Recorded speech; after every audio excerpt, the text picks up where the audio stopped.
Hello. Thank you for coming to my last stream ever.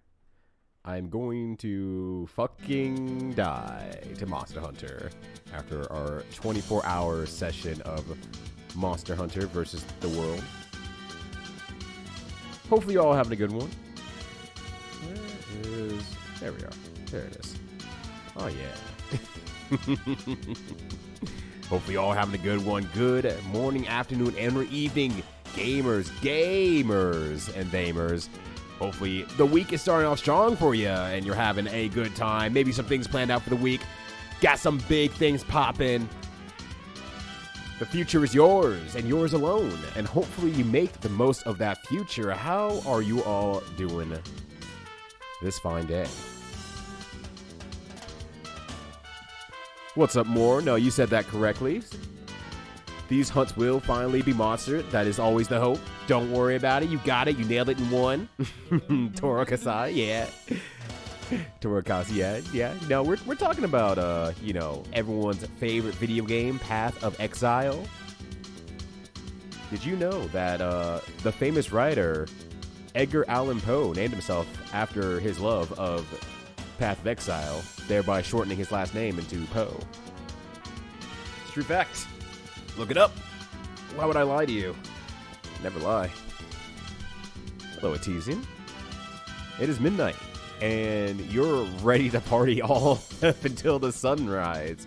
I respect that, although I feel like part of that is not entirely your choice either. But hey, I'm happy to have you, nonetheless. Full-powered Atesian. It's a rare sight in this workaday world. You were going to bed like a responsible human being for a bit there. I was getting worried. What's up, Kaz? How you doing? No, it's a Carbona. It's a regional dialect from upstate Canada. So go get yourself a nice little pasta dish. You deserve it. If anyone deserves it, it's you. You should go get some. What's up, Eskimo? How you doing? Welcome back. I'm glad that you can finally stomach a little bit more Monster Hunter. Happy to have you here. What's up, Cuttlefish Man, as well? Yeah, no, this is the last stream, Monster Hunter. I'm going to be shoveled off this modal coil when it defeats me once and for all. Also, what's up, Petty? Power Stone does have not the worst age designs. Not the greatest age designs, but it's not the worst. I think there's always a difference between caricature, but we are embracing it, versus caricature, but we think it's hilarious that this guy looks like this. But I'm thinking mostly like the Mortal Kombat clones of old, honestly, when I think about those. And I will always say, Jack's design, which you can kind of see him on the bottom left there, his murderous eye peeking through it, I think that's a really, really good design. It's so freaking good. I like that design a lot. What's up, Despeak? I can believe it. I could be dead. Sound effects need to be off. Sometimes it just doesn't want to work. Let's try relaunching it. Let's try giving it a second go. I can't tell because for some reason Twitch decided to stop showing people redeeming points in the chat, so I don't know when people are doing stuff. I don't know if that's just a today thing or something glitched out thing or whatever. Alright, let's try it again. While we're here. Alright, what do I want to hear sound effect wise today? Let's do this one. Nice play. Alright, there we go. We're good.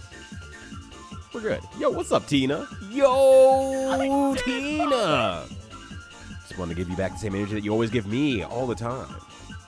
That includes driving any non-followers your way, non-believers. If you don't believe in Tina Hacks, if you liken Tina Hacks to Santa Claus, you're right, except she's real. So you should follow Tina Hacks so she can keep tabs on you to make sure if you've been good or bad this past year. But Tina is always given the gift of her streaming wonderful speedrun games, especially Final Fantasy VI, and just keeping a completely mellow attitude the entire time. If you need some ASMR where the S stands for speed runs, Hit up Tina Hacks. I also don't know what the rest of the letters of ASMR stands for, so I might have fucked that up in general. Eve also named herself after a video game, Eve Online. I was really hoping you would say Eve for the NES, SNES. What's up, Flare Sword? How you doing? And Rav4 as well. You are thinking about Monster Hunter. I don't know why you would do that in your spare time, but I'm glad you brought that energy here. We need to collect all the energy of thinking about Monster Hunter like a giant spirit bomb that we can launch at Cell, Boo, Frieza, or maybe just your 5th grade math teacher. I don't know. Pick your target. It doesn't work anyway, so it doesn't really matter. You talk about Freedom Planet. Actually, yeah, we were talking about Freedom Planet. You came a little bit late, Dub, so we started the conversation without you. Sorry that you had to miss out on some of the, best discoveries that we recently had when we did some data mining into the game. But I'm sure you can catch up on that in the VODs or something like that later and give your own opinion on it. But it was pretty big, honestly. Really changed my thoughts about what they were planning for Freedom Planet 3. You're doing great. Hell yeah. Happy to hear that. My speech was being messed with by all the obligations last week. Fair. And then it broke. Well, I hope you're at least feeling somewhat, rested. Be stuck to ice again. Jesus. Made myself mad at video games trying to make plus our Venom work as a full-on zoner who never goes in.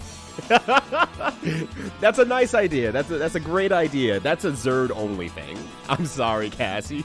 That's a Zerd-only thing, and even then, it barely works. You have to be so good to make that work. And not to say that you could not be that good, but there's a reason why basically Peppery Splash only does it. Let's put it that way. Oh gosh, Twitch is a platform of all time though. Yo, what's up, Amber? How you doing? Santa's not real? Nope. But Tina is. Problem solved. We fixed it. See, Monster Hunter Fraction screen has gotten rather small. It's been about this size for like 2 streams. It's getting there. It's getting smaller every time. Till it just eventually disappears from the screen and no one asks about it. And then Monster Hunter will be done that day. What's up, Glum Baron? I do like Santa Claus. I do like Tina Hacks. Tina H. Hacks. With no cheats, yeah. She's the opposite of certain gamers out there. Every time she pulls out the Game Shark, she says, that's right, we're not gonna cheat, and then immediately eats the Game Shark. I tell her, no, you can't eat that, but she's doing great. Movie now. No, you didn't type on that, just Tim Allen's also not real. Oh god. Final Fantasy speedruns tomorrow. Alright, that's your new advertising campaign. Tina, I know a speedrun might reset is pretty on point and accurate, but Final Fantasy speedruns tomorrow is just too good. It rolls right off the tongue. Inventory R's response. Sounds bad. That sounds bad. Also, what's up, Flare Sword? Good to see you as well. You best. Oh, you must have not gotten the VIP pass because you weren't subscribed to my channel, and or you did not donate $420 to my stream. So I guess it's a goddamn shame. Should have been super subscribed for the extra conversation that we had without Dr. Dubs. That's what the title of it was, because I saw you weren't super subscribed. And it's Self-Freeze and Monster Hunter in one big spin-off. Thank you, I'd appreciate that. If it isn't one world-ending threat, it's gonna be another. And Monster Hunter neatly fits into that whole thing. Shit goes start about it. Yeah, what are you gonna do? What are you gonna do? You big baby artist, put some lines together and be like, and then everyone's going to laugh and say, I really appreciate you, Dubs, and wow, LMFAO, Dubs. Fart noises. I'm making fart noises at you. Turbo subscriber to HD $20 edition. That's right. I've said those things to Dubs every now and then, just to make sure, you know, he respects all of his fellow friends. Just gotta make sure that, you know, you give him a little tap on the wrist. Make sure he keeps himself under control.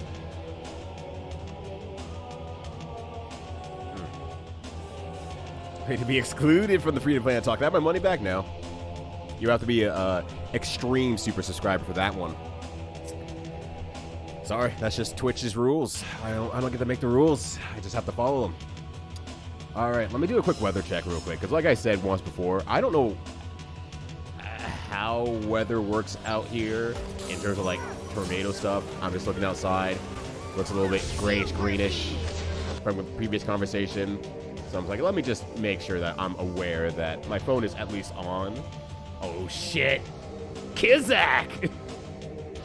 Also belatedly out here for the 12 days, aka known as 1 year celebration for Kizak. Can we get Kizak like a round of applause or something, like a good job with a thumbs up or something like that? Because Kizak has reached the 1 year. Welcome to the Super Subscriber Club. We're gonna have more conversations about Freedom Planet without dubs on the next stream, so definitely keep an eye out for that. Seriously, Kizak, thank you for an entire year of subscription. That's actually bonkers. Holy shit. Subscriber tiers. Well, the 420 tier is definitely the S tier. Then right below that in the A tier is the, you know, the super subscriber tier, followed by the extreme super subscriber tier afterwards. Not many people are in that one, unfortunately. And then in B tier is the tier 1 subs. And then in the C tier is the tier 3 sub.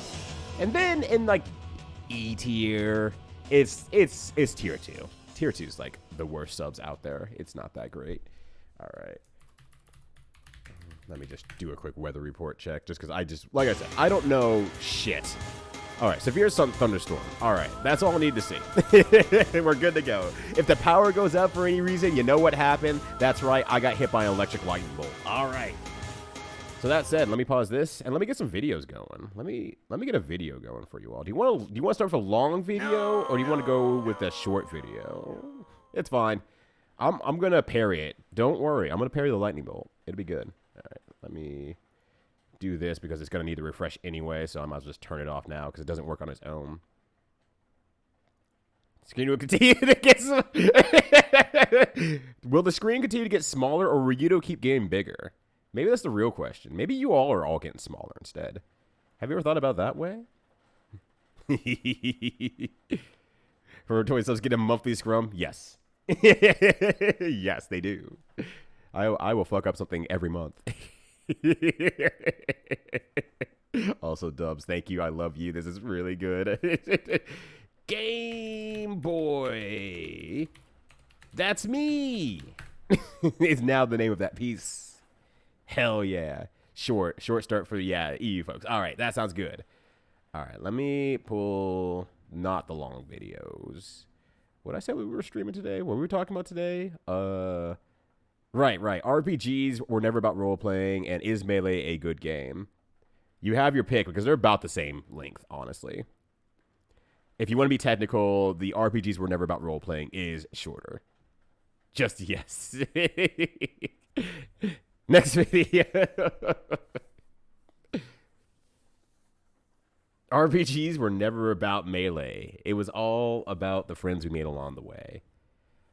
All right. This is a video by Adam Millard. About 2. I like his videos overall, even though I would say about like I only really like agree with him like 70% of the time, 75% of the time. But that's what I appreciate about them, that I don't fully go in on like agreeing with it, because it's just like, yeah, I don't know. Those are some points here and there, and every once I'm just like, that feels a little disconnected from stuff. And you know what? That's perfectly fine. It got me to think where I stand in some things as well. So I'm good with that. Bigger read of the biggest thread on the Star Wars discussion forums. Oh gosh. All right. Where's Patreon and all this? If I had a Patreon, it would be in like triple S tier. because giving money directly to your content creators is a great idea. You should absolutely do that if your content creator has a Patreon and you want to support and they use like Twitch as like a capacity of they legitimately live off this. It's the best thing you can do for any content creator. Yes, maybe sometimes the emotes are good and all, but if you really just like want to directly support them, give them the Patreon. That's the way to go.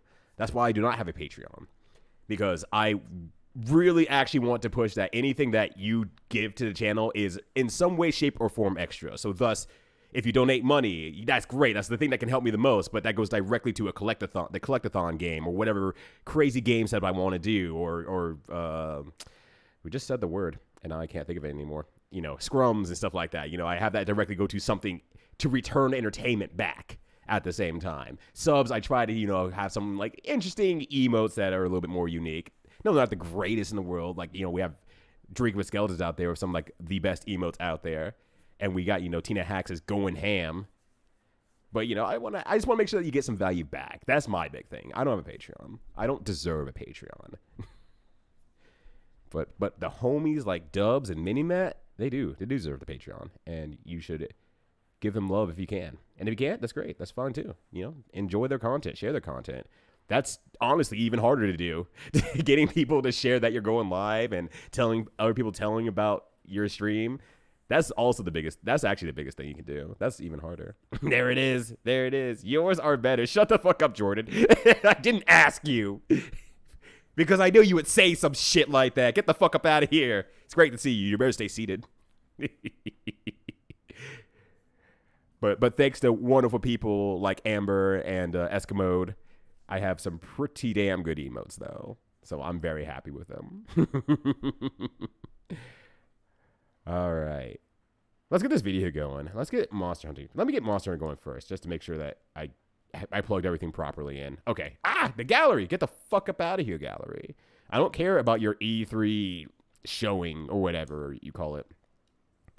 Yeah, like Jordan legitimately has like some of the best emotes I've seen.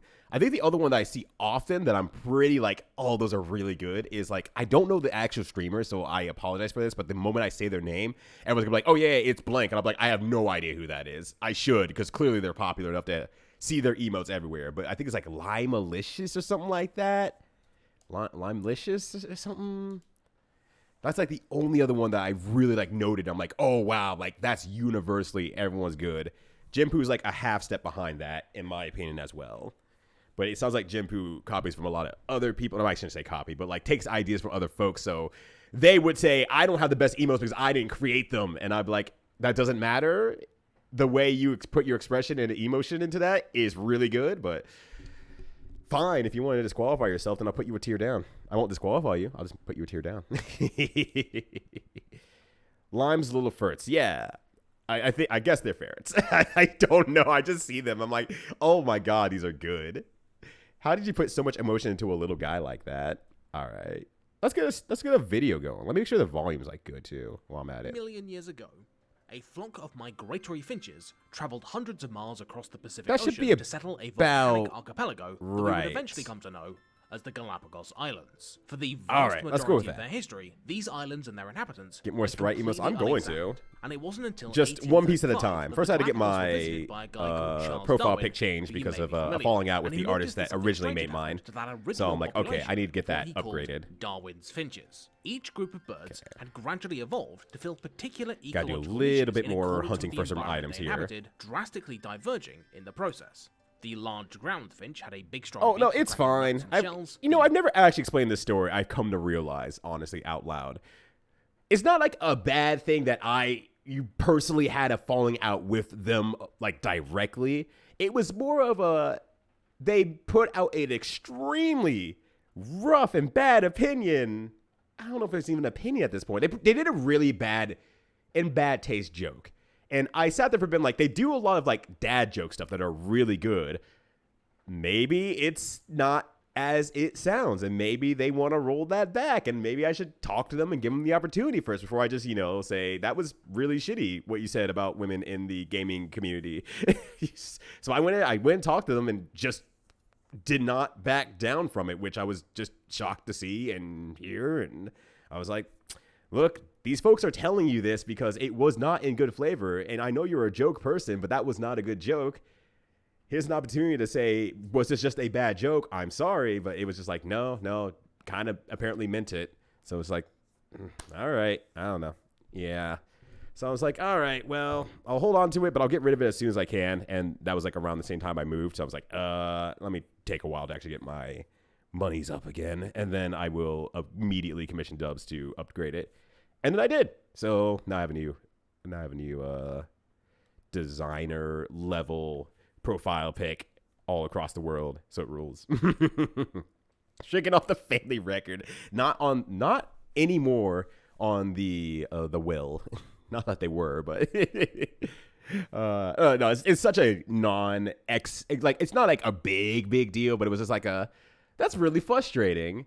But there was a reason for the quote unquote redraw, and not because I just thought the last art was bad or anything like that. I want to say credit given where credit's due. They did great work on the art that they put together, but that's where that is going to end.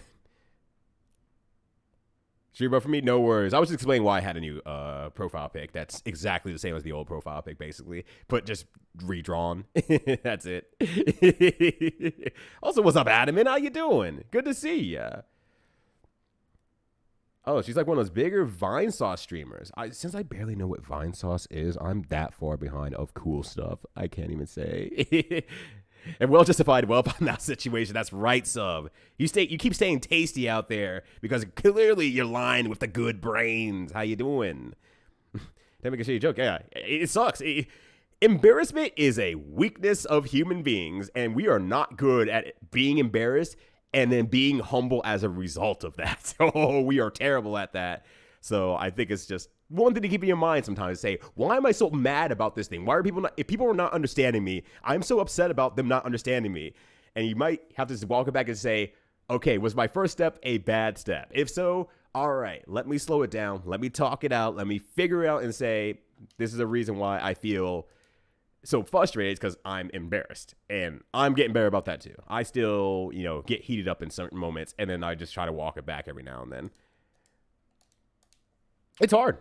Emotions are hard. That's all I just have to say. I mean, it's what makes us human. But that shit is hard as hell. The music all of mirrors and Joe. Yeah, exactly. What if you walk in front of a mirror one time and you don't see yourself in it? Then you have to check your neck. And then everyone's going to laugh at you like, you didn't protect your neck and you got bit by Dracula, you big dumb idiot. And then you're embarrassed and you're a vampire. That's just a double whammy. It's a goddamn shame. All right, let me start this video for real.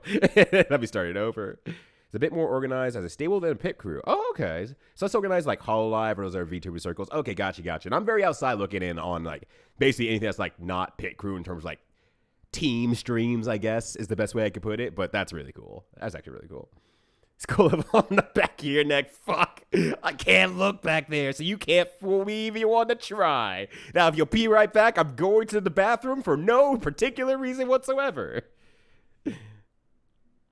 About 2 million years ago, a flock of migratory finches traveled hundreds of miles across the Pacific Ocean to settle a volcanic archipelago that we would eventually come to know as the Galapagos Islands. For the vast majority of their history, these islands and their inhabitants went completely unexamined, and it wasn't until 1835 that the Galapagos were visited by a guy called Charles Darwin, who you may be familiar with, and who noticed that something strange had happened to that original population of what he called Darwin's finches. Each group of birds had gradually evolved to fill particular ecological niches in accordance with the environment they inhabited, drastically diverging in the process. Fuck all that shit, yeah. Especially phone houses, fuck that shit. Nuts and shells. The woodpecker finch had evolved a small beak and simple tool used to get bugs out of trees, and the vegetarian finch stopped eating meat altogether because there are loads of plants where it lives. There's even the vampire finch, which goes through occasional famines. I was just talking about vampires. No! Protect your neck! The question I want to ask, though, protect your neck! is that of all these different birds that Darwin discovered, all descended from the same source, which one is the real Galapagos finch? Which one of these birds is the true inheritor of the genetic legacy of the island's original visitors? And which ones are just imitators? Incidentally, you might also be wondering what any of this has to do with video games, and I'll be honest, It's a fair point. See, I want to talk about RPGs. RPGs, or role-playing games, are, as you are no doubt aware, one of the biggest and most enduringly popular you know what happens to the games best of us, out there, and have been a part of the medium since before video games also, Amber, existed. why not? Mario jumped I have first nothing. turtle, I have before no the first idea. Tetrominoes I got were nothing cleared, for ya. Before Grizzled McShootman blasted his first demon, RPGs were already taking the video gaming world by storm, and they haven't stopped since. The issue is, though, is that RPGs are, in many ways, a victim of their own success. No, I'm not. The genre has been so Why would you show me a better version of the so game I'm playing? widespread that you could argue that it's begun to have a bit of an identity crisis. Because, like, let's be the burst honest, is fine. what does role-playing game even mean? Let's get in here. As far as you know, there's some rich-ass birds out there. You might not know it. Games has slowly metamorphosed into an almost purely action series with what would seem like only a surface-level connection to its roots. Final Fantasy XVI's combat system was even designed by the same guy who did Devil May Cry, and the Final Fantasy VII Remake's combat system has basically nothing in common mechanically with the game that it's supposed to be remaking. Over in the West, so many games have started bolting RPG systems made by the same person from DMC. Zero regard for the design Makes sense, tradition though. and expectations they're associated Oh, this is with. PS2 license deal. This is PS2 MonHun. The original Monster Hunter is here, and it's unfortunately here to stay for a while. But what's up, Cecile? How you doing? Stats and experience points, but does that make them RPGs? You'll get a different answer course from Monster basically everyone. And in the world of indie games, That's right. That's why this joke works so well, because I can always just yell, "Oh, why would you show me a better Monster Hunter?" It's always a better Monster Hunter. Golden age of the RPG, and it will never be a worse Monster Hunter. Roguelikes, immersive sims, tactics games, and I actually don't mind the stick controls. I'm not gonna lie. I really don't mind the stick controls all that much. Claim to be RPGs, and they all claim to be recapturing a golden age that is. Although ironically, it's like, well, we have stick controls. I still feel limited in like my options. When you probably had like a billion options you could have done as Capcom. So that blows my mind. But but it seems to be for fans of the genre and for the gaming public at large to agree on what exactly a true, pure because RPG you're playing in the is, role of like, Mario. Even what elements that hypothetical game may contain. When we hear about a racing game or a strategy game, we more or less know what to expect. But the phrase How you doing, Lysacil? What's going on? Happy Monday to you. Monday and or Tuesday to you. Defies easy categorization and makes everyone very upset indeed. Yep. That's where I come in.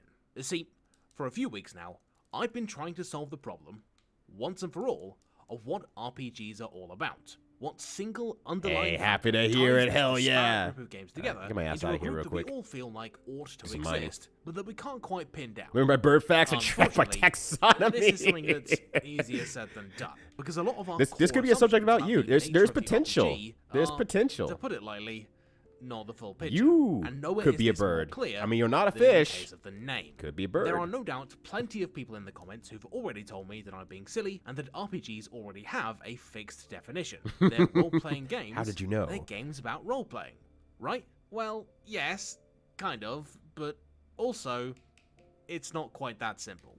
Role-playing as we tend to define it, that being freeform improvisational storytelling, where you can do whatever you want, and where the world and the other characters are expected to react around you, can be a lot of fun. But very few RPGs actually provide this experience, and most don't do it very well. For example, several core canonical RPGs offer very little in the way of immersive customization or narrative agency. Well, I feel exactly like Tidus. Anything other than a healer in Mario RPG, and good luck affecting the plot of World of Warcraft. Equally, something like BioShock wouldn't be any less of an RPG if you stripped out its lame. We haven't played PS2 MonHun, but I played much in Freedom, which this game with more content and Facebook control.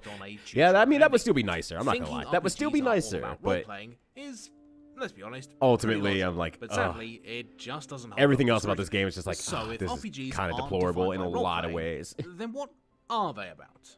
Well, I think in order to find the core identity of the RPG, we need to first you can't make me call him their Tidus. Original ancestor species that migrated to the land it's of too video close to games titties. decades I ago. don't want to call and him by that. I mean Dungeons and Dragons. D&D is the original RPG. Basically, every single one, video game or otherwise, can trace its origins back to Reverend this versus simple Wyvern. game devised by I Gary hate them both Gygax and Dave because Arneson back in Rathlos the is one of 70s. them. And a lot of its elements can still be seen in These RPGs enemies are today. getting behind me From today. What the character fuck? classes to equipment to dungeons to you know what are those things that live in the dungeons? Duragar. Yeah, them. There it the is. Thing is, there though, it is. We came full while circle. it would be very convenient Call number go for up games. Dungeons That's and right. Dragons Cookie to be Clicker a is an complete RPG. blueprint for all subsequent RPGs. D&D, particularly early D&D, was kind of a mess, and made up of a bunch of different conflicting ideas all pulling in different directions that makes it impossible to use as a template for the whole genre. On one hand, its rules were based on the tabletop wargame Chainmail, and as such was all about tactical battles involving dice. But on the other, Dungeons & Dragons emphasized much smaller scale gameplay, and so opened up the opportunity for more emergent use of abilities and items, as well as non-combat solutions to problems, disrupting a pure focus on combat. Equally, that's right. R stands for really, P stands for powerful, and G stands for numbers, but so like gnome numbers. Of primitive storytelling systems like alignment and paladin oaths for players to deal with. Baldur's Gate 3. The chat goes into a frenzy. Far from being just a make-believe game focused on role-playing, or a purely combat-focused game with a distinct style of play in mind, Dungeons & Dragons was this roiling primordial soup of influences and ideas, and its successors pulled from a variety of them as they split off and evolved, including the ones that confusingly decided to keep the name even if they decided not to have anything to do with role-playing. It was a huge war game, that's why so many early D&D games were purely GM versus players. Okay. And frankly may not have been that fun. Its weird combination of ideas like once they in an army were just a guy. You were in charge of a guy. You the army of one. With the success of every game that's actually really neat. D&D's footsteps. Something that was in equal parts strategy that's a bear, according to Twitter. Mechanical. Is that the bear fucker? And I think I've heard a lot about the bear fucker, but I don't know anything about the bear fucker. To check out some of D&D's major video game descendants to see if we can spot what element is still common among all of them. All right. The earliest iteration I see where the birds came in now. Can be found in mainframe RPGs like The Dungeon, Moria, or simply D&D. Okay, Kieran, I don't know what that is, so hopefully I meet it by looking at it in a picture book and not acknowledging its existence. That'd be great. Never quite replicate the same Staring at the bear experience fucker. He's hell of a head though. of He'll fuck anything. I respect that. You know what? I respect that. Sometimes you just gotta know what you're gonna fuck. Or a sense of adventure. So that's why sometimes that's the just earliest dungeon a bear or crawlers, bear as I would call them, adjacencies. like Wizardry, Ultima, and Rogue. 150 gigs? Rewards, issuing a lot of narrative baggage. Oh my god! Also, oh my god. Since then, dungeon crawlers have been all about the fun of fighting ever bigger and tougher baddies and being rewarded with ever better loot and abilities. Leveraging in order to increase the depth of their combat systems and the scope of their dungeons. Started off the stream strong. I just fucked him. All kinds of dungeon crawlers, from loot acquisition simulators to more classic party-based labyrinth games. There's like a dragon outside this door. Random item drops, a drip feed of new abilities, and a constant arms race of enemy complexity to force players to be constantly re-analyzing good for you, good for him, good for everybody coming involved. up with cool new strategies and unconventional synergies in order to stand a chance against whatever the next big challenge is. Hell, even most modern MMOs have their roots in dungeon crawlers thanks to World of Warcraft, which took many design cues from Diablo and has always been pretty much purely focused on combat and progression. You can make the argument World of Warcraft also puts a fair bit of effort into its story, but I think we can all agree it's a secondary concern to Blizzard, and that's I was gonna say that Asterion folk was real pretty, so I don't blame me for zooming up into the face. Interesting decisions and then paying them off with a tangible increase in power. Dungeon crawlers itself make every low-level decision and every progression milestone feel meaningful. I guess that is a thing you could do. Around combat, and often very punitive combat at that. Souls-like games, there's a lot of games and that's like that is always being pulled from in these videos. I'm always impressed. Which borrows a lot of roguelike DNA, wouldn't be anywhere near as compelling if you didn't have to scratch and claw for every tiny combat advantage and really think about every action in a way that a greater emphasis on freeform gameplay or narrative would only dilute.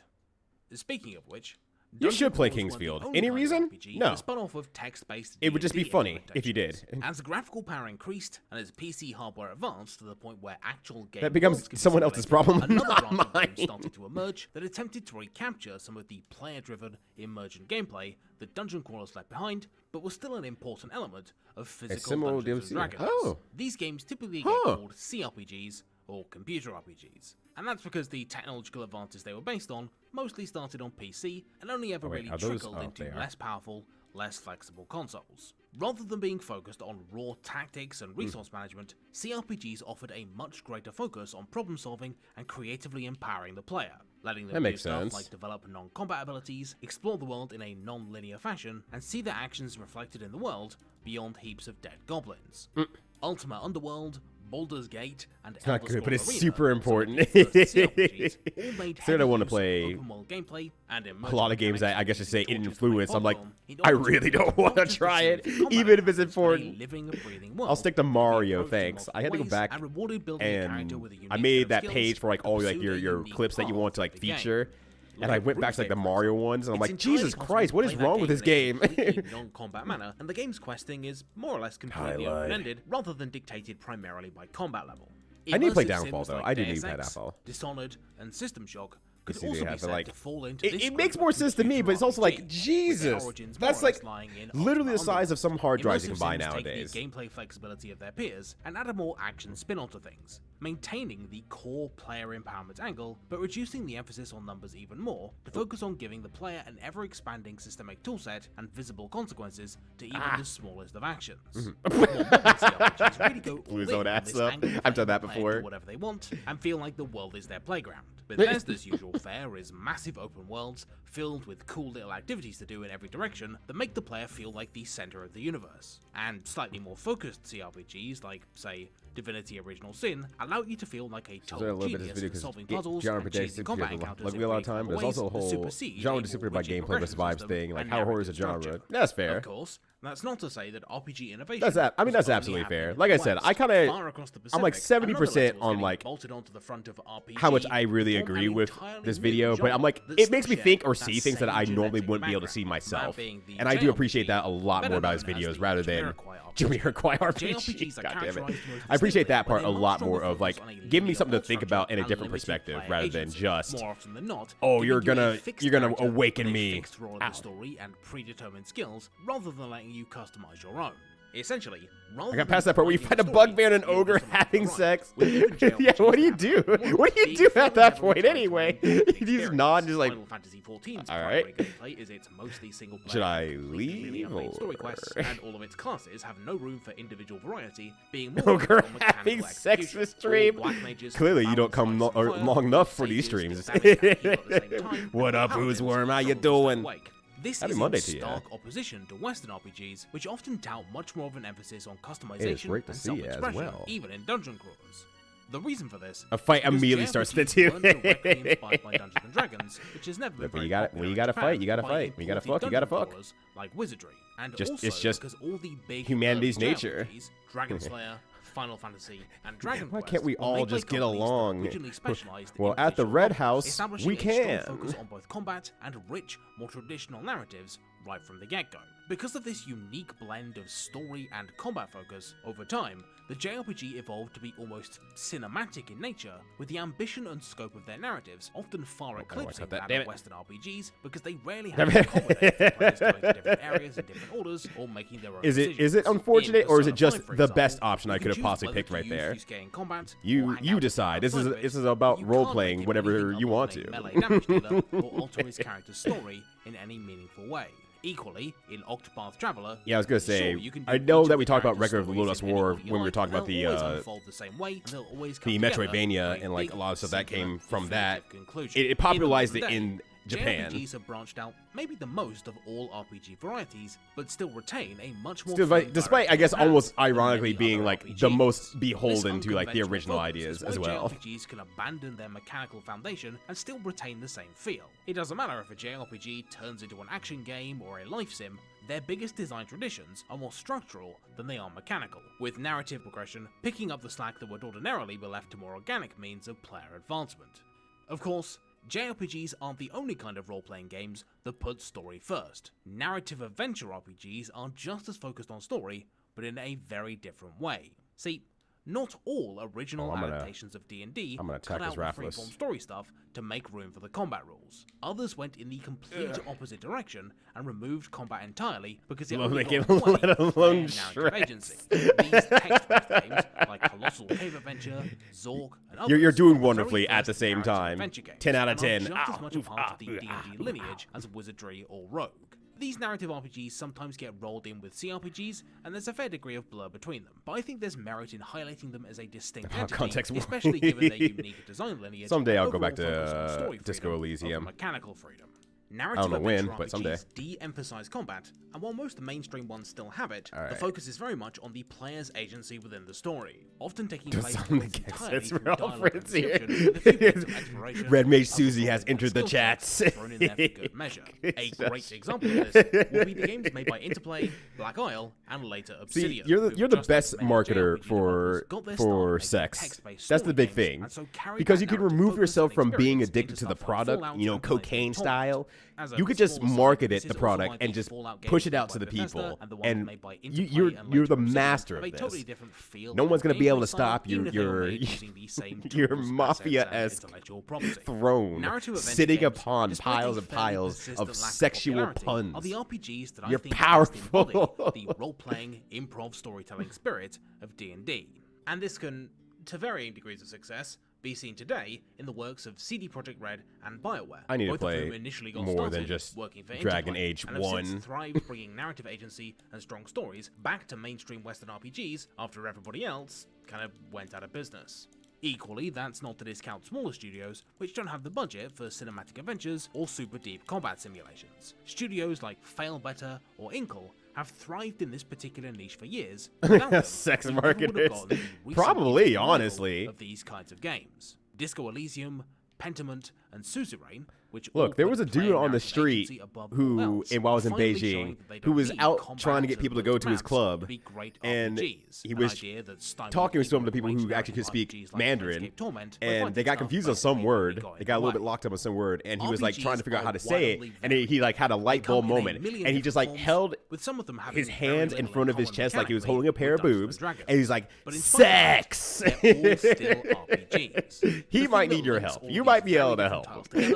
Isn't a single set of mechanics, design goals, or setting elements, but the far more fundamental focus on the thing that made D&D work in the first place. And that is an emphasis on character. If he had a good pun when he translated it into English, I think he would get like, I think he would get a lot more customers instantly, like on the sake of like, damn, that was good. I have to go Whether now. you care about their evolving combat power, Yes, their ability to manipulate the world, their personal journey, or the consequences of their actions, this through line of being put in control of a little guy, or sometimes several little guys, and gradually nurturing them as you play, is a common factor among all RPGs. Even the role-playing activity that gives the genre its name, where you get to create a character from scratch and define who they are, is just one of many ways to tap into this fundamental appeal. The RPG as a genre has done nothing but evolve and branch out ever since its creation almost 50 years ago. So but Mario is I an believe RPG? this core element of character can be seen in How all often of do you them, get to even in the really ones that understand don't really Mario? fit into my If the answer weird is little still mold. I don't, BioWare stuff, then for example, treads the line you're between right. CRPG and narrative RPG, having gradually slid from one design school to the other over the years. But even when they're making bad games, and my god have they done a lot of that recently, the studio's focus on caring about characters is still a clear, guiding design principle. Pokemon, the world's biggest RPG ever, is a departure from many JRPG tropes, but even though it offers the player much more freedom than in other Japanese RPGs, The dark you can web still find the same stream. fun of assembling and growing your little team of guys in both it and more traditional games like the Trails series, which can trace its They care a little bit development history all more the way than back to other Dragon games. Slayer, and beyond. Or I say a lot of single games, titles, honestly. Life sim games like Harvest Moon, Crusader Kings, and The Sims, which is a pretty eclectic mix to say the least, are well on their way to forming an entirely unique. I guess branch of very RPGs technically, within yeah, themselves The Sims that I will do then have to add somewhat to my include into graph. that. Hell, even D&D itself is still mutating and evolving over time. The third edition was an open-ended systemic playground where actually fighting enemies was pretty pointless, which a lot of people hated. Oh, Fourth really? edition stripped everything out that wasn't combat and turned itself back into a war game, which a lot of people hated. And fifth edition puts way more emphasis on character backstory. Sorry, the narrative D&D aspects are elements, really interesting to me because and I the just don't expensive know combat anything balance, about which, D&D. Guess what? A lot of people hate it. But in spite of the fact that But that'll D&D always be has true. always Everyone been will always pulled hate something between about several design a new influences, thing. The key to the game's enduring success I see a is that its DM developers for an never lost Elixir sight of stream what makes game. the Elixir stream work. game. Characters were invested in. All right, I'll have and to check care that about out. I'll check that development. out. Equally, when it comes to the recent spate of Also, other did I say hi to games you today, that lift Kefka? the I'm wondering if I'm RPG just mixing up for the mechanics, fact that I just ones saw that you earlier successfully today. tap into the investment and depth the genre is known for are the ones that carry over not just stats and gear, but this focus on character as a core element. looty shooty games like Destiny realize that getting to make choices about what your character does and constantly creating the feeling of getting stronger is a great way to foster a sense of long-term investment in an otherwise faceless shooter protagonist. Then yes, all good. Games like Fire Emblem, Final Fantasy Tactics, or XCOM have enriched their tactical battling by adding long-term character stakes that turn faceless suicide jumps into actual people you're invested in keeping alive. And even stuff like Metroidvanias use RPG ideas in order to double down on that genre's focus on mastery of a physical space by manifesting that abstract feeling in the form of tangible characters. I guess that's true. I didn't even think about it like that for some reason. I don't know why, but that just never struck me in the same way. That makes a lot of fucking sense. That it can be hard to see from a surface level that some tactical RPGs have like a lot more steps closer than anything else fundamentally to genetics are pretty damn similar, older D&Ds, or I guess current D&Ds. I don't know. I can't say older because I just don't know shit about older ones. It's the best edition. I will die on that hill. Very MMO, because characters basically just combat units with buttons to press. Okay. I need to find like a D&D like retrospective so I can just learn about it. True RPG, they all have equal claim, and they always have done. So, what does this all mean? If RPGs aren't role-playing games and never have been, and are actually this weird middle ground between the expressive nature of storytelling and the long-term investment of strategy, are they... It's Dark Cloud too. Doesn't that mean we probably need to change the name? Well, I'd certainly say yes to the first bit. I think RPGs are healthier than ever. Just as the Galapagos finches changed shape and diverged over time, the shifting between companies. Oh, okay, so they shifted companies at that point, and then it was a huge change for the RPG. To probably, reflect that huge change. Adapting to new environments doesn't mean that it's dying, and there's always room for throwbacks and revivals to reassert themselves should a favorable niche emerge. And as for the name of the genre, what if I told you that the so-called Galapagos finches weren't actually finches at all? Yeah, Darwin was wrong. Darwin was wrong. Species what? That's crazy. How is this possible? And don't have that much in common with finches at all. But we still call them finches anyway, because a name is much more than a description. It represents a history and context that goes beyond. I did forget that Dark Cloud 2 does have golf. Playing game reflects an incredibly complicated cultural lineage and decades of evolution, even if it's. Fake Finch fan Charles Darwin. That would be a great username. Fake Finch fan Charles Darwin.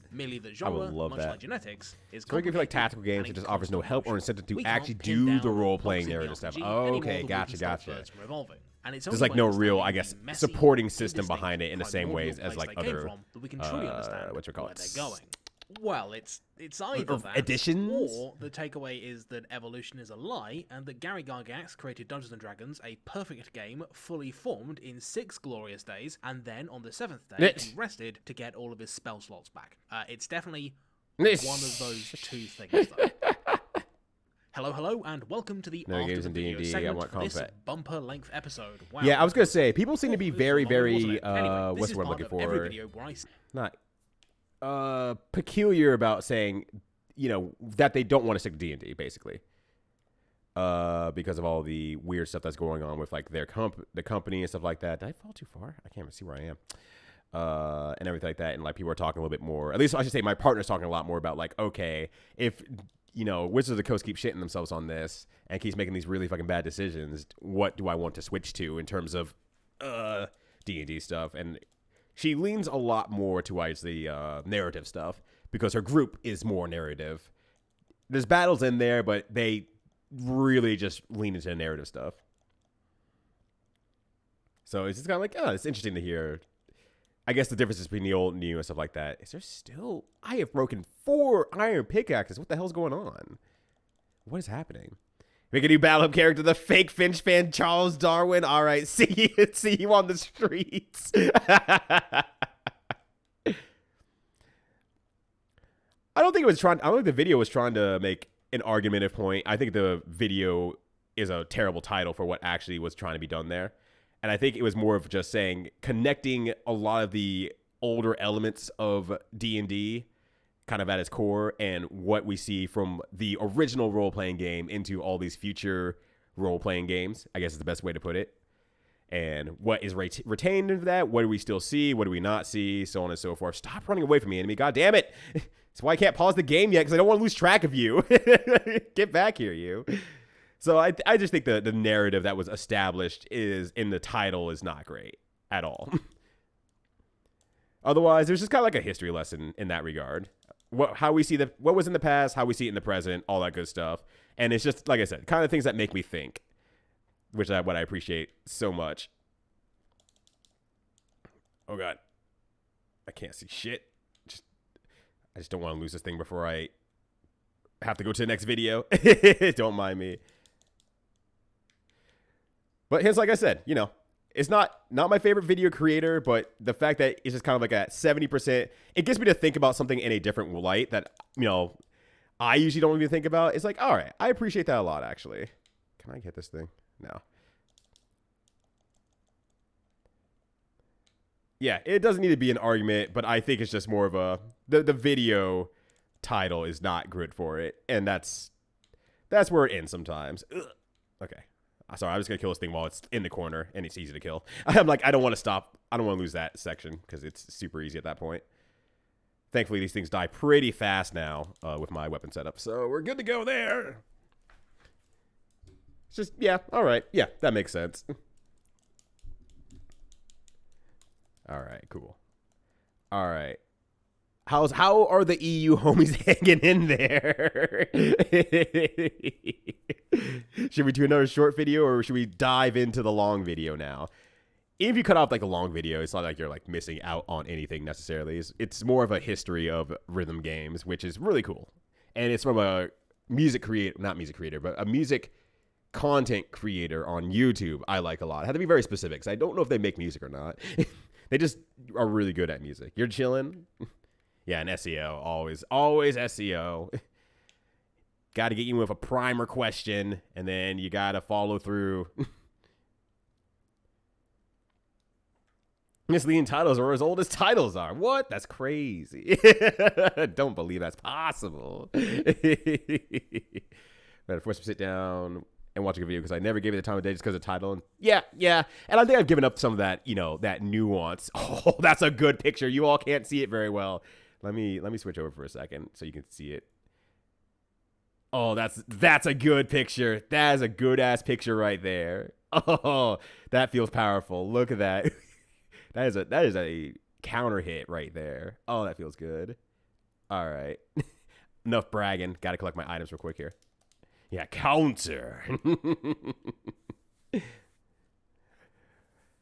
But yeah, I think that's just kind of some of the things. Like there's a lot of video titles that are very clickbaity on subjects that I generally know stuff about anyway, and I avoid clicking on them for way too long because I'm always just like, I'm gonna click on it. I'm gonna know everything they're gonna say, and I might even get frustrated by some of the things that they say otherwise. And I've been trying to get better about that and just saying, you know what?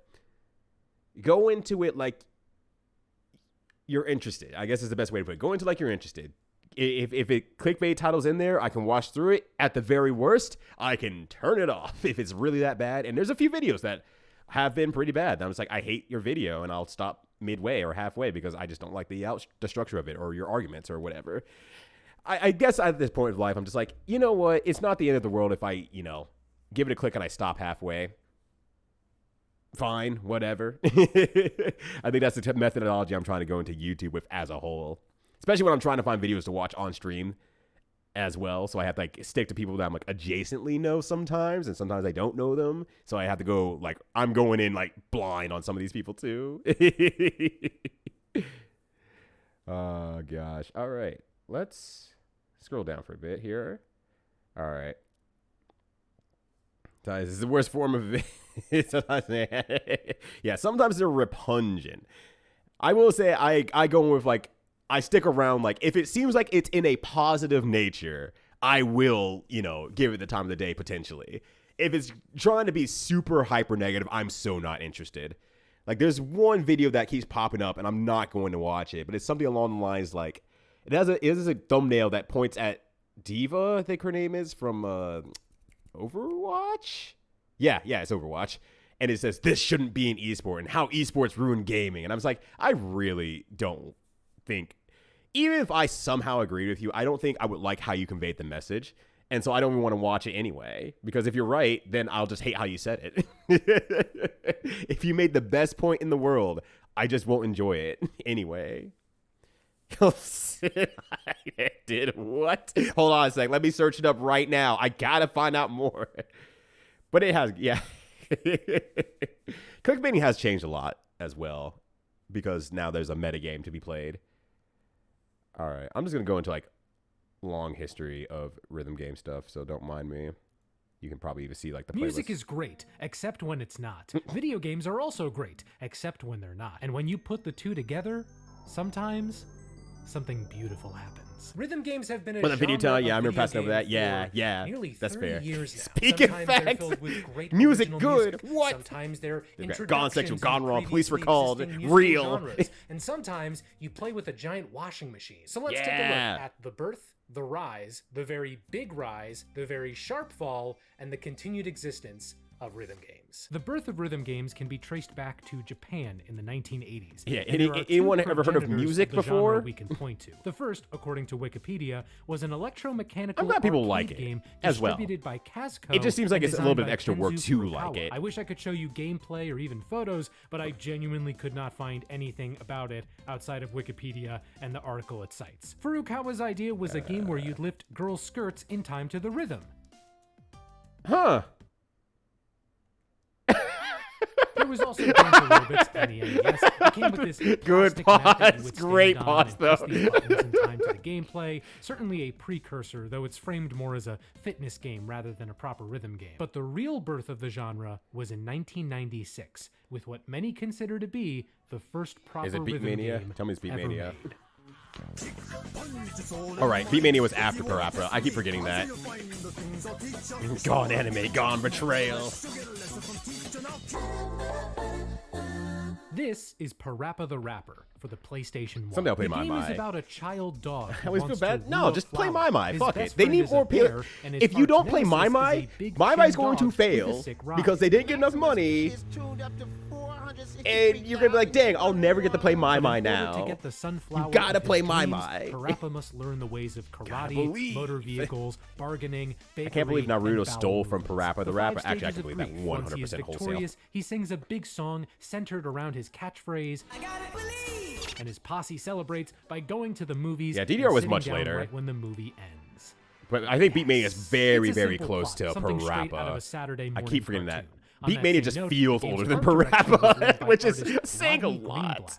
The whole thing has this paper book aesthetic with two-dimensional characters. The game's music, on the other hand, was done by Masaya Matsuura. What's up, actor Unregistered musician Hypercam? Good to from see ya. 1980s J-pop scene. Coming in with the the late 90s, though, repeat he of the got involved upbeat. with composing music for games, and his most famous work was with the Parappa series. If you're an epic gamer from the 90s, you probably already know the opening level's song, Chop Chop Master Onion's Rap. It's a great first level where the game teaches you how it works. Also, is the volume The good, I master should probably will say. rap a line, then you mimic it back using the same button presses. If you don't repeat the DDR line was after well enough, Parappa, yeah, the 'cause track DDR was starts after breaking Beatmania down with as well. squeaks and squawks until you just Beatmania fail the is level. But if you Konami's add your own first, little something rhythm in the way game. the game likes, then you ascend into cool I territory. believe. Don't quote me on. You know, don't quote me on that. I'm very certain that it is, though. As a kid, I found that the way the game likes is mashing buttons like a lunatic. Oh, and if you were on Accurate. TikTok in 2021, then you know the game from this.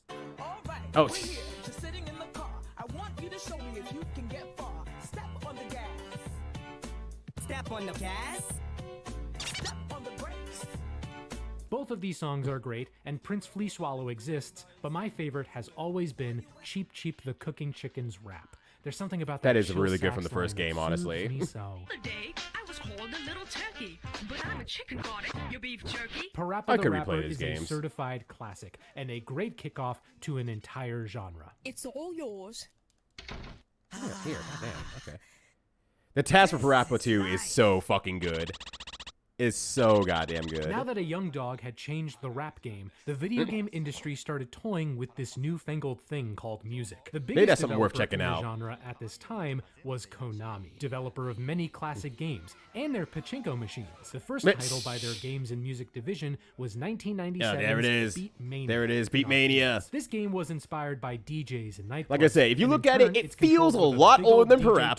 turntable. It was You a just huge look hit at it, in you're like, arcades, that- and it inspired Konami that post to dated for change the Parappa? studio's name. Are you sure? The series has been basically locked to Japan ever since, but a few games in the series have made their way to the US, such as a One, PS2 you're not too edition old. in 2006. Two, if you're doing Guitar reflexes, Freaks in 1999, you're missing the though rhythm these part of the days it's rhythm called game. Beatmania. It's the same style as Beatmania, but instead of a DJ turntable, Yeah. you use a guitar controller. Or if hitting things with sticks was more your speed, there was always Drum Mania. Weirdly enough, both series were essentially non-existent in the But I also US, understand there's a aside lot from coming one at you at one point. 2007. You have to process Apparently, a developers lot. and arcade owners You gotta in make a the new States brain didn't cell for see the game much specifically. potential in a game with a guitar-shaped or drum-shaped controller. But what if you didn't want instruments? What if you wanted to pound buttons with your hands? Poppin' music. Yeah, in poppin' music. 1998 had you Mini-Matt's covered. favorite. Same idea as the two games before, but you hit these big, colorful buttons. Plus, the game has a very family-friendly art style. This game looks so easy.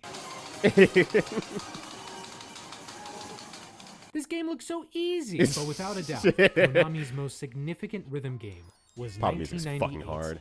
Dance Beatmania is Dance still harder in my opinion, but Again, you're hitting buttons I'm in bad time at all with the rhythm of of them. a song, but DDR had a dance stage with 4 big arrows. You can okay DDR that if became an someone utter has mod phenomenon power. when it released in Japanese arcades, and it inspired a hilarious. PS1 port Okay, in my hand's free now. 1999. That same year saw the Thanks first to TCA. DDR arcade cabinet come to the States, but the PS1 game wouldn't release here until 2001. Automod Now, said, this is "Hey, where we no see a putting really yourself fun down, game Chief." of supply and demand play out. Prior to the U.S. cabinet's release, Yeah, arcades had to DDR, illegally that was- import Japanese cabinets. that was a Once there was gangbuster. an arcade cabinet in the States, And that's a pump it all up. well and My good. favorite. But what if there wasn't an arcade near you and you wanted that PS1 game? And let's say you got it somehow. How would you get the pad? What, are you just going to play with the regular controller like a Satanist? Well, around this time, one company started filling that niche with their own DDR pads. Red that Octane? company was Red Octane. Okay. And in a I few know a lot years, about the they DDR era became a stuff. game publisher as they brought a similar game Minigames are so fucking called good. In the Groove from Speaking of arcades Norvus to Groove, I don't know. consoles. Good on I them don't for know. capitalizing on We the have market. like Maybe a we'll whole see that hour. again I mean, sometime we're talking soon. about In But Groove aside now. from Konami, what else was happening in the space? Well, let me ask you a question. When you saw footage of Parappa the Rapper, did you look at it and say, this game would be so much more Say, fun what if on I stream played God as the Road guitarist Police of the spots band fronted called? by side character Katie Can? Also, belatedly, what's up, amigo? How you doing? Lammy's got Okay, the the same music and art one style and dedicated to gameplay puns. as There's no Parappa, room but dedicated instead to of a putting dog them that all raps, together you're a into one show.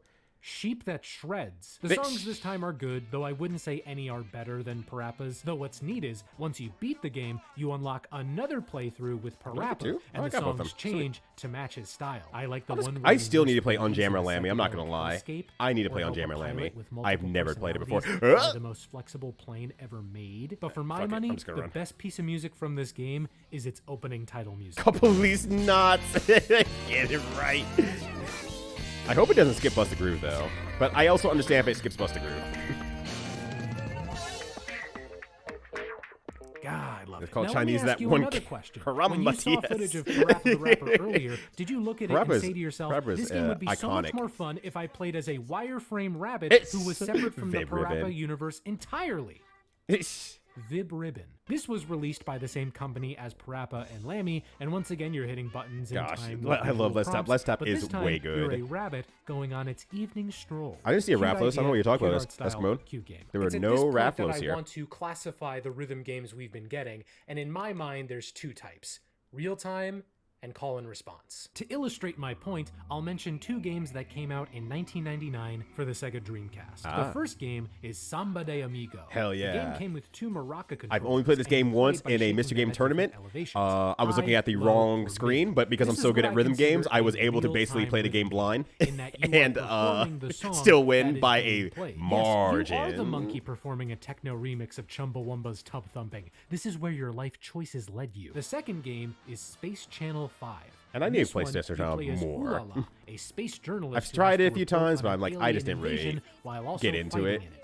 And that's my Journalism fault. school That's does on me. not prepare you for this. Each What level game has you play? you What do you do battling this? I don't some know. enemy. They If you perform find a out, let me series know. of movements or actions, and then you They are repeat making what a new they Samba de do. It's the same Amigo. style as And I Parappa. think there is Even even to talk this about day, a when Space you're Channel playing a 5 as rhythm well. game, there's a high likelihood that it falls under one of these two Is brutal? categories. And you I mean, I could guess I didn't make get the to even a claim that brutal call part. and I just got to a part where response it's like, games have a bit of a real-time I'm element. DDR brained Like, yeah, right even now, when and you're all I want to repeating a do pattern, is you're do still things pressing the faster and buttons more in real accurately. time. But my point is, it's the framing that's different.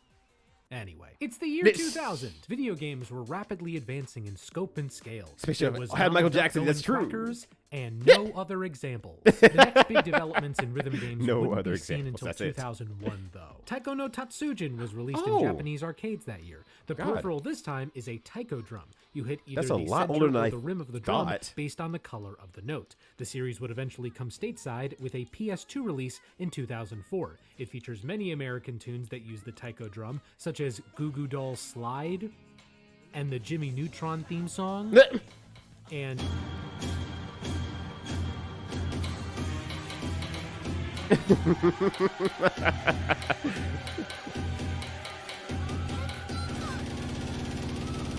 Since then, it's seen a number of... I'm banning 3 random shatters! Yeah! Alright, but we're not ignoring Gitaru Man. Developed by Ines. You play as a young boy named U1 who gets the last Gitaru from his talking dog. I wouldn't be surprised, honestly, if that was true, Amigo. That rules. A legendary hero with the power to stand in one place and lean in the direction of the control stick. I hope you're not lying, Amigo, because you can't break my heart like this. Other rhythm games. Each song Gitaru Man is definitely tougher. Between you and some villain. I love Gitaru Man so well. Where you gain health, then alternate between it's attack so and well defend, done. where you... It's not even just like a singular song. Like there's different phases of the song that can be pieced together automatically by the game. Is the legendary theme. Just listen to this. Sambone though is fucked up though. I won't lie. Sambone is a immediate spike, and then the stage after is also an immediate spike, and then the rest of it's fine, which is like one more stage anyway. 2 more stages actually afterward.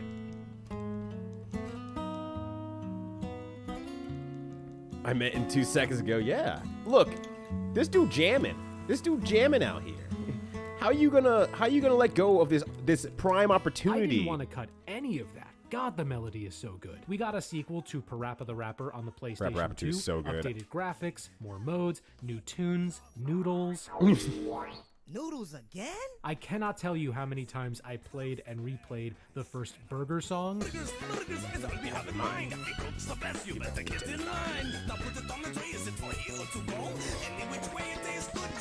Or the third song with the ant. Yeah, Big is so good. Like, it has no right being that good in this game. Ow. Chinese, yeah. The memes are coming out. Finally, for 2001, we got Frequency. Fuck yeah, Frequency. Major game by Boston-based studio. And Harmonix is huge. Yeah, initially, that's gonna be talked about a lot. was not a game studio. Its founders were both graduates fresh out of MIT, and they wanted to create technology that would allow anyone to make music. Maybe someday I'll play Gitaru Man on stream. Their first project was the Axe. As an excuse to play Gitaru Man again. Their next project was Frequency, an exclusive to the PS2. It was pitched to Microsoft for the Xbox, but their VP of game publishing said I'm gonna tell you a secret, game Flare would never Sword. succeed without I some have kind of Amplitude. peripheral.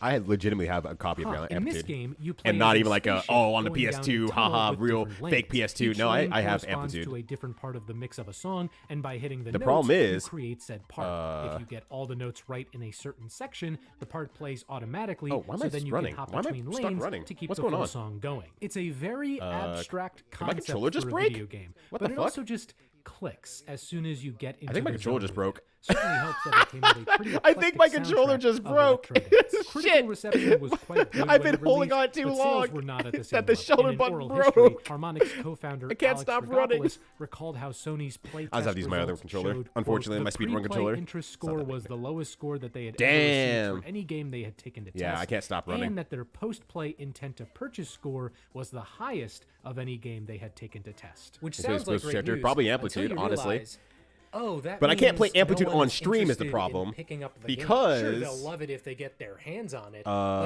if they it don't has feel a compelled lot of to licensed buy the music game on in it. the Well, I guess I could first just, place- make it immediate VOD, honestly, and that's not that big of a deal. Somehow, though, just saving real Sony quick. commissioned Harmonix for a sequel to Frequency. I'm gonna have to restart my PS2 real quick. 2003's Amplitude. It boasts play with cleaner a new controller. graphics, new modes, and a soundtrack that has names that I actually recognize, Ish. like Weezer and David Yeah, Bowie. that's Sales the reason were a why I teeny bit can't better than really Frequency's, but play not by that. much. But both games in what I call the characteristics of a Soundwave series got the attention of Konami, who brought in Harmonix to develop Karaoke Revolution. This one was way more successful. This did than gangbusters Frequency back in the and Amplitude, day. And God I think damn. the reason why is because of how easy it is to Freeze Pop is. describe. It's the If reason you why I know tried to who a lot of explain artists are, Frequency because and I didn't Amplitude listen to like someone on anything the popular. street, you'd be pepper sprayed within an inch of your life. It's Karaoke Revolution, it's karaoke on your home console. That's Yeah, Since it this made game rhythm used games a ton of popular cool. songs, and getting master recordings was outside the budget this time, Harmonix brought in wave group sound to record covers. Karaoke Revolution was a success, and There we it go. inspired several sequels in the coming years, including Get Away From Me. But I don't want to be a spaceship or a karaoke. I want to be loud and damage my hands. Thank you. Donkey Konga was developed by the team behind Taiko Drum Master and published Time to start by streaming on Nico Nintendo Nico. in We the get away with US that. You're in right. 2004. I'm gonna It's be very the biggest similar in Japanese style to the streamer out Taiko series, there. but Nico instead of Nico's not hitting ready. one drum, you hit two. The Yeah, DK WWE. bongos. You play this game Goes by across the hitting screen the left forever. bongo, the right That's all we needed. bongo, both at the same time, or clapping. It's a fun time, and it's bolstered by some popular hits and Nintendo tunes. What's your favorite Nintendo song? Let's say our favorites on 3. 1, 2, 3, Mozart's Turkish March. But you might not get to actually hear all of those songs because, man, were these things loud. When I was a kid, there were 2 things my dad hated when it came to me playing video games. One was the music of Beautiful Joe, and the other was the sound of the DK bongos. Not to mention all that slapping and clapping. Your dad's a started hater. To wear on your hands after like an hour. He's not wrong. Still, He fun just- game, he's a and even hater. got 2 sequels. Weirdly enough, the longest lasting impact of these damn things wasn't them specifically, but the studio who looked at them and said, 2D platform. Yeah, what did They Beautiful made a Joe do to your 2D dad? Platformer with the bongos called more Donkey juice? Kong Jungle Scrape my Beat, ears. and it's one I of the could probably best give games some Nintendo made that decade. You play as Donkey Kong, There's a little bit more bouncing around juice. these levels. You trying need to more get your juice? I can need combo more and juice. score up. Then you end each group of levels in a boss fight, and some of them are duels against other Kongs. You evade their swings. I and then have you go, Donkey Kong somewhere. This is exactly how it works in nature. Anyway, the studio who made this went on to make some of the best Mario games ever. Speaking of Mario, Yeah. We're full circle now, baby. now I know what you're thinking.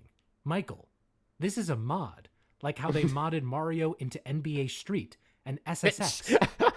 But I hate to be the one to break this None to of these you. are mods. No, those were real things in real games, and this is a real DDR game where Mario dance battles Waluigi. DDR Mario Mix was released in 2005, but somehow that wasn't the biggest rhythm game of the year, because Harmonix was back on the scene with a new partner You're challenged- and a new series. Challenged? Oh, Let's set really? the stage for this. There's an Harmonix episode. was fresh Oh my off god. 3 rhythm I had to games. find that episode. One I have sold not well, seen that one. But the other 2 did not. They also made a hoverboard racing game for the PS2 iToy, but that doesn't matter right now. Things were not looking good for Harmonix, as the 2 founders even considered shutting the place down.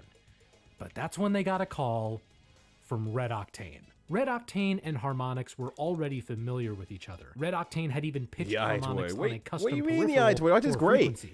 But Red Octane You came can to buy an Harmonix iToy said and use it something as to the a effect of, webcam for your "Hey, computer with the there's right this drivers, if guitar you install these right arcade drivers." game in Japan that's a huge deal. We know how to make peripherals. You know how to make rhythm games. Yeah, Let's it's do Guitar something." Hero They time. realized Hell they yeah. had a lot working against them. A few examples. Peripheral-based games had never sold well in the US. Rhythm games had never sold well in the US. Red Octane hadn't published many games. Harmonix was known for games that sold poorly. The game would come as a bundle with the guitar controller, which meant it would not only be more expensive than other games, but it would take up more space on shelves. go. But even with all that against them, plus a budget Wow, of only the $2 camera just million lost its shit. and a deadline of the 2005 holiday season, they still pulled the trigger. On November 8th, 2005, we got Guitar Hero. So your virtual avatar is up on stage with your band, and your job is to play this thing pick with damn this well. guy. Each button on the controller corresponds to a color. Is that what they say in the lane Japanese on the version? It highway. sounds like what Hit they the say in the button and Japanese strum version the bar for, at the right rhythm. time, you play the note. If you Heaven. don't hit the notes, you'll eventually fail the song. And then everybody up on stage is just standing there like, Ah, man, I'm all out of cash. if you play a specific section perfectly, you'll build up your star power meter. Once it's able to be activated, you tilt the controller to the heavens and score extra points. It does for a feel limited so time. much Just like later, its but it was Japanese it lasted forefather, so long. Guitar I guess Hero it was is just a very fun game. Guess Why it's did just Guitar like it Hero take off in the lasted US so long and when just Guitar Freaks whipped. did not? Well, isn't it obvious? The notes in Guitar Freaks go up But in Guitar Hero, they go down. The initial recordings used while the game was being play tested were done by Harmonix. But when it came to the game proper, Harmonix and Red Octane brought back wave group sound to record covers. Please. And it's a pretty good soundtrack that covers a lot of bases. Black Sabbath, Jimi Hendrix, Franz Ferdinand, if other people David can watch Bowie, Queen, Joan Jett, 47 Mario main DDR, songs in total, or I mean plus CX 17 on bonus songs, Twitch, then many so of which can were by I. bands featuring Harmonix members. Or I could just watch it in my own free were time, master whatever. recordings. This is where I learned about the song Even Rats by the Slip, which is a favorite of mine to this day. Every part of the game oozes with genuine love for music. It certainly helped that Harmonix was staffed to the brim with musicians. It is These were people who would weird work thing. at Harmonix by day and then go across the street to TT the Bears, rest in peace, at night. Hell, the tips that show up on the loading screens aren't just tips for the game, they were meant to be tips for being a musician. Guitar Hero is a great game, an absolute labor of love from It is almost everyone technically closer involved. to you role-playing as a rock Even if this game went on star. to commercially fail, Harmonix and Red Octane could take pride in what they had made here. But it's a good thing it earned $45 million by the end of 2005. Guitar Hero took off immediately after its Guitar Hero is an release. RPG. The Number go contract up. between Harmonix You and Red are a rock Octane band allowed for one guy. sequel and one side game, which they got to work on very soon after Guitar Hero 1. Before touching on those Upside Down games, though, Tetris. I'd like to touch on the Nintendo DS. You're gonna be the most hated person in all of 2006 gaming if you brought do us that. Elite Beat Agents, Oh, shit. a US Elite Beat adaptation Agents of the mentioned. 2005 Japanese DS game Osu Tatakai Wendan. Both games were developed Wendan by mentioned. Inez, the studio who did Gitaru Man. You play as a group of 3 special agents who help people in Why do dire these games situations fail? by dancing to popular music. A taxi driver needs to get a pregnant woman to the hospital, cue up Avril Lavigne. A weather reporter needs to manifest a beautiful day for her son's birthday, time to remember the 21st night of September. An aging baseball player needs to rescue a young fan from the clutches of a primordial rock golem. This is the anthem, throw all your hands up, yo. Don't wanna be you. They Each have to difficulty now, level Tom, though. features They a have different to leader. now. The hardest difficulty has you just playing as a trio of cheerleaders, and the final level on said difficulty destroyed my DS screen. I should have earned a degree in music performance just from beating that. This is one of my favorite rhythm games, for sure. If you have a method of playing it, I highly recommend Did you? doing so. Holy There was shit. also Adam, that fucking Electro rules. Plankton. Oh my god. Yeah, put it on Switch somehow. I keep forgetting this game exists. In this game, you touch the fish, and the plants, and the directional arrows. It's a Smash Brothers. Yeah, I was gonna game. say, it's But Smash aside Bros. That's from the those reason I two really know twinkling it. stars, there was the ever-growing supernova that was Guitar Hero 2, released for PS2 in November 2006 and for Xbox 360 in April 2007. There is a reason for that and I gap, need but I'll 2 explain it more later. The rock band gameplay is followers. functionally the same as Guitar Hero 1, but it's the little differences that make let's- for let's an do improved this. experience. New controllers, a practice mode, assorted quality of life changes. The 360 version goes a step further with a unique controller, a restructured setlist, online leaderboards, 10 extra songs, Yeah, and the same ability to purchase Eskimo. more as DLC. The game like a biggest difference toy. is, of course, A music the making soundtrack. game, like the PS2 Chorus DS, version if rocked anyone's ever 40 heard of that main one. songs and 24 bonus not tracks. as The good, 360 obviously. version I guess bumped it's those more like a numbers toy then, in up that to case. 48 main songs, 26 bonus We're doing songs, a and pouring 24 pursuit. DLC Doing a songs. Once again, costume. wave loop sound was brought I in can't to believe record it. You were covers, just a new but some Orndon songs group, came honestly. with their master recordings. Harmonix and Red Octane had difficulty amazing. getting Holy music shit. licenses for Guitar Hero 1 since they didn't really have a product to show. For the sequel, they not only had something to show, but something that was successful. This allowed the teams to not only get more recognizable songs, Yeah, but that's also fair. product placement from brands like Zildjian, Guitar Center,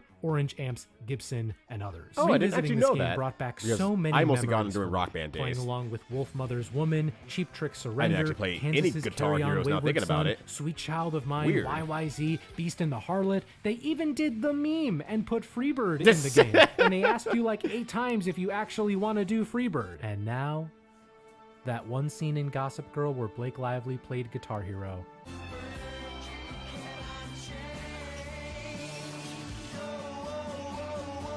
Guitar Hero 2 was an even bigger success. Seeing than the first DDR game, and Guitar Hero raking in / Rock Band $200 million in popular in media, revenue by US the end of media 2006. was a time. But while the crowds were growing bigger than Yeah, I hope ever, you find that pick again behind the because scenes, you have to share with everyone. the band had Having a already broken Hindi up. wedding, people dressed in A few traditional months garb prior, behind in the May me and the 2006, cosplayers. Red Octane Oh my was god. purchased by Activision for $99.9 amazing. million. And in September 2006, Harmonix was purchased by Viacom, or more specifically MTV Networks, for $175 million. Red Octane getting purchased first surprised me. Sure, they made the controller and they published the game, but Harmonix was the one who actually developed the game. Yeah, made the game. Why did Activision go for Red Octane? Well, because they also owned the rights to the series. And the first thing Activision wanted to do was push the Guitar Hero an Activision IP move right there. on just the We PS2. did it. Hence, why a 360 version came out months later. But before these two parted ways, they came together for a nostalgic cash grab. Guitar Hero Hey, like I said, if you find them great, but do not like lose your mind and go out of your way if you don't want to. Final Guitar Hero game developed by Harmonix. Truthfully, there's not a lot to say about it. It's Guitar Hero, but with a soundtrack made up exclusively of 80 songs. Red Octane had announced after Guitar Hero 2 that they were interested in doing games centered around one artist or one genre. There was a chance. Alas, critics were underwhelmed with the smaller set list and the lack of any quality of life tweaks from Guitar Hero 2. On the other hand, though, it does have Because It's Midnight from Limousine. Never, ever. There was just a chance to tease and just consider the possibility. Between this and Trogdor and Guitar Hero 2, Alex Regopoulos, you are a man of class and taste. The stage was getting ready for a battle of the bands, but before that, I want to quickly mention Jam Sessions for the DS. It skirts the line between rhythm games and full-blown handheld guitar simulator. There are clips online of people playing shows with this game. Trogdor mentioned Strong Bad is now on the scene. Video game commercials ever made. Just look at this. Oh, fucking this commercial. Oh, my God. This played all the time in Toys R Us when I was working there. Happy birthday, dear Hudson. Whoa, whoa, whoa! What the f*** is this? Fucking sponge cake! Fucking sponge cake. Look, say what you want about the commercial. The kid nails it. In it. late October 2007, we got Guitar Hero 3 Legends of Rock. This one was developed by Neversoft, the developer best known for the Tony Hawk skateboarding games. These are basically the same thing. It is effectively more Guitar Hero. You shred on both of them. The difference to me was in its presentation. Idiot. Guitar Hero 3 really leaned into that kid went classic hard. rock Yeah. signifiers and decor. I hope that kid Grandiose sets, larger has than a life long caricatures, real rock career in stars like acting. Tom Morello and Slash. And at the core of it all was a 73-song soundtrack, most of which were master recordings spread across a solo and co-op. Also, what's up, Empress and Myth? How you doing? Me to some of my favorite I'm glad you could be introduced to songs it for the at first time, Strokes, live on Reptilia, twitch.tv.com, and Block on my Party's channel, no Helicopter, less. Pearl Jam's Even Flow, The Killers' When You Were Young, Eric Johnson's Cliffs of Dover. Yes, Very right. much is the nostalgia kicking in, but I think this is the series' best set list. Though I will say, it was also around this time that I noticed how the male lead singer can somehow do flawless imitations of Eddie Vedder, Kelly Okereke, Billy Corgan, Mick Jagger, and Jack Black. But of course, if you know this game, then there's one song you most likely remember for it. Once you beat the game's solo career mode, you unlock. You're gonna say that they're super famous and no, basically can't recognize them. Yeah.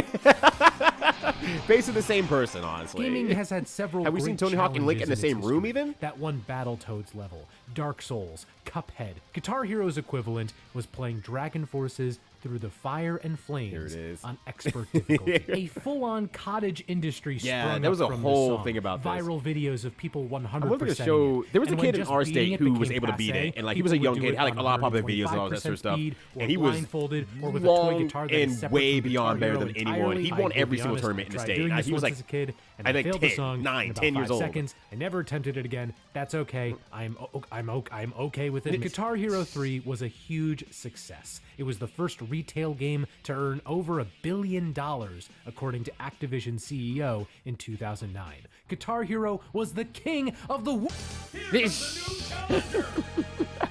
Just a week or so after Guitar Hero 3, we got Harmonix's new series. It was that soon after? Rock Band. Holy shit. Have you ever been to a concert, seen the musicians on stage, and said to yourself, they got a hi-hat in on this? Rock Band's greatest innovation is right in the title. Instead of just having guitar, you can now choose from 4 instruments. Present day guitar, calling bass, is one of the vocals, best and drums. songs ever. This also meant you could have 4 people playing at Let's once. be real here. This It does was have Rock Band's big biggest zoomer value energy. prop. It's great hyperactive, it's fast, it's technically impressive. Like, it has all the makings of exactly the consumer mentality, like, Fortnite, Smash Melee, and stuff like that. And it's a damn good song. So, like, mixed all together, that's a very Zoomer-esque song. Looked clean and professional. Yo, what up, John Donut? How you doing? Since the fret colors just grinding out some Monster Hunter here and watching cool videos. What's up, you? How you doing? There was a little overlap with Guitar Hero 3. Sounds cool as fuck, and I like 7 minutes song, so it's all right.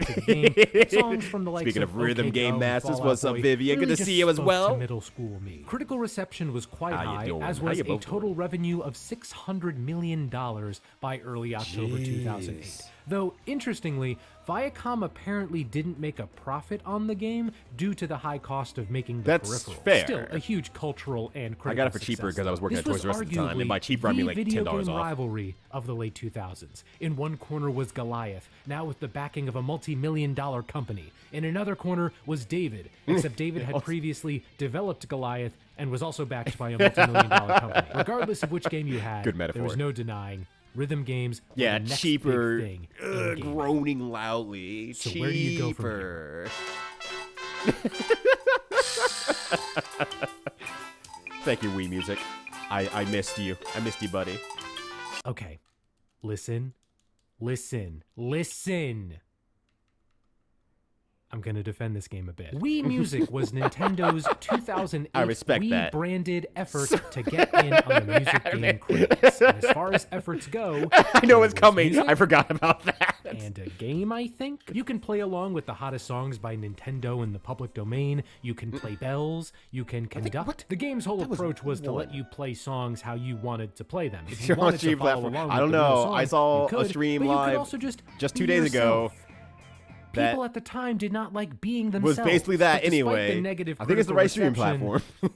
I like the idea of Wii Music. The freeform nature and the fact that there is no failure in this space. No way it can't you can mess around as much as you want, and the game will still be like, this is the first step towards the rest of your life. Shrugging it was a nice alternative collectively to with the rest of the internet going like, in rhythm I guess. games on sheer technical mastery.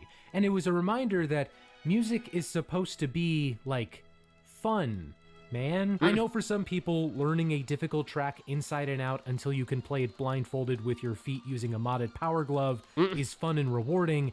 I just want there to be options on both ends of the spectrum. If you want to stun on people, go for it. If you want to do the Legend of Zelda theme with banjo, cheerleader, dog, and cat, then do that too. These are both valid. Also, the game's got a great main theme. Oh, of course it does. It's a Wii game.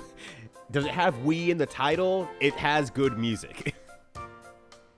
Come on, how you gonna hate on that? Guitaro Man? I guess you meant Guitaroo Man. Yeah, we passed Guitaroo Man. Your music. I've tried. There's two neat things about audio surf. Guitaroo Man was First a while ago. Is how the gameplay works. You ride on these tracks, catching colored bars in 3 different columns. I had a the goal is to line up bars of the same color, close together, I'm like, it's fine. Points. The second neat thing is that you can play with any song in your computer's music library. The game auto-generates a track for every song, and from my own experience, the tracks are okay. Do freeform, do shit, as well as having if trouble. Like, you know what? Thing and you want I'll shake phone, your hand through the internet, player sword. You're right. You're right. It's the same idea as Guitar Hero, but with 3 columns to tap. I remember having this game on my original iPod Touch, along with Crash Bandicoot Nitro Kart 3D and Coldplay's Viva La Vida. Fun times. As another quick aside, I also want to mention Korg I did not think we were going to like get to the Korg, actually. I'm just thinking about that when I mentioned it earlier. Like, there's no way Korg's going to come out onto this. For the DS. I just think it's wild that they built this for a handheld game system. If you're Metro... Audio Surf 2 months ago? What the fuck? Raindrops, drop top, smoking a hookah in the hot spot. But hey, we're still deep into Guitar Hero and Rock Band, gripping the market. So the companies involved were starting to run into I hate that you're also still rhythm games right. were raking in Flare a ton sword. of I revenue, really hate that you're and still that right. is in part due to them being popular. But the other big reason is that you have to buy the instruments I guess that makes in sense. order to get Different the way to full enjoy experience, music that which they probably was already boosting like. the amount a customer had to pay beyond the usual $50 or $60. So you buy Rock Band and you get all the necessary controllers. That's amazing. I'm so happy for you. But for any future games, you don't need to get the controllers anymore. A customer buys into the cult of Rock Band at $169.99, but any future game purchases would be capped at $50 or $60. So how do you counteract a guaranteed decline in revenue? Make a bunch of games!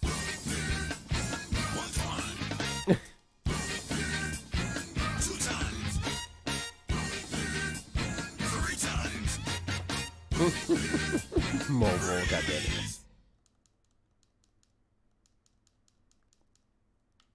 it. There it is. There's a DS1.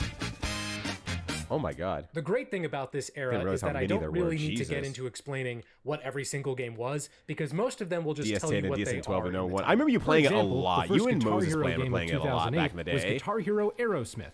It's Guitar Hero, but with Aerosmith. The first title in the series to focus on one specific band. Then we got Guitar Hero on tour I had Trauma for the Center for original that. DS and DS Lite. This game came with a guitar grip that plugged into the system's Game Boy Advance port. From there, yeah, it's Guitar Hero on the DS. You strum using the included pick stylus. There's only 4 fret buttons instead of 5. One day a doctor will diagnose me with arthritis entirely because I played this game as a kid. But other than that, it's Guitar Hero on the DS. We even got an On-Tour sequel that same year with On-Tour Decades. It's the same kind of game, but with a soundtrack based on decades, starting with modern songs and ending at the 1970s. Oh, and this year saw the continuation of Guitar Hero Mobile, which had released in December 2007. It's Guitar Hero will be waiting for you whenever you're ready. I'm talking like EBA Motorola phones. But the main event this EBA year was the release of both Rock Band 2 and Guitar Hero 4, work on the DS as well. Subtitled World Tour. Rock Band 2 is Rock Band with more and made better. For starters, the game bundle came with improved controllers. It also added a drum trainer mode. I got Rock they Band must 2 have now in noticed the praise retrospect. of the past game's drumming and said, hell yeah, we'll teach America's youth. A battle of the bands mode where you competed with other bands by uploading your best scores only handle one of the BS screen for Walk This Way. 84-song set list. But as a bonus, if you had Rock Band 1, you could import most of the songs from 1 into 2 Jordan, for a have small I ever price. said I love you One recently? fun note about the soundtrack. Because it needs to be said more Shackler's often. Revenge from Guns N' Roses' long-delayed Chinese Democracy was included, and it was the first sign that the album was finally releasing. Oh my god, that yeah, same that makes year. sense Could though, you Adam. imagine Like, an album the being DS could take a teased in beating, any but other holy game? shit. Yo, what's up, Coco Jam? How you doing?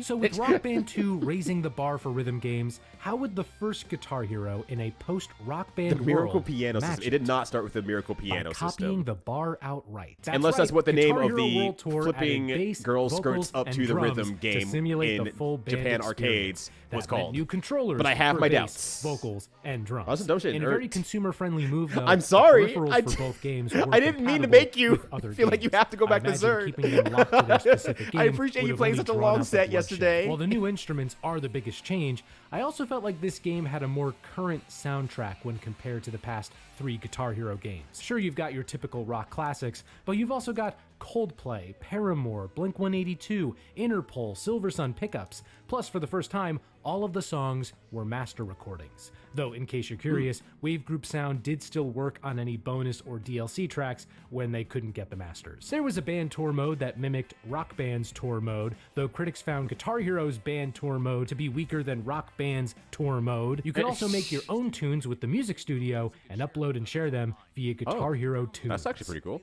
To be honest, I played this game a bunch as a kid, and I just found out that those features were in the game. But hey, no matter how much they added or altered, the simple act of getting friends together to make pretend whole ass music piano for was the still NES. Oh, holy incredibly shit. enjoyable. In fact, whether you The got World Bamba Tour or goes Rock hard. Band 2, you were gonna have a good time. Though now, what's the reason to get one over the other? Have You fun, I picked feel like one playing more. because, All right. what, it had As a long as not specific like song a you liked, fuck or you wanted Ryudo. a I'm specific gonna feature. make I sure his personally life stayed is on the hell. Guitar Hero He side made me because of come brand over and recognition. play This isn't a XR, Rock Band and I household, hate it's a him Rock now. Band household. I just Guitar want to let him Hero know that also his days happened are to be the numbered, sales which I'm victor like, this yeah, that's time, fair. Accept selling that. 3.4 million copies We can through chat the about end of 2008 stuff versus as Rock well Band if you ever 2's want to. 1.7 million. By this point, the two Corner Rush series just were fair. cultural Also touchstones. fair. Celebrities were starring in ads doing the risk of Oh business shit! dance, Speaking TV of shows Gex were from parodying it, over an musicians hour were ago, commenting there's on the Susie. games, or at the very There least, she the is. money they were making from their She's songs here for being in the Gexual game. Relations. More and more musicians What's were up, making Susie? Thank you for like recruiting with mine. Hopefully you're having a good and being one. in the game themselves. What's like going Ozzy on? Osbourne, What are you up to Sting, today? Haley Williams, Travis Barker. But not every musician was thrilled this about house. Guitar Hero and Rock EA Band. Sports. Jack White felt that video It's in games the weren't a game. good way to introduce music to new fans. What's while up, Prince, Solaris? How John you Mayer, doing? And Jimmy Page thought that it Doing cheapened the excellent. act of actually learning the guitar. And sure, no one is wow. gonna play Guitar Hero and then immediately become Steve Vai. But in my opinion, these games were a great a lot of people got into like Tony Hawk. People got into then that could get someone skateboarding inspired to take up their instrument and learn how from they Tony did. Hawk And if games. World Tour and Rock Band 2 didn't convince people of that, the two series would get a lot more. Someone chances just to beat me do to the it. shadow. Guitar Hero Oh, Smash Amber's Hits getting was the first slow Guitar and Hero old. game of 2009, a best of Join us. compilation from the Join rest us. of the series. You took up It's Jones cool to because this is hear Rock all of Band. the Oh, songs shit. with their master That recordings rules. since the first few games. My were nephew mostly always played drums covers. on Rock Band, so Why I never was got this a good at it full-price because game, though? he actually did drums Why was this a in full-price game, his though? marching Guitar band. Hero on Tour Modern Hits. It's Guitar Hero on Tour, but with modern hits.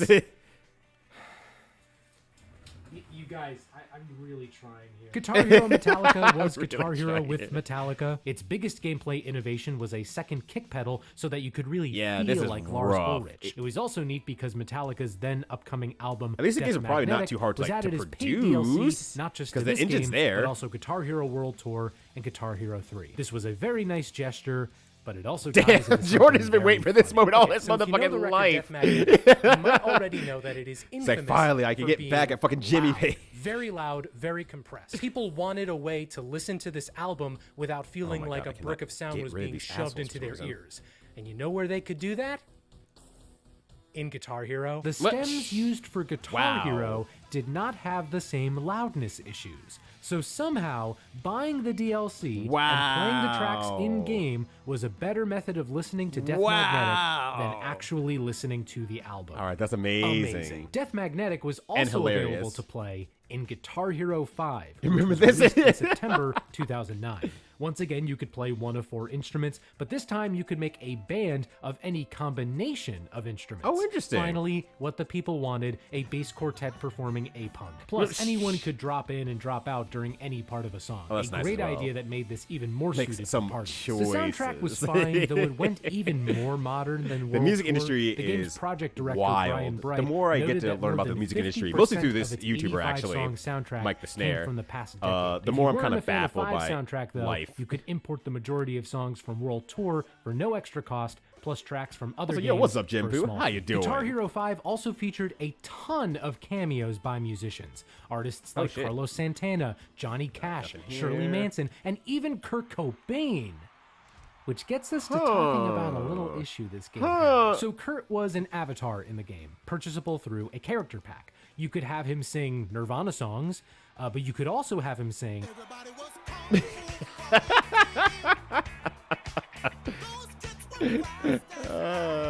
not Nirvana songs. Some people found it in poor taste to have Kurt Cobain, a famously not alive person, Okay, but singing he's singing YMCA or You Give Love a Bad Name. Sorry, that it is- doesn't help that some that of is those people were the, a level of funny. the owners of Nirvana's estate. Guitar Hero 5 Yeah, was that's pretty fair. well received by critics, and it sold well, but less than 50%. Also, yo, of what's up, Guitar Kindness Hero. Weapon as But well? alas, How you that's not doing? how the Guitar Hero series ended. glad its you're here to learn about 2009. cool rhythm Or games with rather, us. That's not how the Hero series ended its 2009. Yeah, DJ Hero. Released a month later I in love DJ October Hero. 2009. It boasted The a OC new is genre super of good electronic dance if you music have not and a heard new it before. It's turntable super peripheral. good. History doesn't repeat, it just rhymes. This one was a great time. I got it for the Wii ages ago, and it's such a fun simulacrum of being a real DJ. The mixes were excellent. Marvin Gaye and Gorillaz, have the Queen, rewind thing. Daft Punk, Dizzy Rascal, and Justice. It does make scores really super bums silly, me but if you out just like that want to there's no enjoy the game and official way to vibe, it's listen to most of perfect his for that mixes. otherwise. Despite its quality, though, DJ Hero was the first real sign that something in the rhythm game kingdom was amiss. Most reports had the game selling under half Yeah, and it of didn't sell Activision's well, like, projections. at all. Some time away from the It series failed. would The do reason I bought it Activision because it was some like on clearance. and as soon as I finished that Very, sentence, look very what we cheap got. clearance, Band so I Hero bought came out it. in November 2009. And then I It comes lost the with a controller. soundtrack filled with And mainstream then pop songs. I found We're it talking again Jesse after I McCartney, purchased another Janet controller used from a Jackson, local Taylor Swift, game store Corinne Bailey for Rae, like Maroon $10. 5. Otherwise, it was $5. It it's was Guitar cheap. Hero 5. It's I don't cheap know, even I in the guess this makes for aftermath. a more accessible Nostalgia's not party even game powering if this game More anymore. people are aware of the songs, and so grab finally, the Hero series ended its 2009. TPS, yeah. You. Guitar Hero Van Halen released in December 2009. It's Guitar Hero, but with Van Halen, even though some of its members are inexplicably missing. Yeah, Speaking yeah, of the missing, peripheral is some around the features from game, Guitar Hero 5 like, weren't in this for some is gone. reason. it didn't review or sell that well. By Especially number comparison, 2. the Rock Band series really kept it laid back this year. We got Rock Band Unplugged for the PSP. They fucked it up. Don't worry, this one does not come with a Rock Band grip or anything. It's Rock Band, but in the style of Frequency or Amplitude. Oh. It's neat to see Harmonix combining Actually, a gameplay style kind of that was well reviewed with a brand and soundtrack that would actually sell. There was no mainline numbered entry this year, though we did get something that was arguably even bigger. The Beatles. They were advertising Rock this Band. so fucking MTV much when I was had at already Toys been R Us talking 2. with members of the Beatles family before Rock Band 1 even came out, and after years of talks, we got a full-on Beatles music game, which released run to the alongside fucking ground. Yeah, let's the be clear here. 2009 remasters Get our language of all correct their here. albums. This is the best You missed band-specific out. game Like, from either missed series, on in my the. opinion, You were on the late because end, or missed. You were while too I'm biased early as and a you fan, stuck with but like it's got the most to DDR, work with. basically. It covers the band's full I'm history. curious for Tata. It's got great You only played it visuals, once. new controllers. I didn't made play. in I mean, homage I to really Beatles only played instruments. Rock Band. The only real I bummer have is not that, touched a unlike Guitar other Hero, entries, except the maybe like songs and once, like at a avatars party or from something this like that. game couldn't be transferred to other Rock Band games. Beat the Apple Corps meaties deprived with us Rock of seeing Paul McCartney sing Misery Business. Shockingly, though, the Beatles Rock Band was also considered a sales disappointment. It launched the same month as Guitar Hero 5, and while it sold over 500,000 copies in the first month in the US, analysts have Oh yeah, projected and DSCA way more. will make sure If that the never Beatles happens can't fucking save again. your genre, I don't know what else could. Oh, thank goodness! Finally, there was Lego Rock Band. This one boasts a very family-friendly soundtrack. It's the first game in the series to start choking hazards. 2009 did not just belong to the heavyweights, though. Van We also Halen. saw Wow, the they were debuts just of two giving it series. away. Rhythm Heaven is another rhythm game Oh on hell the DS, yeah! and it is my heaven. The gameplay is built around tapping, holding, or flicking the stylus, and the They import to old scenarios are consoles. Yeah, wild. yeah. You That's punch pretty flower much it. pots and barrels, you ram dumplings down your throat, you see footage of me in high school choir. As far as I'm concerned, this is a rhythm game classic. But don't take my word for the it. truest Just goat. ask Beyonce.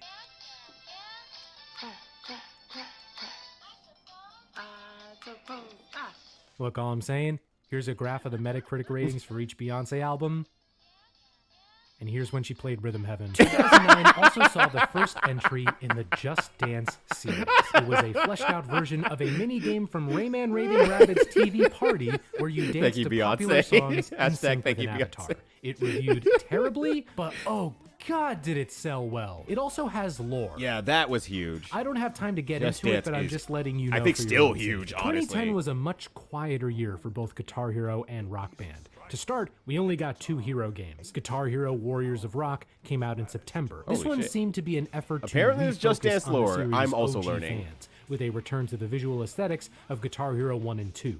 The story mode has you recruiting warriors of rock to defeat the beast, and each warrior has a transformation that can help you in We the need game. more The Rhythm Heaven in our 93 lives, song honestly. soundtrack also Thank you, pivoted thank you, back Artesia. Thank you for hard pinning that. to the classic rock, metal, and punk. Gotta make of the sure that we first thank games. Beyonce. Say what you will, but it's pretty neat to see the series go from Killer Queen cover in the first game to Bohemian Rhapsody master recording in this game. The 2 most noteworthy Wow. songs used were the full 2112 suite by Rush and a new song by Megadeth recorded specifically Oh, wow. for this game. Even still, the rest of it was just Guitar Hero, and it sold/was reviewed as such. The second Hero game was DJ Hero 2 in October 2010. Again, more Yeah, DJ that Hero. just zeroed and it sold out. even That worse was than the first so game. On the Rock sold Band before it side, sold. there was Rock Band Green Day.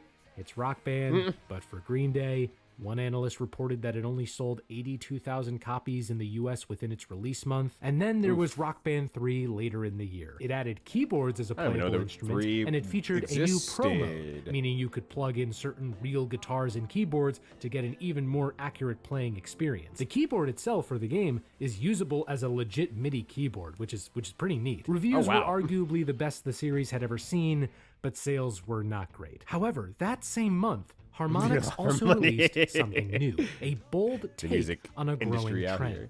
And it all started with home surveillance. Yeah! Dance Central Dance released in Central late 2010. time. It was Harmonix's attempt to mash up Just Lost Dance Track, okay. with the Xbox's new motion camera, the Kinect. This I game does personally kinda can't slap, tell though. you I do how like it was it. to play. My sister as was I did not have obsessed it, with it, though. but it sold 2.5 million copies and was Oh, it's considered 100% far time for and Han away Solo. the best Kinect launch title. Not that it had much competition. It spawned a few more sequels in the coming years. And that just about does it for Harmonix and Red Octane's torrential reign over gaming. You're gonna buy Kinect for Just work to make purposes, sure you and that makes sense. understand, It's used in the medical that field was a 19 lot. games. 19 games that were released Which under the interactive. Blank Hero or Rock Band umbrella that were released between 2008 and 2010. And when you consider that many of these games were being released back to back to back, it's pretty easy to see why the rhythm game craze turned into an overbearing fad. It's also worth noting that, aside from the deluge of rhythm games, the period between 2008 and 2010 is also famous for having a recession. Many people were cutting back on their spending. Yeah, some people couldn't afford a $50 or $60 game, let alone a game that costs nearly triple that. Heck, the UK Office for National Statistics used Guitar Hero and Rock Band as a measure of how consumer spending changed in that period. Wow. It says a lot when your game is being used as an economic metric for a recession. The nails in the coffin came throughout 2010. Yeah, plus December, DLC, Viacom plus, sold you know, Harmonix all the for a games that were reported released at like full $50. price. Not 50 million. Wow. Not 50,000. $50.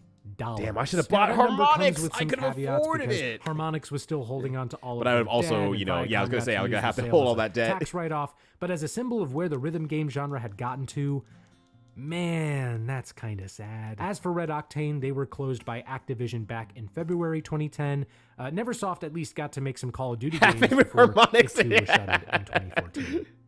Oh, and Wave Group Sound is Facebook's in-house sound design team now. Now, the way this part of the story is unfolding, you might think that rhythm games as a whole died after this. And no. Look, they certainly have not reached the same heights. That's obvious. But there have been quite a few $50 for the steal. Yeah, exactly. You only have to pay millions of dollars to be millions of dollars in debt. I can just reach my pocket and get that for basically free. Shined brighter than why fake some money aren't real. Kill your guys, eat trash. Escape you. Guitar Hero Live was released in 2015 and developed by Freestyle Games. I don't even know this game who made the two DJ all. Hero games. So what does this Guitar Hero bring to the table? Realism. First, there was a new controller. Instead of 5 single buttons, there were 6 buttons divided among 2 rows. Notes in the game were color-coded. We might be skipping Project Diva. Which denoted Is Project Diva out in 2015? Before you ask, yes, this meant the seems controller really could weird, not be used with past games, and old controllers could not be used with this game. Second, instead of the old avatars, the visuals were either full motion video or the song's music video. I don't know. The full motion video could be considered more immersive, like and I could be biased by nostalgia. I just don't know. But there was a charm to the series' motion-captured avatars. Guitar Hero Live feels like I'm in a mediocre karaoke bar. I don't really care, but for so I just I have no idea. They're still using master recordings, right? The game was but out when I went to Japan my first time, though. It was very popular in the arcades at the time. Who actually sing the songs. What the hell did you do with Maddie Healy, you assholes? The soundtrack this time had only 42 songs on the disc, and man did it lean on modern songs. Some artists like Arctic Monkeys and Jack White made perfect sense being here, but Rihanna? Imagine Dragons? Skrillex? Skrillex? There's also the matter of how the game added new songs. You see, you couldn't buy songs to play this time. Instead, you had Guitar Hero TV, a streaming service that allowed you to jump into songs that were on rotation. Imagine if you were watching MTV back in the day and you could just press a button to start playing along. Apparently, this made licensing rights a lot easier and cheaper to get. I guess. Cool. I'm just confused by this whole game. And other consumers He's been pretty thorough, like While surprisingly thorough for like revealed so sales far. Numbers, they It's did a say pretty in long an video earnings call for that it this missed subject. sales expectations. It missed them enough to have 50 Freestyle Games I'm just employees like laid off. confused, I and guess. for this to be, I'll take as it from of someone who's now, actually played. the last Guitar Hero That's game released. interesting I never to thought me. I'd be excited to say this. But also, what's up, Eggball? How you doing? Rock Band 4 is just more Rock Band. Yeah. Harmonix was back as developer and publisher, but the peripherals this time were made by Mad Catz. Though, of course, there was backwards compatibility for both peripherals and songs. In fact, the most amazing thing about this game Mad Catz is how peaked. well We saw the peak of Mad supported Catz. it's been when it comes to DLC. Mad Catz mentioned They 3 people were getting still banned releasing at songs random for this game. Just a few weeks ago, they added Nicki Minaj's Super Freaky Girl. What the hell? Critical reception was pretty high, but sales were a fraction of the third game's. Mad Catz even went bankrupt, in part due to the underperformance of this game. Even though they're back from the dead now, the series would get one last chance in 2017 Not sure about that one with still. Rock Band VR. It's a VR version of Rock Band. I've never played it. I can't speak that's to actually it. kinda cool. Reviews were okay.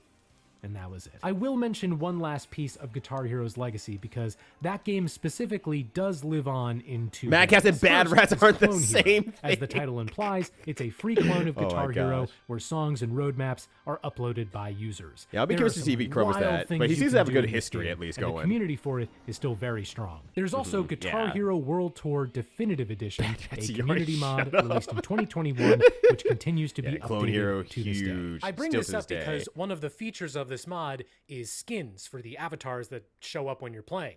So I don't know, this is just kind of off the top of my head, but you could have, for instance, John Wick on vocals, Walter White on bass, Saul Goodman on drums, and I don't know, like Yellow Among Us Drip on guitar. Just an idea, just a possibility. Okay, we are actually free from Rock Band and Guitar Hero now. Among Us mentioned. Like I mentioned before, there have been plenty of great rhythm games released since the genre's heyday, and I'd like to highlight some. Ooh, that's actually kind of nice. Harmonite was a 3DS game developed by the same people who make Pokemon. It's got I should have great played art more of design that, but and I liked what I played. music, but the Pokemon tracks they throw in are great. I would say check it out if you have a 3DS, but Nintendo shut down the 3DS's eShop earlier this year, and Harmonite was digital only, so it's no longer available. Oh shit, I got it on my DS then. Developed by Ubisoft and released in 2011. The pitch of this is, what if Guitar Hero actually taught you how to play guitar, along with which is hacked songs. actually. There were lessons that originally I was going to do it for like Great Ace Attorney, and then Great Ace Attorney got released. Like I got announced immediately after. I liked the idea of this game when it came out, though I don't know how successful it was at teaching guitar to new people. If you happen to start playing guitar because of this game, please let me know. Beat Saber is a big deal. It's a VR game where you slice blocks in time with music. I'm not a huge fan of it, but as an avid glasses needer, I'm also biased against any VR game. Samba de Amigo got a reboot on the Wii back in 2008, and it's getting another entry on the Switch later this year. Speaking of another entry on Switch, I hope we get another Rhythm Heaven at some point. Yeah, there was a Wii game and a 3DS game that combined new songs with old ones from throughout the series. I would say go get that one if you're interested, but here in the US, it's no longer available. But there I was. But there I was. As Harmonite. But as a close alternative, I'd say check out Sexy Cause. Oh no! Okay, yeah. Get that shit project back. Though I wish it was weirder. And I get that a direct comparison to a game like Rhythm Heaven isn't doing any favors, what the hell is this? But in that game, you cheer a pop star on with a group of monkeys. You go on a date where you have to protect gophers from soccer balls. You shoot ghosts with arrows into a house. It helps you get started? Okay, so like gets you some fundamentals in there, maybe some muscle memories. You lift weights and catch money. It's me for real. And swipe a credit card. I don't know. I guess a more outlandish presentation would have contradicted the mellow music, so it makes sense. Still, worth a playthrough if you like Rhythm Heaven. But what about Elite Beat Agents? That hasn't seen a sequel at all. Yeah, that needs another one. Its Japanese originator only got one sequel. Would we ever see a revival of the Osu Tatakai Wendan series? Kinda. Yeah. A third of it, at least. Osu is a popular computer game where you click buttons like a goddamn lunatic. Burn my house to the ground! My family's dead! What do I do? This is the game for people who played the final level of EBA at the hardest difficulty and said, oh, that was easy. It's the same gameplay style as EBA, but the maps are created by users. That's why I'll kind of bounce off of Osu, because I was like, I don't know when to fucking start with this shit. I don't want to go super hard. I kind of want it to be charming and pleasurable. But I also feel like if I want to play hard games, I'm already playing Pump It Up. That's killing me. That's literally killing me. Hatsune Miku's gotten a couple of rhythm games over the years. Square Enix has made a few rhythm games out of Final Fantasies and Kingdom Hearts music. Atlus has done the same with Persona's music. Def Jam Rap Star was a 2010 rap karaoke game that dared to ask the question, what if we didn't get the rights to all the songs in our game? We may never have known if it wasn't for their sacrifice. Thumper is a rhythm horror game where you race a metal beetle down a racetrack and fight giant demonic skulls. Sayonara Wild Hearts has a beautiful I have this game, I still need to play it. Soundtrack, and Queen Latifah as narrator. Rhythm Thief on the 3DS is a fun time, an escapade through Paris with an electro jazz soundtrack. Unlike Harmonite and Rhythm Heaven Megamix, this game was released physically. But it is basically unavailable. Friday night. Well, hack your 3DS, everybody. But you didn't hear from me. Then uploaded it to Newgrounds. I'm like, I should get that. Friday Night Funkin'. I never got into it, though I know this game and its modding scene. At the price of a mortgage payment, I'm good.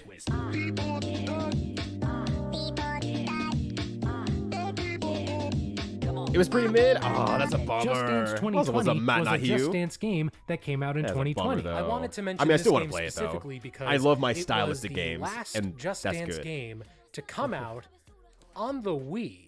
It's A console that was launched 14 it's still years used in hospitals, prior. honestly. Just Dance kept coming out It's on still the being Wii, used by even that when core its audience for successor, multiple reasons. The Wii U stopped getting entries. Some said it was because hospitals used Osu the game to help does? I patients knew Friday Night build Funkin' up has their mobility, issues with but a the devs, Ubisoft but I did not rep know Osu debunked does. that as the main reason. The real reason, as they put it, was that people just wanted it on Wii. But alas, the 2020 edition was the 3DS. last The lesson leave of this one is recent hack your Just Dance 3DS. game was the 2023 edition. Turns out this one will be the last installment. The series will become a live service from here on out, with any new songs added via DLC. Our friends at Harmonix got to reboot Amplitude in 2016. From what I heard, it was as good as the first one. Harmonix's latest game was Fuser in 2020. Fuser's and actually it's all about performing mixes and mashups. There's a card game Fuser that's actually pretty fun. I hate to kind of half admit it. It's really fun as a card game. Most advanced mashup software ever commercially released. The actual game itself does not appeal to me. That's the part why I hate to admit it. The actual game doesn't appeal to me. The card game,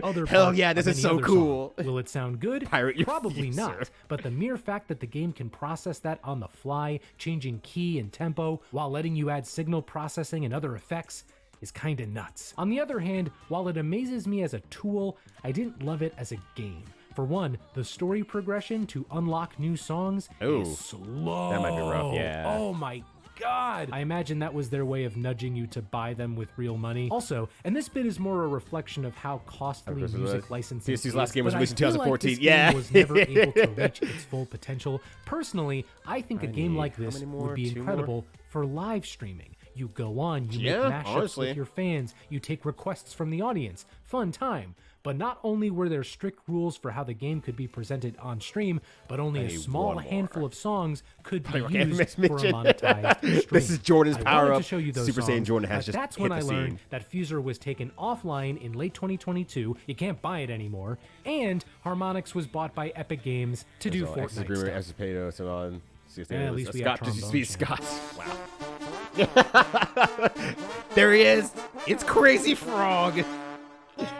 Finally, we've peaked. To round out this retrospective, I'd like to take a look at games that are not necessarily rhythm games, but rather rhythmic games, if that makes sense. Rez is a good example. It's a 2001 rail shooter, but its electronica soundtrack is woven into the very fabric of the game, which makes sense. It comes from the producer of Space Channel 5, and said producer would go on to bring that same musical synchronicity to games like Lumines Jump scare and Tetris just Effect. dropped. Crypt of the Necrodancer is a Tetris roguelike Effect's so RPG good. where you move and attack in time with a song. We even got an official Legend of Zelda themed sequel in 2019, and there's a spin-off in the Of the Necrodancer series coming later this year. Metal Hellsinger is the same idea as Necrodancer, except you shoot guns in time with the rhythm. No Straight Roads is an action-adventure game. I still want to play this, even though I've heard it's kind of a city filled with EDM. The game itself is decent, but the soundtrack is phenomenal. Is great. For real, I named this as one of my favorite albums of 2020. And finally, Hi-Fi Rush came out earlier this year for Xbox and Windows, and based on reviews, it seems like a fun time. Please put this on Switch at a time that is convenient for you. And that just about covers the history of rhythm games. The history is really good. Okay, Minimax said he's like, it's fine, it's okay. But once again, the music's so good that it's like worth playing that on by itself, which I've heard a few songs from it, and I was like, yeah, I'm in love with these songs, and I don't want to play the rest of the songs because I want to actually play and I hope the maybe game you'll check out one or two get of the in games context that of I all the mentioned rest of the here songs. today. And if there's a game Mention that I Neighborhood, didn't I mention, don't think let me know in the so. comments. He did not. Farm Rush isn't out yet. That's September something.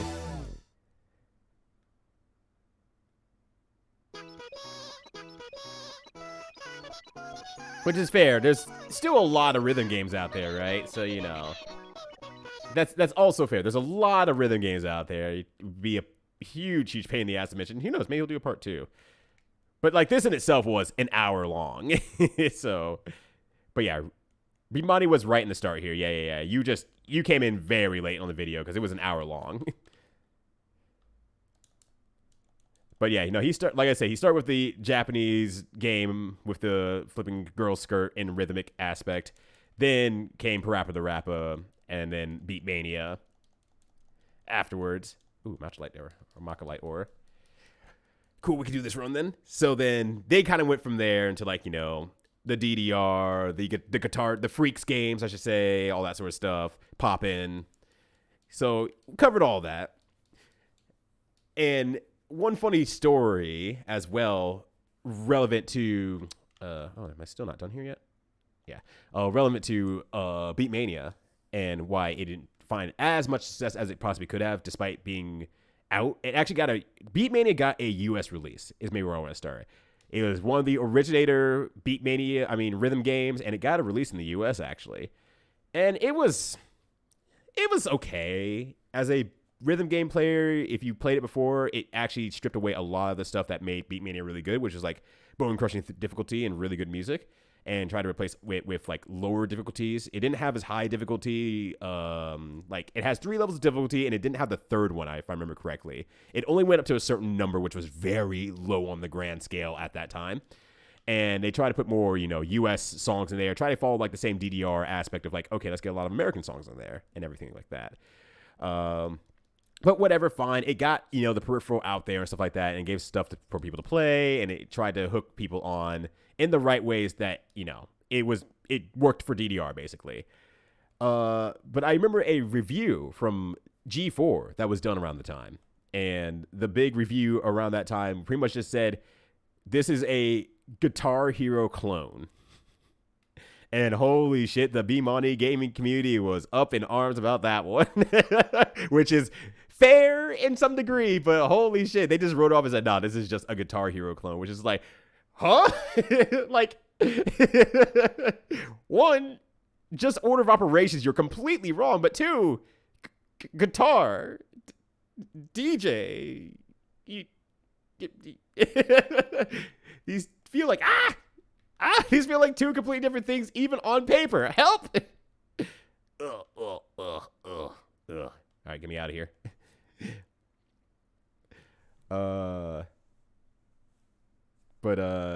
Yeah, so that was like a lot of the reason why I think they probably didn't even like try Guitar Freaks, because if they couldn't release Beatmania without the accusations of, ooh, that's a Guitar Hero clone, Guitar Freaks didn't stand a fucking chance coming out with 3 ass buttons.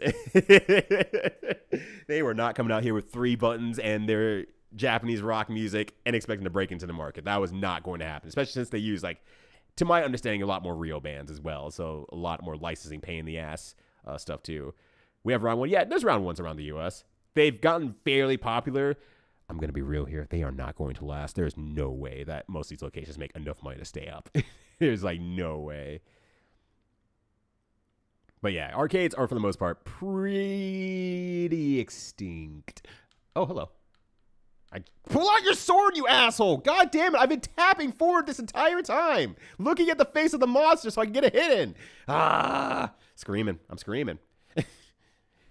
So, yeah, arcades are still popular. Round 1's kind of like being the main progenitor of holding rhythm games in the US at this point, for better or for worse. But Round 1 has gotten a lot more popular across the US.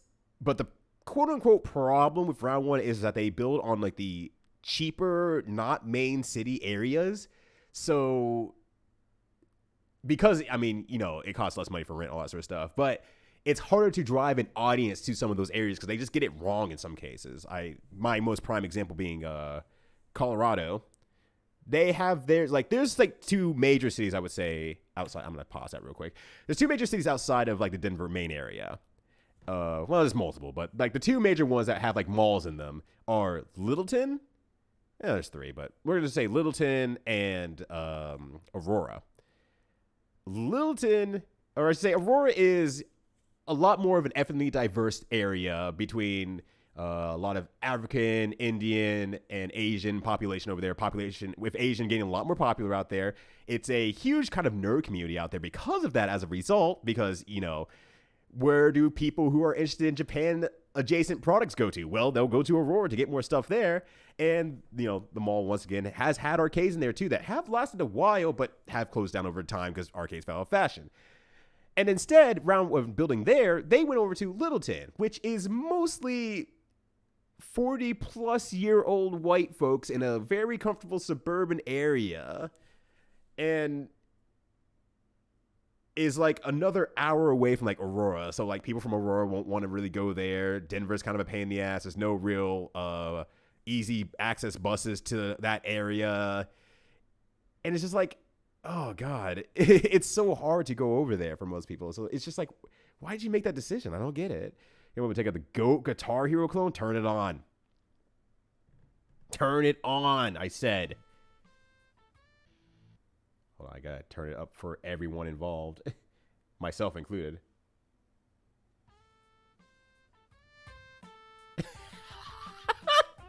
It's trying so hard. This is as loud as I can make it. I'm sorry. I'm sorry. It doesn't go any louder. This is as loud as I can get it to go.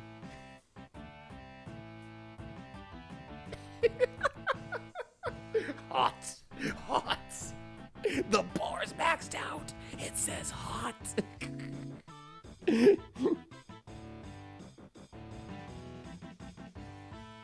It sounds like Doom. That's what it is.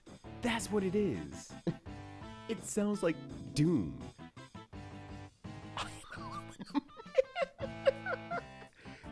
Oh, really? Okay, that makes sense, Kindness Weapon. I'm also speaking a little bit quieter because this is very quiet. This is light metal. Hard rock? Nah, this is marshmallow rock. Must be in suburban malls on the edge of cities rather than city centers for some reason. Well, that's the thing. Aurora is a suburban mall on the edge of cities rather than a city center. Except they had arcades in there at one point of life and the right audience for it. Currently, because the Asian population is booming over there because we have a lot of California folks moving over to Aurora. And it was just like, even by the time they built it, it just seems weird that they decided on that. So I don't know. What fucking song is this? What are you talking about? It's Carbon Man. Like he's humping it. Yeah. Look, he's going in. The guitar.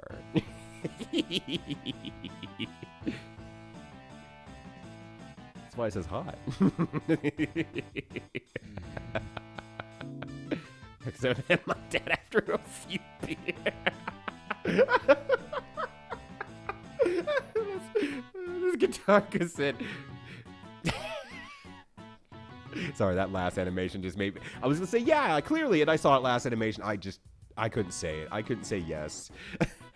This is not a RAP joke or anything like that. I just saw that animation. My brain just said, I can't say yes anymore. It's done. Oh my God. It's so bad. It's so fucking bad. God, I hate it. All right. Somebody give Jordan a raise and then immediately trip him on the way out from the meeting. There's a prior agreement. I don't think anyone agreed to this. Not even the notes going down signed a contract to be here. They don't even look like they want to be here. They look like they're walking into the front door of work right now. They're just shuffling in. Oh, another day of work, I guess. There it is. Ugh. They're having their labor exploited. Exactly. You rock. Granite. Granite,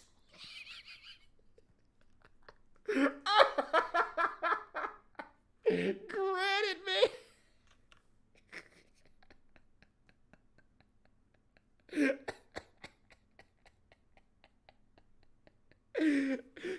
I didn't actually look at the video title. I just started playing.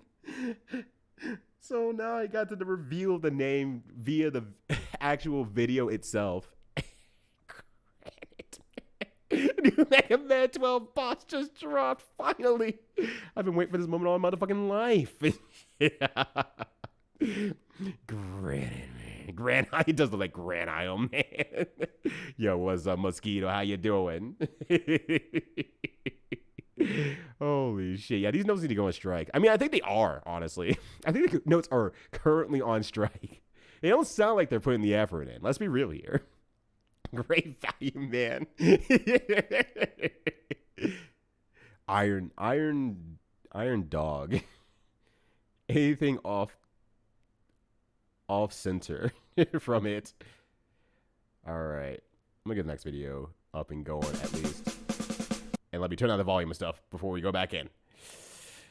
Because that'll kill everyone and myself involved. I mean, I'm already dead. I've been dead for like a few months now, but I want to make sure that you all stay alive and live a very fruitful life.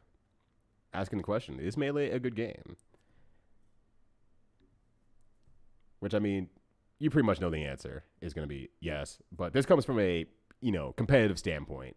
So, or I should say a YouTuber who makes a lot of competitive, in-depth videos and very good, like, hey, here's a really fucked up thing about Melee that can happen 1 out of like 20, 100,000 times, basically in a real match, but we can recreate it here via task, and if we set this really complicated thing, here's what happens, type of videos. So I'm interested to see what their perspective is on it from kind of that side competitive standpoint, I assume. I have not seen this video yet, so I'm just curious to see what they have to say.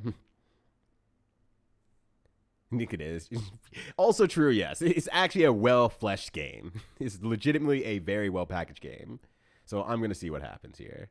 It's fair.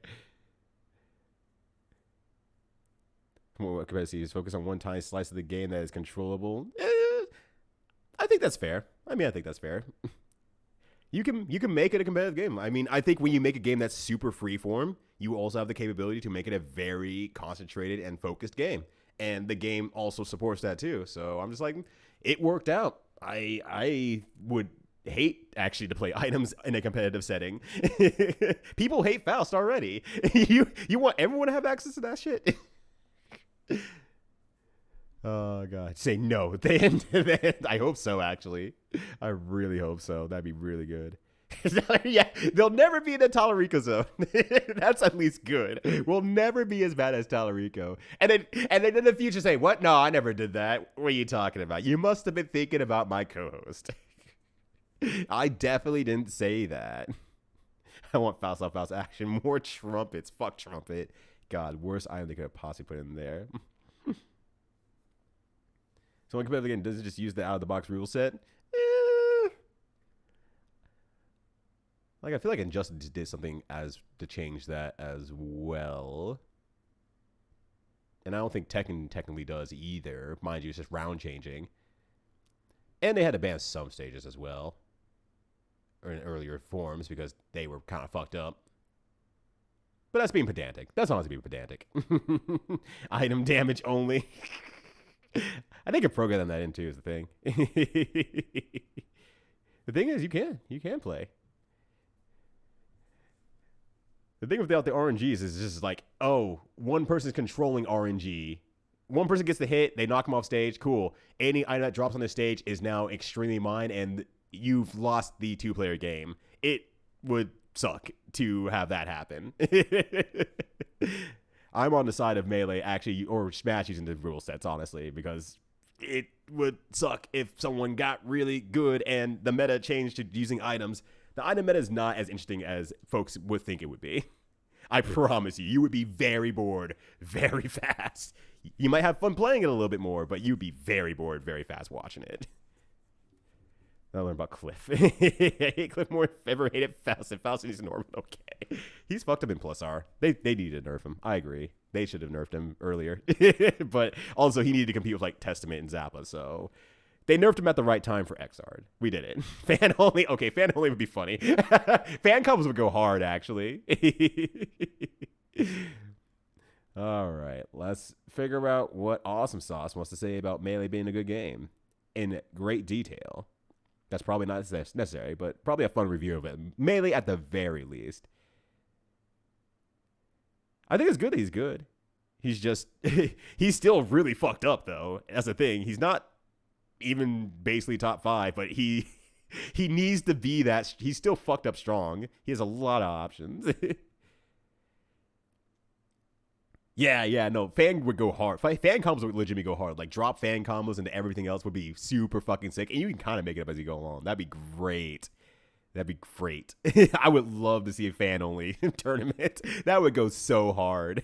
It would be broke as fuck, but the combo game out of that would be sick. All right, volume good. Recently, when compiling a list of my all-time favorite games, I ran into an issue when considering the potential inclusion of, I think we're good. Ironically, one of my most played games of all time, Melee. I've spent thousands of hours playing this game, and it should be entirely obvious by now that I enjoy it a lot. Let's go there. So much so that I'd probably say it's the most fun game I've ever played. I heard the Wii version is pretty good. Confines of a community like I think there's actually like added things to it that make it like really good. And people say the motion controls are good if I remember correctly. Anyone could come up with and play on, and certainly part of Melee's base game, despite not being the default. Could I really consider Super Smash Bros. Melee one of my favorite games of all time if I've only enjoyed such a small portion of it? And after some careful deliberation, I've decided that the answer, in my opinion, is no. Here's how I thought of it. Would you consider Dark Souls 2 one of your favorite games if you thought the PvP was incredible? Or for a more apt comparison, Fight Club PvP, with set honor system rules stating that fights must always be 1v1, no healing items or Estus allowed, and that you must allow your opponent to buff before beginning the fight. Would you consider World of Warcraft one of your favorite games if the only part you enjoyed was min-maxing or twinking low-level characters to fight less geared players? Is that the actual term? Please tell me it's not the actual term. Or if you only enjoyed fair duels outside of Orgrimmar with no potions or buffs? I think most of you would agree with me that no, despite enjoying these incredibly small parts of the game greatly, considering the game one of your favorites of all time because of these small parts would be strange. And perhaps even requires you to ignore greater flaws with the game's both caught this for a long time. Areas. Yeah, I guess I'm not an MMORPG player, so maybe I missed out. The conclusion is to review and critique the game as a whole. Yo, command grabs go crazy. 20 years late. With the added context of the modern world and the Smash games that came after it. The idea being that it'll get me lots of YouTube views and ad revenue, but also maybe after giving the game as a whole an honest shot, scrutinizing every aspect of the game, I'll be able to confidently place it among my other favorite The reason why I don't know a games, lot about finding game full packages because I'm just playing the competitive aspect of it. Well. Let's get started. Mount Collection statement in the world is supposed to be the GOAT conversation for the hell alone. To begin with one of Melee's most unique, enjoyable, and to most spectators, coolest aspects. Let me say your favorite different. What is that movement, Eyes? What is that movement? This is obviously universal in Melee. Wave dashing, wave landing, dash dancing, shield dropping, and even more niche options like moonwalking. It's all there regardless of which mode you're playing on or whether you're playing against a human or a computer. However, some of these techniques are difficult to learn, exacerbated by an almost entirely absent buffer system, making advanced techniques and even extremely basic actions like moving, aerials, and grounded moves extremely precise. For those of you unfamiliar with the term, buffer in a game refers to when the game reads your input before you can actually perform that move. For example, to perform a frame-perfect aerial in Brawl and Onwards, which have quite generous buffer systems, you simply press jump and the direction of the aerial you want to perform at the same time. Really no timing required. In Melee, however, the complete lack of buffer when doing this will result in either a smash attack there's no way of playing game wrong. You play however you want. Aerial. The game doesn't keep track of it's what like you terrible. If you ever ask me, like, controller hey, how's when it's the in the whole middle of fighting game doing of Guilty Gear something Xrd? else. I'll shrug and I'll say, it's fun to play against other people. That's all I can say about it. I can't tell you how the story mode is. I can't tell you what the bonus modes are. Almost can't tell you anything. nothing has buffer in Melee. There's no leeway. Just you and your will to grind out the timing of the lag on every move you'll be performing to be done as fast as possible. This is quite understandably a turnoff to some people, yeah, that's fair. Especially those used to the buffer systems in place from not only Brawl onwards, but the majority of video games today. This is because game developers realized that pressing a button a few frames too early and having nothing happen would feel like complete shit to most players. Yeah, I often see people coming it would, into Awesome Sauce. like it would Smash exactly 4 feel Ultimate like that. You're right. Clunky Placing or it a little bit too unresponsive early to this, would absolutely or how the game suck. feels like it's eating Man, their if inputs. someone made a video And about this starting out exact thing in Street Fighter 6, I felt this way if too. only that It was existed. frustrating coming from the most recent Yeah, you Smash listening, title, Capcom? which was then Smash 4 to Melee. Funnily enough, despite being the fastest in the series, Melee's characters felt slow and cumbersome to control. In fact, the game kind of felt like man, wouldn't that suck? Yeah, that would sure I suck. wanted to do cool stuff like I saw in GR Smash compilations, so I looked up tutorials and seriously practiced for months. I grew to enjoy the process of what up, Sideshow? How you visual doing? improvement that came along with it. But the word practice isn't exactly what most people have in mind when playing video games. Yeah, like, what the fuck? What are you talking about? Especially a Nintendo game Shit, I was about to say hi to you. Fuck, kids. did I say hi? I saw him and earlier. It's not really a process some people want to go through just to be able to play the game at a level that even resembles competitive play. Yeah, that's fair. Even to those uninterested in playing like the pros, in the modern day, the lack of buffer is increasingly archaic and, frankly, unfun to work around at first. And if the game itself feels bad to play and you're uninterested in practicing to take advantage of what mechanics make Melee so special, what reason is there to play Melee when kind of feel like that compared to today, games honestly. It's like, Ultimate, kind of hanging in there today. Dark Sky has got me really... stages, items, collectibles, damn good, just tired, same. Everything. I mean, we were probably all kind of late up watching Evo. Multi-man Melee? If you feel or have felt this way about Melee, I don't blame you. It's all completely valid criticism. Most games today have buffer. Oh God! Like I said before, never mind. Life sucks. Just give up. Dated. I'm sorry. But behind its precise controls and lack of buffer lies something incredibly fun and rewarding. Movement that can be exciting, meaningful, and flashy, all at the same time. It's true. Movement with such freedom and fine control that it far, far exceeds anything else in the series, or even most video games for that matter. If you've ever wondered why Melee players stick to their game instead of hopping to the current Smash Bros. Title, this is one of the reasons. It's true. Melee, nothing emulates Melee's movement except for Rivals of Aether at best. Which does have buffers, I should add. It's more accessible. They actually have training for it as well. They know it's tougher. So they embrace that. Here are a few examples of movement options that make Melee's movement so fluid, fun, and fucking crazy. Edge-canceling aerials, which is exclusive to Melee and Smash 64, allows players to completely cancel landing lag by landing near an edge and sliding off of it before the move's lag would have ended naturally, allowing follow-ups and combos that are otherwise impossible.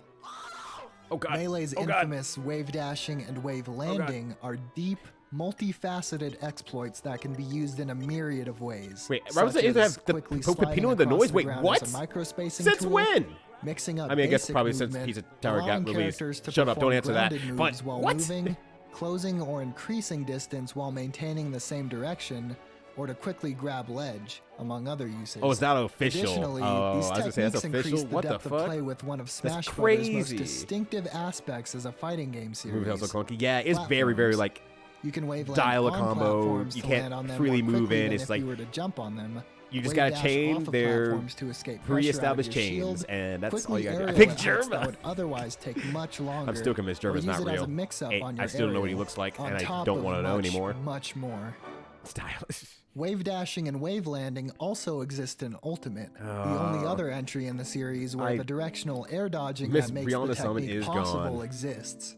But the practicality of these two techniques have been absolutely gutted, as air dodging has added startup frames and becomes slower the more you use it. My head long enough. Furthermore, the lag from landing by air dodging into the ground. I mean, with anything in life, especially in fighting games, it's just you visually just stab it into your head enough, and then it becomes second nature, and you can just do fucked up shit really fast. And it's why I like Guilty Gear so much, honestly. Lower the skill and then I appreciate Melee from afar. It's almost like I can't get into it at this point. Gear is my high execution game. We'll explore the implications of Ultimate's more limiting platforms further. Super Golden, Super Max, a big part of what makes Melee feel so unique among the Smash we might be onto games something and its here. continued success we might be and Rivals of longevity as a Aether competitive players. video game, in my opinion, is just how fucking fast it is. Yeah. Characters fall like they're made of lead, they attack fast, they run fast, and unlike Brawl, Smash 4, and Ultimate, they maintain their running speed when jumping. They don't just abruptly slow down when they leave the ground. That With is true, such mechanics actually. in place, combos are able to be extended further. Oh yeah, and I'm still playing way more Gear. I played like creativity than in about its 100 matches of sequels, Gear last as night, characters honestly, aren't between limited Strive and by how Xrd. quickly they can move to follow up. And when the game's natural speed is combined with the advanced movement options we went over earlier, but I am playing a lot more Street Fighter 6 right now. Creative.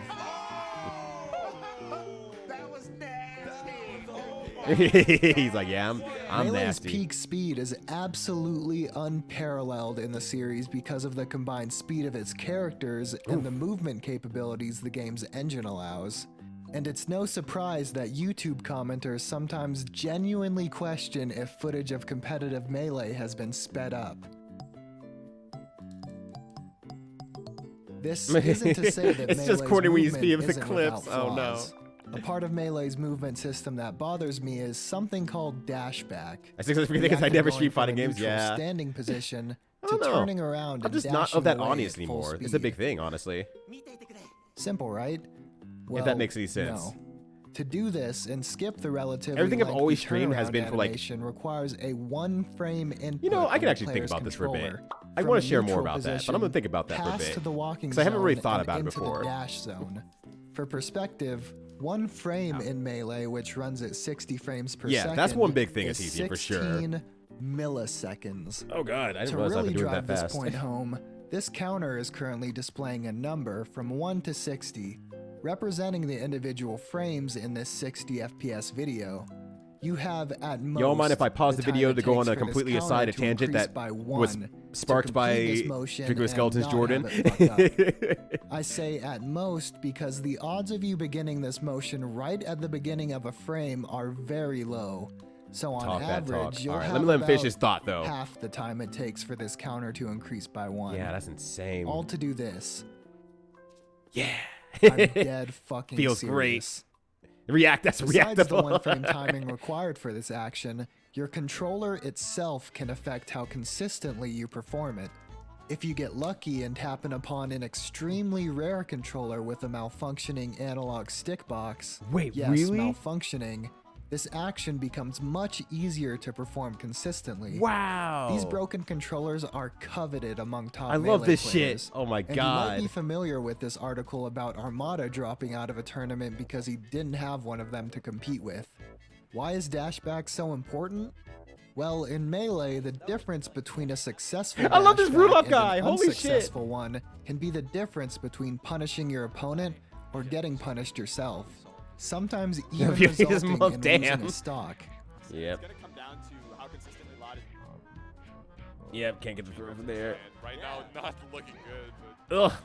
Having a relatively normal, simple action that even casual players will perform have its input leniency be reduced so much as to be controller dependent is bad game design. And things like this are some of my biggest gripes with the game, as they See, this is the shit I like about his videos, by the way. He goes into these hyper nuanced things that you just sometimes don't know about from the outside just watching, and he's just like, hey, this is hyper nuanced thing that it can happen in Melee. And I love that about his videos a lot. But okay, so I was gonna say, so yes, not streaming games on Twitch or fighting games on Twitch.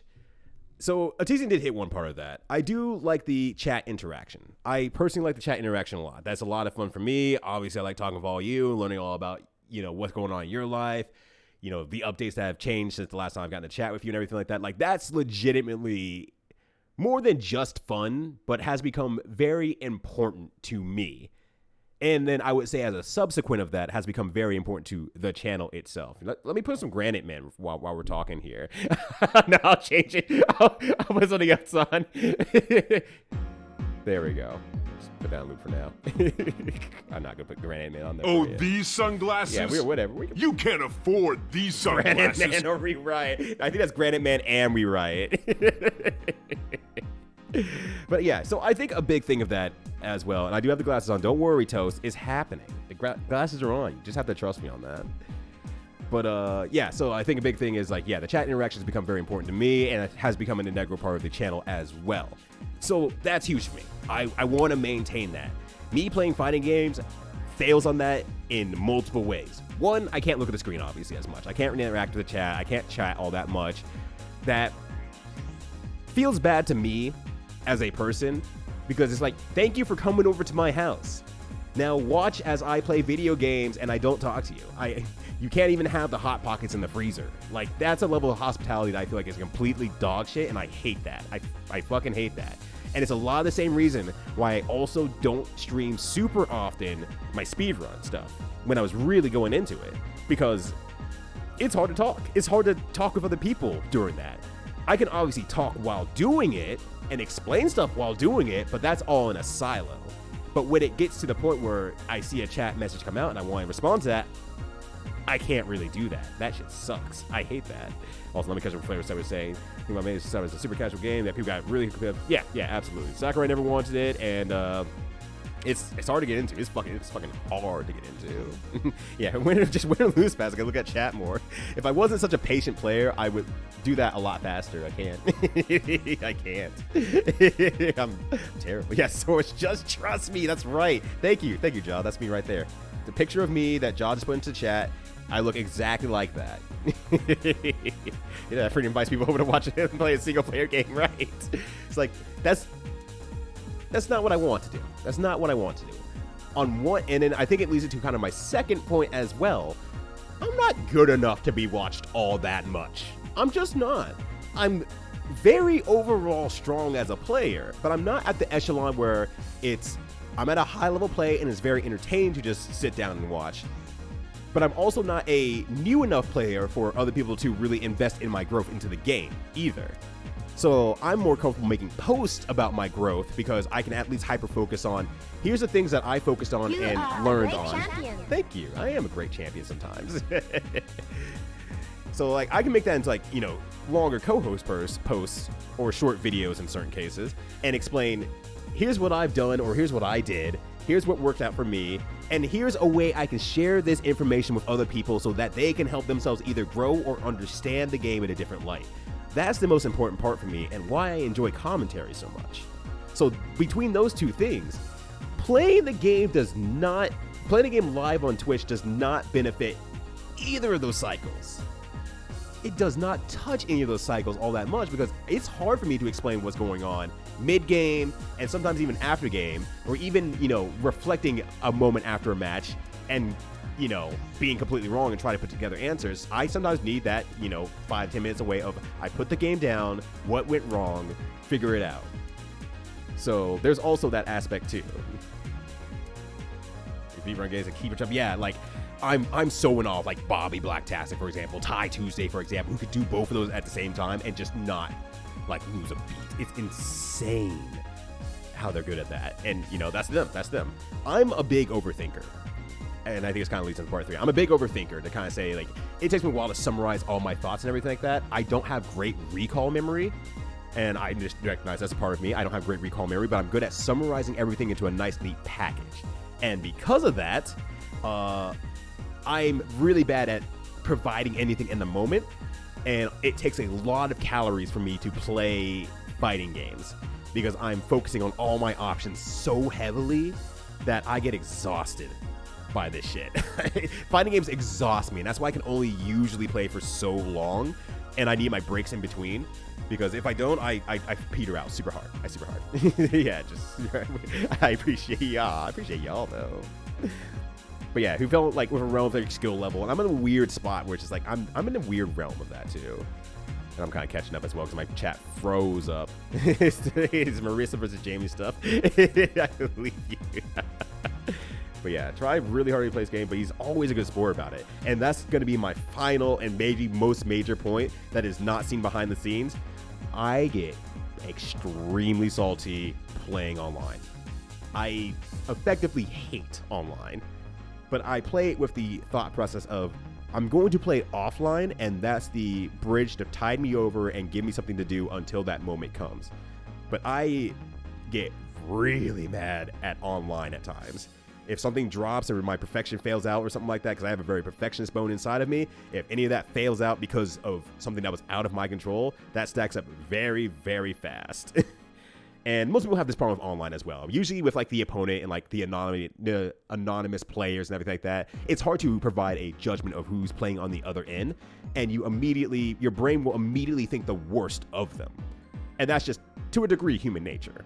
So when folks like Ty are able to be a very good, positive streamer about the whole thing, You know, that's him stepping in ahead of himself and saying, this is just some goofy guy. I'm the goofy guy online. I'm the goofy, weird guy online that, you know, is joking around and making your life miserable. I'm that guy. And for me, I'm like, I see a puzzle ahead of me and I have to figure out how to solve the puzzle.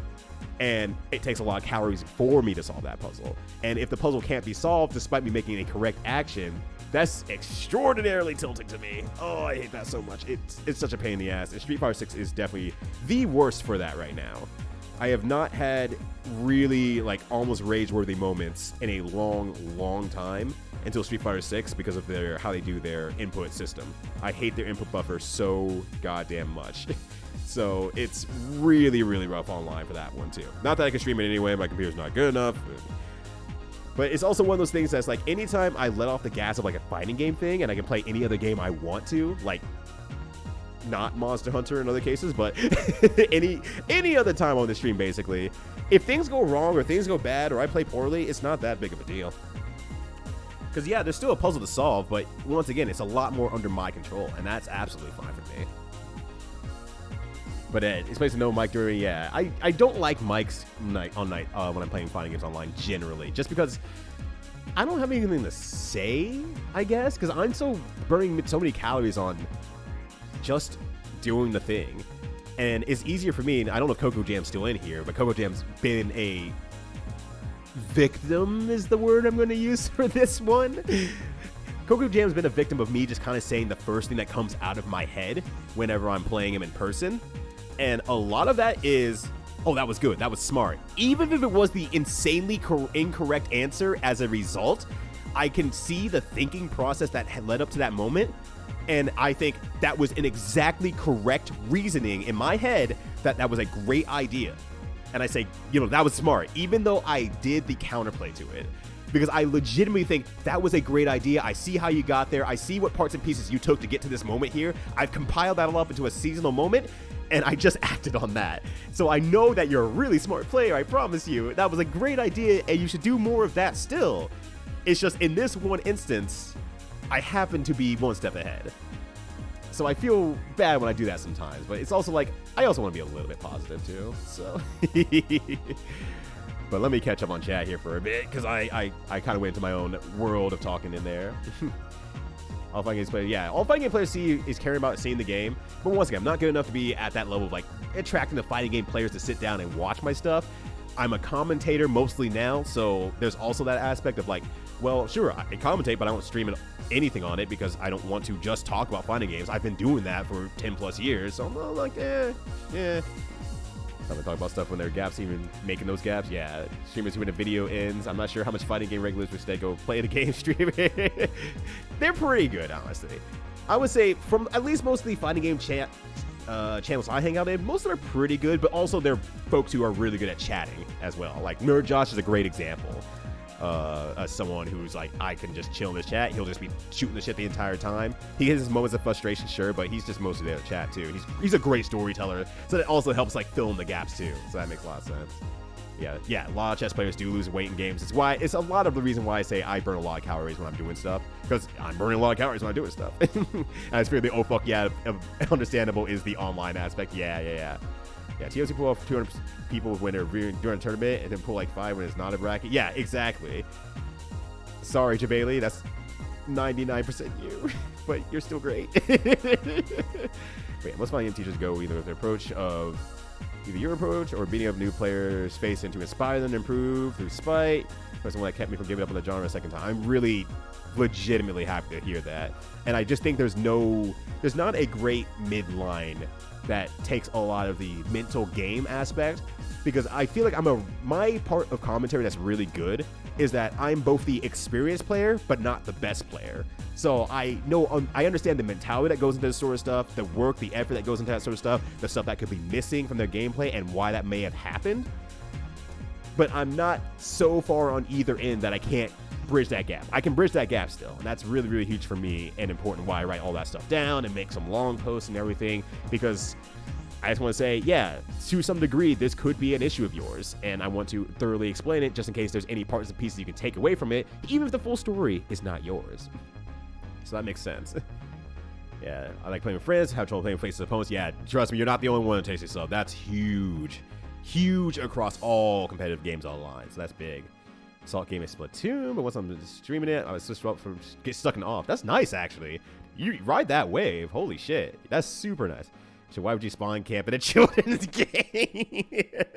For the same reason that I make someone's life hell who's new to fighting games every now and then. If it's tournament time, I'm sorry. I'm not going to give you the time of the day. Afterwards, we can talk. But before then, we got to fight. But yeah, when I net play, I make a point to compliment. Yeah, that's a really good thing as well, Alzaraf is saying. Compliment your opponent as best you can when they make a good play. That will mellow out so much of stuff in terms of like Salt Online, but also make you a bit better in mentality and holding that down, just saying that was a good move, and it gives you more time to understand what your opponent was doing or thinking potentially, and absorb like the whole situation. Probably stream with a friend, guest friend, yeah, like that's why I always stream with like Mini-Map, for example, or Ty, or something like that. I stream with the friends that I'm used to playing with, and I understand their energy. Because they're also most players are also a lot more talkative than I am in fighting games. Because once again, I'm burning all my calories solving a puzzle. And I don't say funny things out loud. So I don't know if you've ever seen, streams with like me and Ty on the mic and stuff like that, where Ty does a lot of the talking because I just have a hard time stopping the burn of the calories. Yeah, but yeah, keep it fun, all that good stuff. Monster Hunter fighting game when I'm fighting for my life out here. You want another fighting game? How dare you?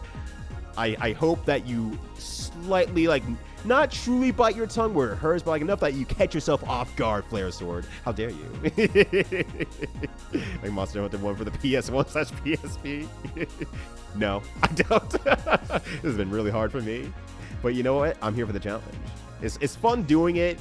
The game sucks, but it's fun doing the game, if that makes sense. Who stream fighting games and say anything during them. Yeah, it's a hard middle ground. There's some folks who are like even newer to fighting games that I follow just in case like they want to talk more off stream. Then I'm like, here's an access for you because I see you're having a hard time here. They're talking here intensity, using a good spell space. Yeah, exactly. Some people talk, I should say a lot of people talk a lot more than I do in fighting games. And it has nothing to do with my mood. It's just I'm a hyper focuser. I just do that. That's why I'm not like watching a video at the same time. That tune, don't get salty about it. Yeah. Oh, there's stuff in your breath, that makes sense. Practicing commentary is something I've thought about. Yeah, exactly. Talk about what your opponent is doing in a commentary perspective, and it'll empower you in two different ways. One, gets you better at commentary for sure. But two, it helps you see the whole situation from like a bird eye view. Because I think some of my strongest play actually comes after I do commentary because I'm really good at spouting everything from a bird's eye view and once again, summarizing it up into a box into what I need to do in every situation. So that's pretty good for that aspect too. And Splatoon's great. I've never played Splatoon. I think I touched Splatoon once. So it's kind of interesting hearing that there's so much, I guess, competitive flair behind it because I just didn't know there was like a big thing behind it. I should play Splatoon, period, Sideshow. We're in the same boat, technically. I don't feel like about proper online play, especially with gear, my strongest plus input stuff. Yeah, playing a character that requires nailing that to get a higher level. Nago, you're right. And I mean, just kind of depends. What is your drive for the fighting game? Why are you, I think it's been 5 minutes, by the way, so I'm taking the shades off because I can actually read again. I guess it depends, like, why are you playing the game? Is the growth part enjoyable for you? Is it, some people really actually like going to training mode and grinding stuff out so they can bring it to a different match? You just gotta find what works for you. How do you like to learn and what enjoys that? It's like that Blaze Blue because it got some lessons. Yeah, that's fair. Pokemon competitive would kill me. It would also kill me though. So like, that's why I watch it. Yeah, I focus so much. I know and it feels really bad that I focus way too much. I just need to. And if I don't focus, I feel bad because it means I'm not trying my best entirely either. And it's like my one promise to people is like, I will give you my best gameplay unless you ask me not to for some reason. Or if there's some good reason to not do that. And I mean to the point like, look, there was a lady who asked to come over to my place and play Marvel vs. Capcom with her, and I had no way of turning off the off button of going hard in that game. I wasn't good at it, but I'm good enough to beat someone who's mashing buttons and has no idea what's going on. Definitely the worst date I've ever done in my life. It's really funny, though. Yeah, there's so much value in finding fun and losing, but it's a lot easier in a 1v1 game because you can at least point at something and say, this was in my control, versus a team game, which is a lot of the conversations going around a lot right now, which I do appreciate. That's really great. It's like own 1,000 times, and the same thing where I even start doing something remotely. Because like, yeah, brick wall situation does happen a lot. I feel that. I'm with you on that, honestly. Step okay, half a college if I miss my. Don't worry about it. Don't worry about it. But if you bite your tongue just a little bit, or you catch yourself before you bite your tongue, just know that I was there. I was there. I made it happen. I was getting Ryan's up because you're focused on something. Yeah. You stand up, get back and look out. What the fuck's going on? The fuck they doing over there? I can't see shit. Like grassroots competition stuff. Okay. Mixed in your teams are the default. That's nice. But yeah, hey, why you spawn camping in casual mode? That's also fair. Yeah, if it already has a competitive mode, and it's like, just do that in competitive mode, then the gloves come off. You go ham. Oh, never losing a fighting game on purpose. That's how I feel sometimes. I don't mean to, but sometimes it's what happens. Lost any goals regarding fighting games now? I mean, I think the also important question is, do you want a goal? I don't really have a goal in Street Fighter 6. I just want to learn things and see what happens, see what comes of it. I might end up doing more local commentary for Street Fighter 6. I'm not going to try super hard because I just think there's a lot more people who are much better suited in terms of knowing the history of Street Fighter and everything like that. This is my first modern Street Fighter game, so it's just like I can only say things so well, but now that I'm actually getting into the game and learning a lot more, I'm unintentionally getting to that headspace where I can commentate a little bit more. And mind you, while Change to Future 3 was a really great tournament, here's a lot of things I need to work on. Holy shit. I was kicking myself a lot of that commentary stream. I'm glad I had Solid Bones with me to carry me through that commentary block. Ooh, I was kicking myself hard. I know it's not as bad on the outset, because sometimes if you just say things with confidence, it's just good enough. But there's just a few things on the outset. It's like, god damn it. That was fun. But yeah, same here at Tizian. I'm really glad that the stream dynamic works for me, and I've been able to stick with it for so long. That was the big thing. I had a hard time sticking with it while I was deeply into fighting games. And so I had it in my head that, well, this is my identity right now. If I want to stream, I need to stream a fighting game. No, I don't. I don't have to, actually, it turns out. I could just stream whatever the hell I want. This is supposed to be something I'm supposed to be enjoying. And if I don't enjoy doing it, and I'm doing it for sheerly the numbers, my stream would fucking fail.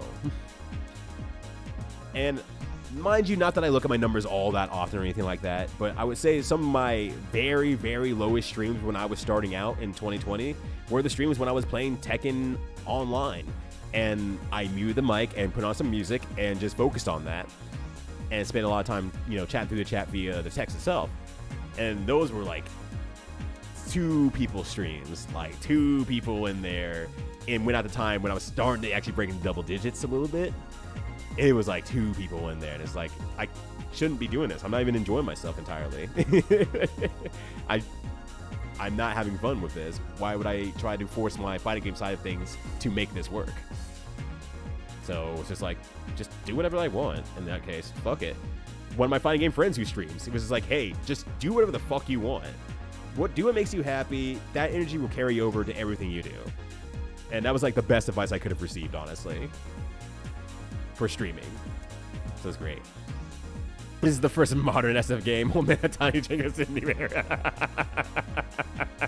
That's great.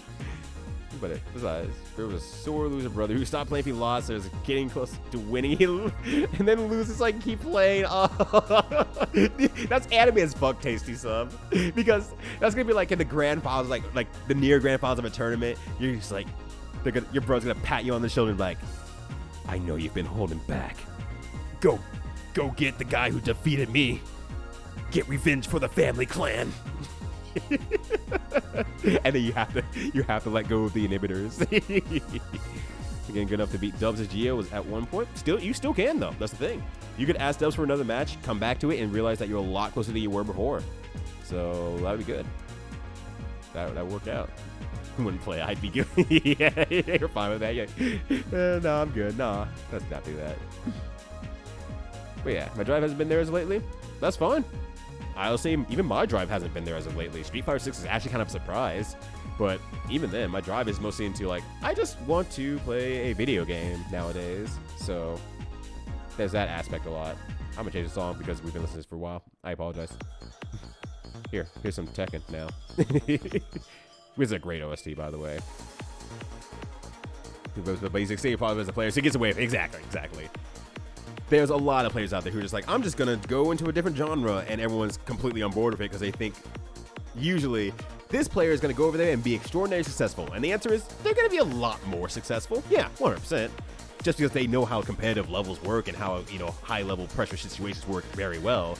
I mean, that's part of the reason why Ty's so good in tournament, because he doesn't have tournament nerves. He's used to performing on higher scales than most of the fighting game tournaments he's ever been in.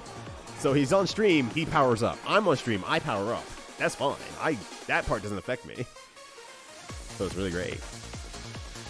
Yeah, if everyone who dug himself up a hole of stream this or get half views, yeah. But I've gotten myself into the variety. So exactly. And it's one thing I've talked about with Matt a little bit when he was actually going through, his growth on stream and whatnot. And I'm sure, as you all can probably tell, I don't think it's any really well-kept secret or anything like that if I say this out loud, but Matt was very burning out on Mahjong. That was a lot of Mahjong, very often, multiple times throughout the week, for a game that is so unforgiving. There's only so much you can say sometimes. But he managed, he got where he needed to, and now he's starting to go into the variety aspect, and he's starting to find that wave that he needs to keep himself going, so that's really good. Just for Overboard, I was hitting gold as earlier, but I don't have to create off a platinum player there. So I've growth grown? Yeah, exactly. Just keep pushing the limit. You'll get somewhere with it, and at some point, you'll just be like, cool, I'm done. I've done what I wanted to at some point. You won't know what that is even. Does that, which a lot of people fail because they can't stay chill and social people. Yeah, they lose that aspect a lot because, different genres require different brain cells sometimes. It is what it is. Trying to stream for one game always makes me wonder what the plan is. When game is no longer popular, get shut down, what's that apply to? Yeah. And I mean, I guess it depends what audience you get. And some people do switch off their main game and just, unfortunately, it's really hard to recover from that. Even if they're really personable. So it's like, trying to win another tournament for Owls, I want to be there for that. You have to tell me when you're ready. You have to tell me when you're ready, you think you can win a tournament, so I can be there. I'm going to watch. I'm going to cheer. I'm going to make goofy duck noises from the crowd. It's not going to help you, but I'm going to do it. Yeah, Tekken music's so fucking good. It's not fair. I mean, it is fair. I mean, compared to anything else. Oh, God. Mahjong? Pretty bad. I can feel the power. Well, Mahjong, that was so much Mahjong. I know. I felt so bad for him. And, I mean, around this time, too, I was trying to, start working on getting into, master rank stuff. And even the little amount of Mahjong I was playing by comparison was that's too much Mahjong. And this dude sits there for, 4 hours and plays matches, and shit goes wrong. And how do you not...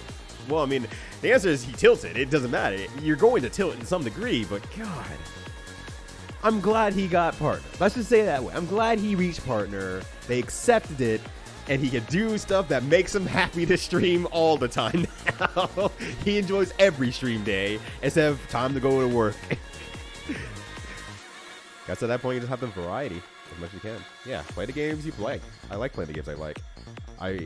That's why I'm looking forward to Bafflement Month, Bad Game December to a degree, Sonic September. I'm super happy for that too. It's gonna be a good time for the rest of the year. Whenever I can finish this goddamn Monster Hunter. Like I said, I hate the game, but I like the process of hanging out. Yeah, God, that Mahjong partner grind was brutal in 2 different ways. One, grinding in Mahjong, but 2, also grinding the partner. Ugh. Time to make the wrong nuts. It's like a firm saying Frost League and encounter someone using a meta build for a character. Pinging the enemy team, which were just bots, and being toxic as fuck to his own team. What? What?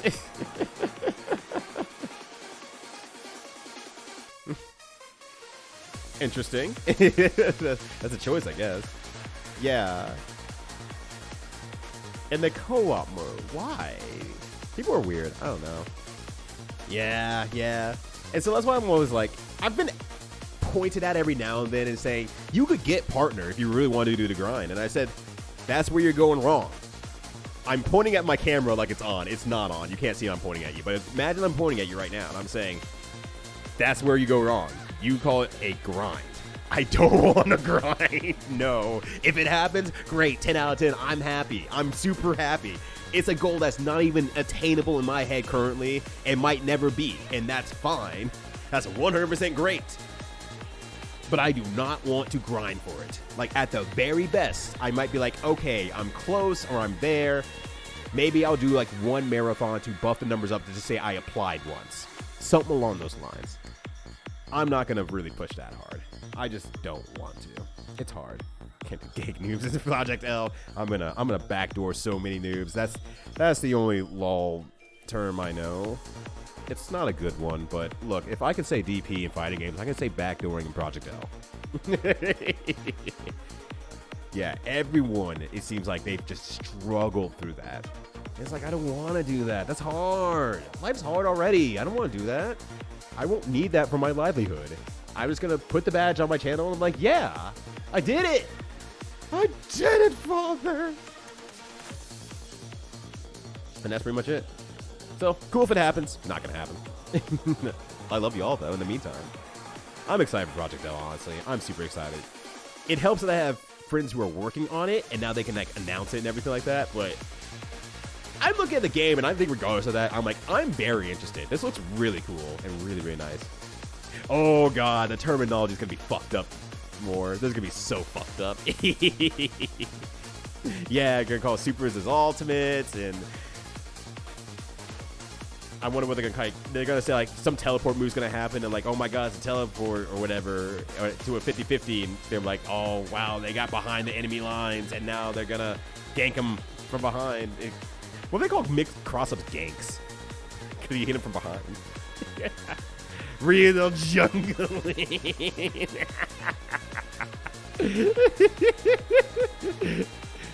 I am going to say Mamma Mia's all over this. Everyone's struggling from all sides at the one smash place. Like, oh my God, a Mamma Mia. What the fuck? What the fuck?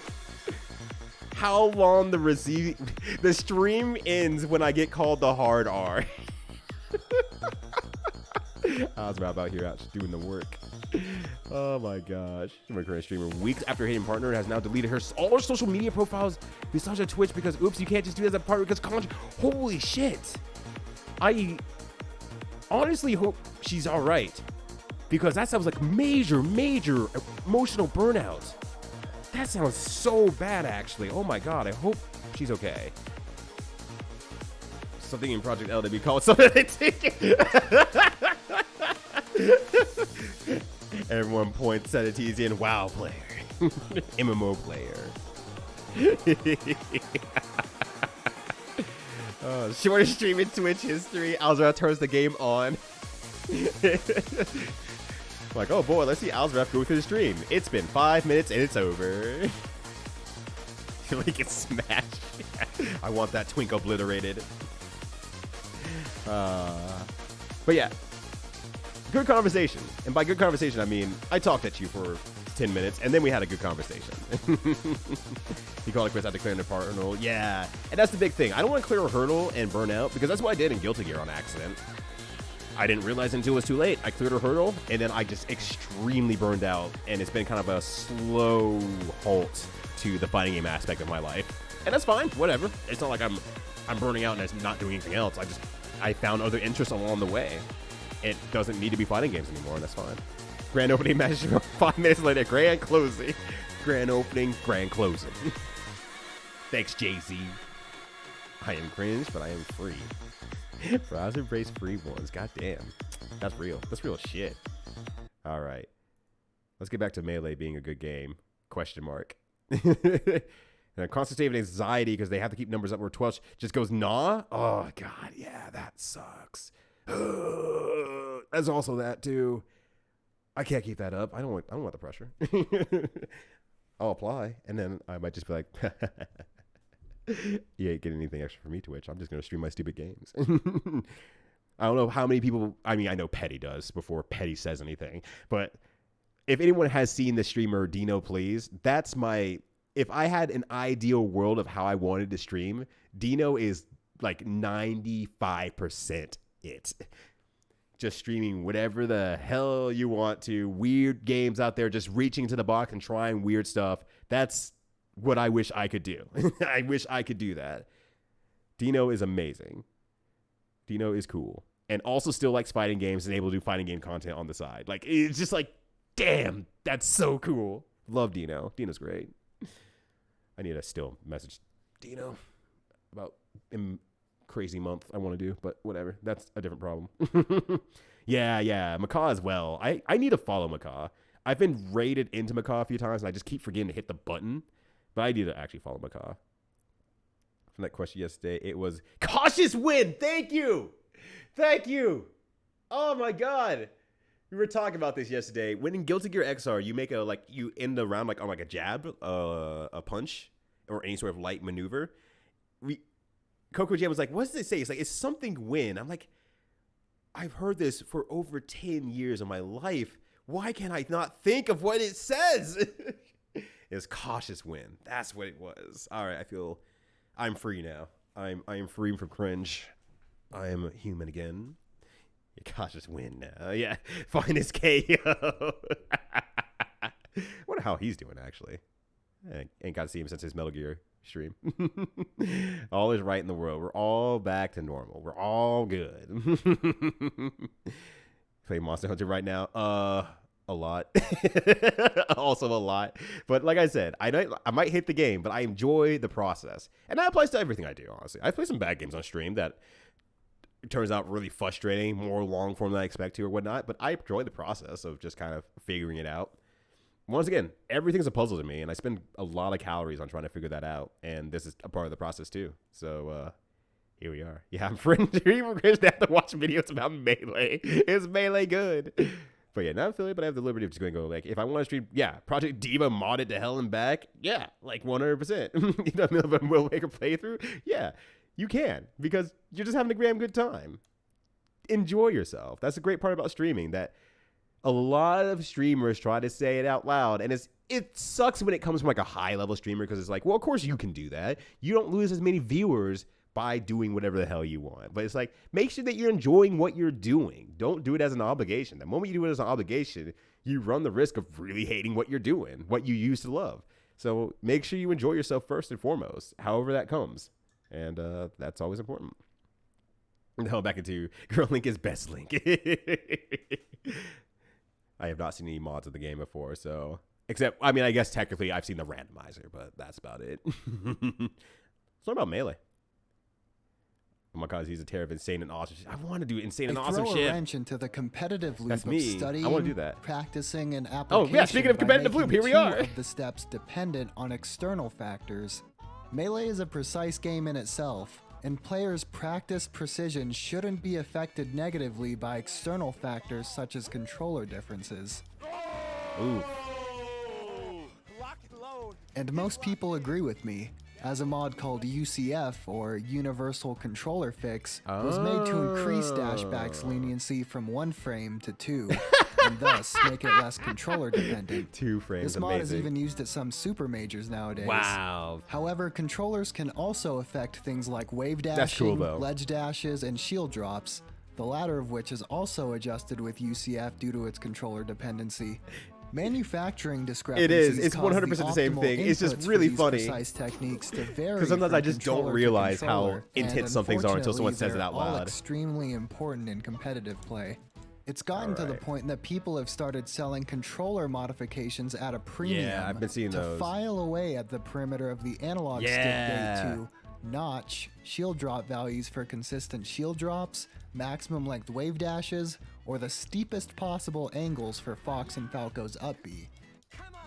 These modifications are incredibly popular among mid and high level players, and I'd imagine that most, if not all, of the players on Melee's top 100 have these modifications on their controller. Among other modifications such as removing springs in the triggers or soldering capacitors to the inner board of the controller to reduce things like snapback.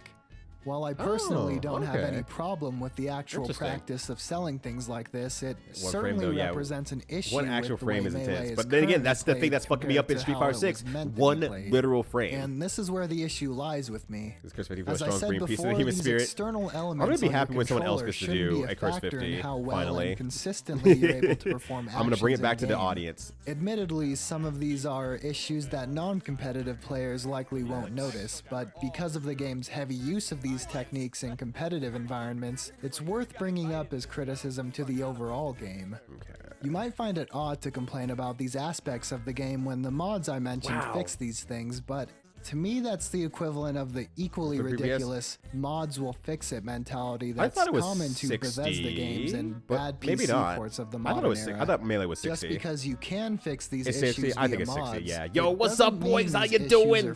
We are talking about gaming. That's Plus, right. Some competitive tournaments How you doing, don't even fam? run Good to with see ya. fixes like UCF in place, and players looking to play the game on its native hardware might not even have access to these fixes at all.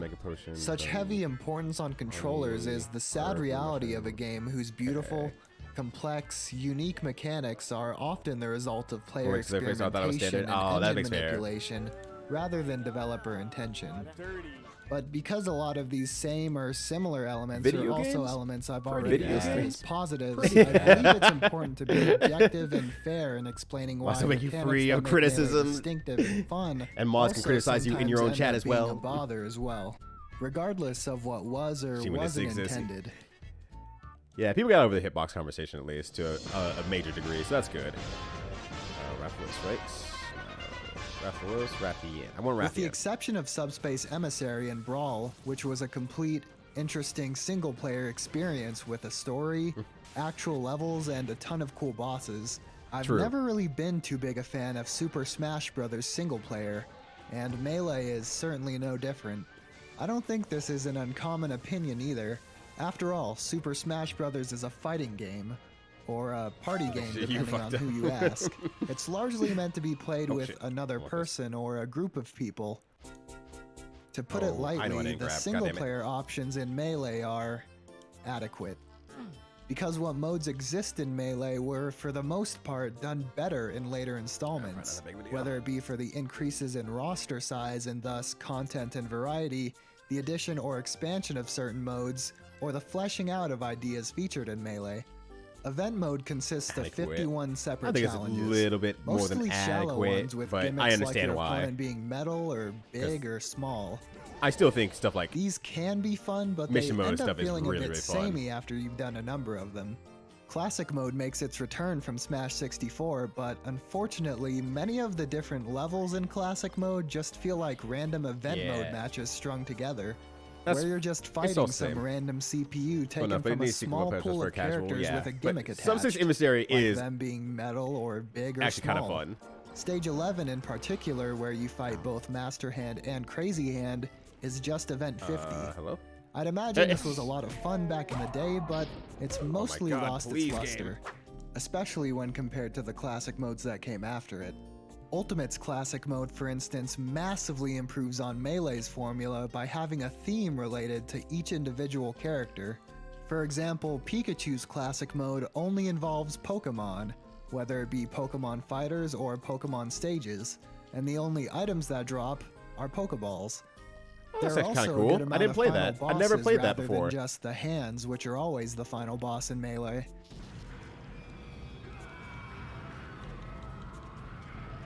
The best part of Melee's classic mode, and the one thing it does better than Ultimate's, are the target test stages.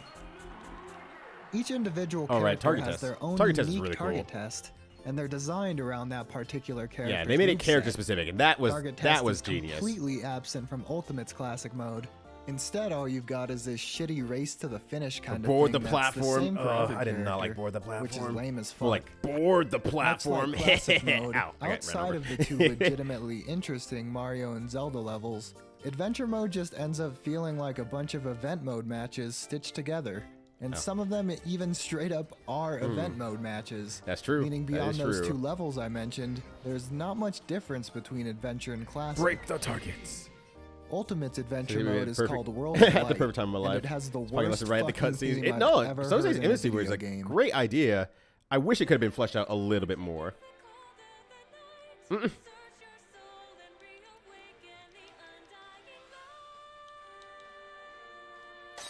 World of Light gives you a world map where you can pick and choose your gimmick fights while unlocking characters permanently.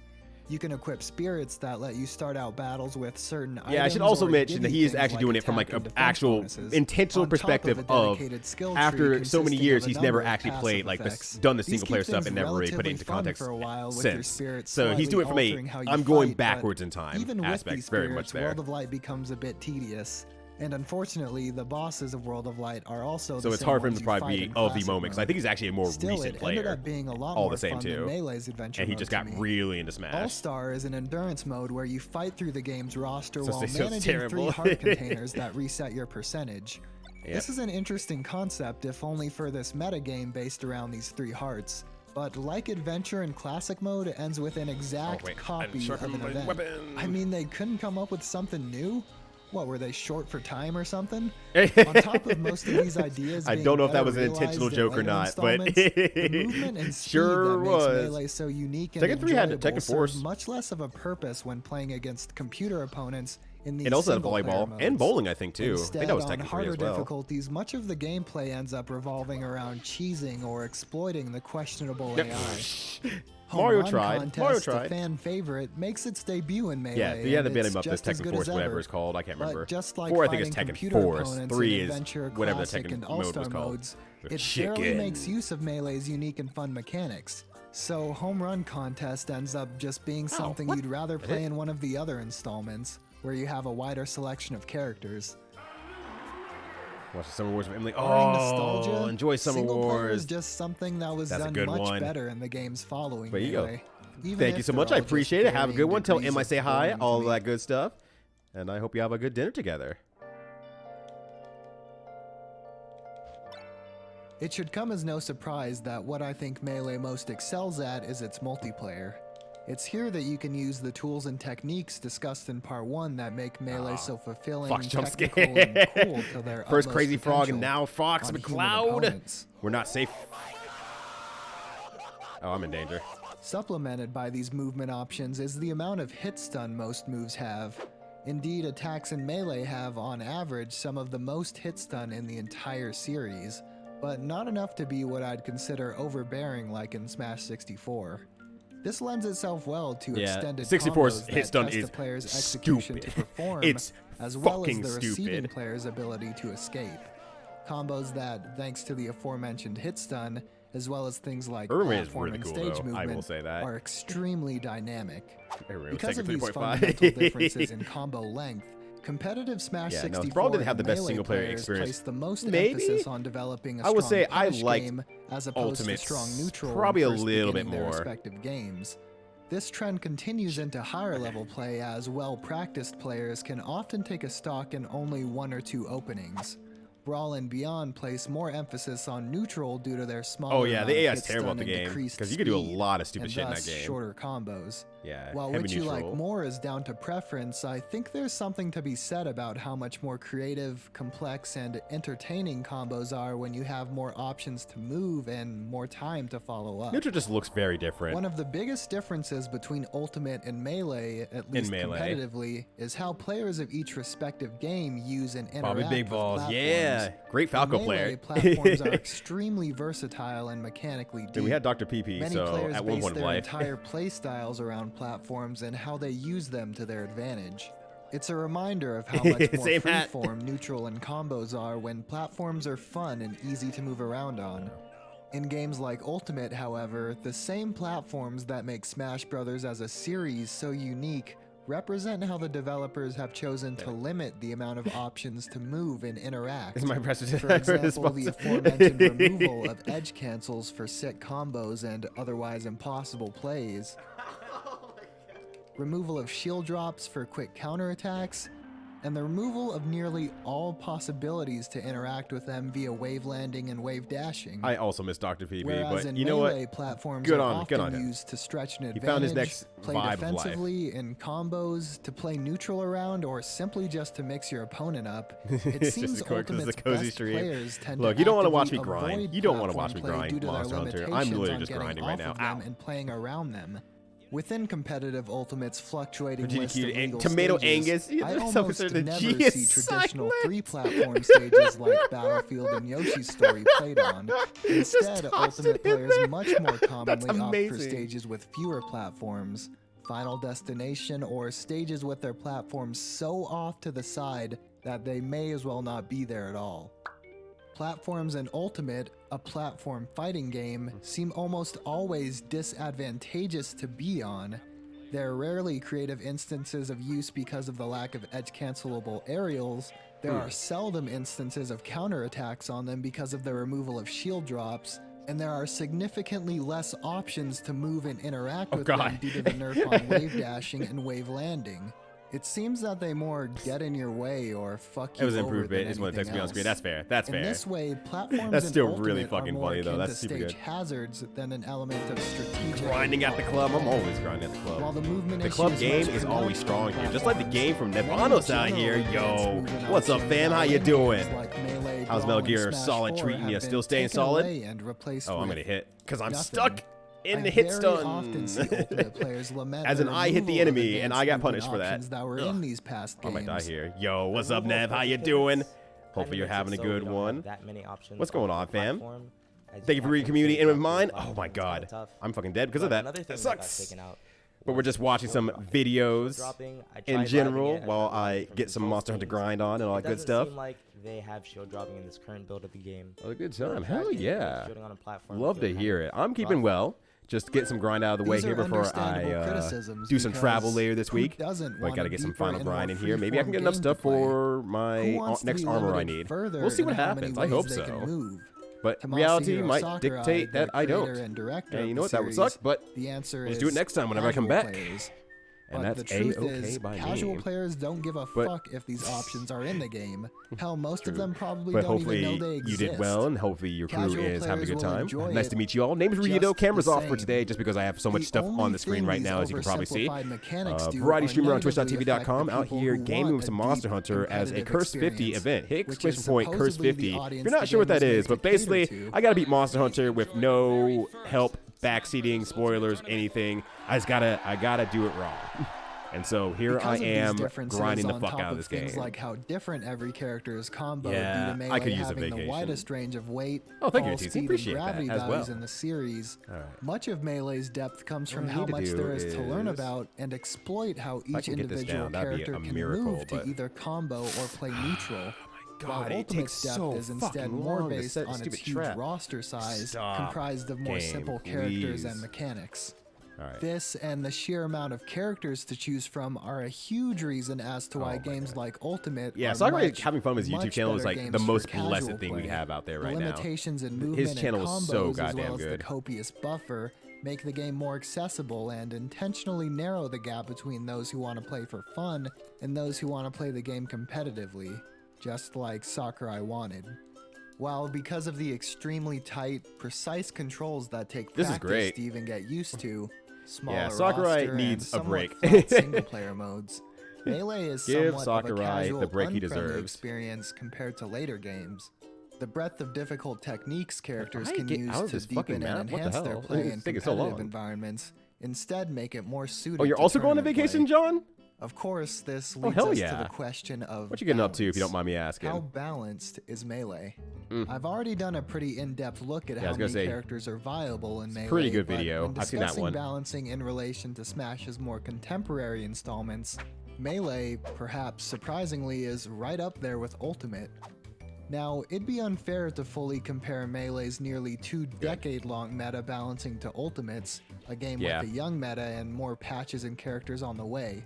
But it's entirely safe to say that there are no But I'm completely driving. meta-centralizing characters like Meta Knight and So you have Brawl, one more day of and Bayonetta full-ass and work Smash before 4. you get to Of course, relax. Fox is very popular. You see him very often in competitive Melee, but in no way do his in-game always tools keep the and casuals and results diehards. come Yeah, even it close 100% to does, Meta and it Knight's should. nearly And I think that's why Street Fighter 6 is uncontested partially doing so dominance, or well, because they actually have a Bayonetta's casual superiority mode. and They ease of use. missed out on that in 5, like almost entirely.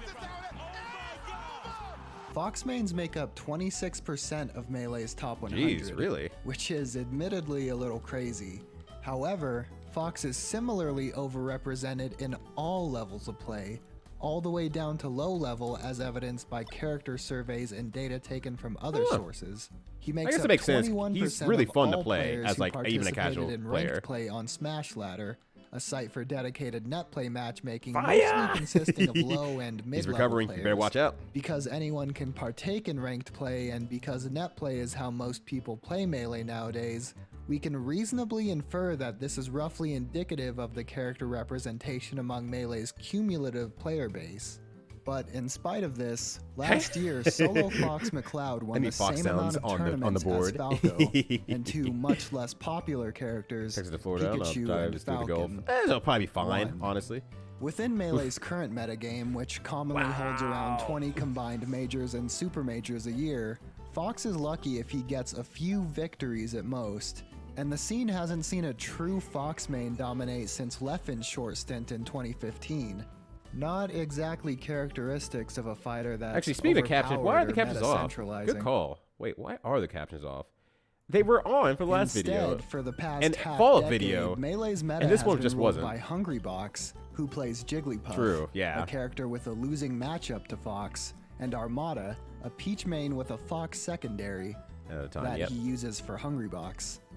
You see Fox often no in one's Melee happy at Leffen not winning because term, not even he's Leffen. overpowered or over-centralizing, but because he's so popular at every I think my first video was level of play. auto-generated. I don't think the second one I'd argue was. that this massive amount of representation compared to the number of tournaments he wins and has won for the past 10 years actually lends more credence to the fact that Fox is perhaps less good than what the majority of players give him credit for. And at the very least, not Hungrybox is just in a any great way. player, Now, and I'm is not forced to play claiming against Melee the most is popular most matchup of all balanced time. game in So, the world, but among Melee's viable that's just, selection of characters, he's just gonna have to be good against Fox no competitive Melee is matter what. balanced It's just what it is. fine.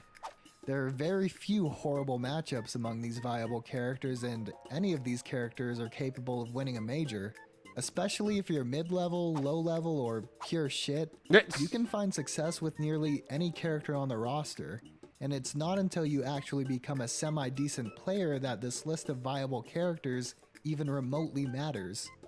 I'd be remiss not to mention Melee's online solution, a modded version of the GameCube and Wii emulator Dolphin that's been optimized for Melee, aptly called Faster Melee. Faster Melee! Specifically tailored and adjusted for net playing over the internet with other people. Netplay is optimized to an insane amount. And given a proper setup, you can actually play the game Plup tried, with but others Plup over wanted to the be good, internet so with Plup had less to input turn lag the engine than on. its native hardware. In fact, less lag than Ultimate has offline. Oh wow! Of course, you'll probably have to procure the game through questionable means. Melee Turbo Melee, yeah, let's go. But it goes without saying that this is by far the best Faster online Melee. the series has to offer. Hey ChatGPT, could you make a faster For example, Melee? On an absolutely perfect connection, Online Ultimate has a minimum of 12 frames of lag, while Melee's netplay can be changed to your liking by manually adjusting what's called buffer. One buffer is equal to 1/4 of a frame of additional lag, and you add one buffer for every 8 ping between you and the other player to keep the connection stable. Because Faster Melee alone has less lag than playing on a GameCube or Wii, Or because for most Nintendo doesn't endorse, people, yeah, as 6 long as to Nintendo 8 doesn't touch it, we're buffer good to is go. considered a good connection because it's roughly equivalent to the lag experienced while playing Melee on a CRT. Just now To we've put made this into Faster perspective, Melee. The minimum 12 frames of lag in Ultimate is Didn't say equal they were to wrong, 42 but buffer. Not double, not triple, not even Rainbow Edition. quadruple. Oh but god, 5 we've had times Brawl the amount of Minus. lag on a solid netplay Brawl connection. Minus was Minimum. I want to emphasize that I'm not just saying all of this just to shit on Ultimate. I think Ultimate is a good game, and it's actually decently fun to watch too, which isn't something I could have said in good faith about Smash 4. The game does better than Melee in some areas, most notably character balance, the amount of viable characters, controls such as customization and non-controller dependency, and single player, as I've already netplay mentioned. shit. Many Melee players are able That's the to worst enjoy part about both it. It's like I games would love to play concurrently, online with including people, myself, but holy shit, I Ultimate don't as enjoy well that. as Brawl And I'm and not planning to Smash play 4 tournaments have offline, so undeniable restrictions on gameplay that hinder the depth of play that Melee has. These criticisms are instead primarily to explain how Melee still holds up and sometimes greatly exceeds these games in certain areas, even 20 years and 3 mainline releases later.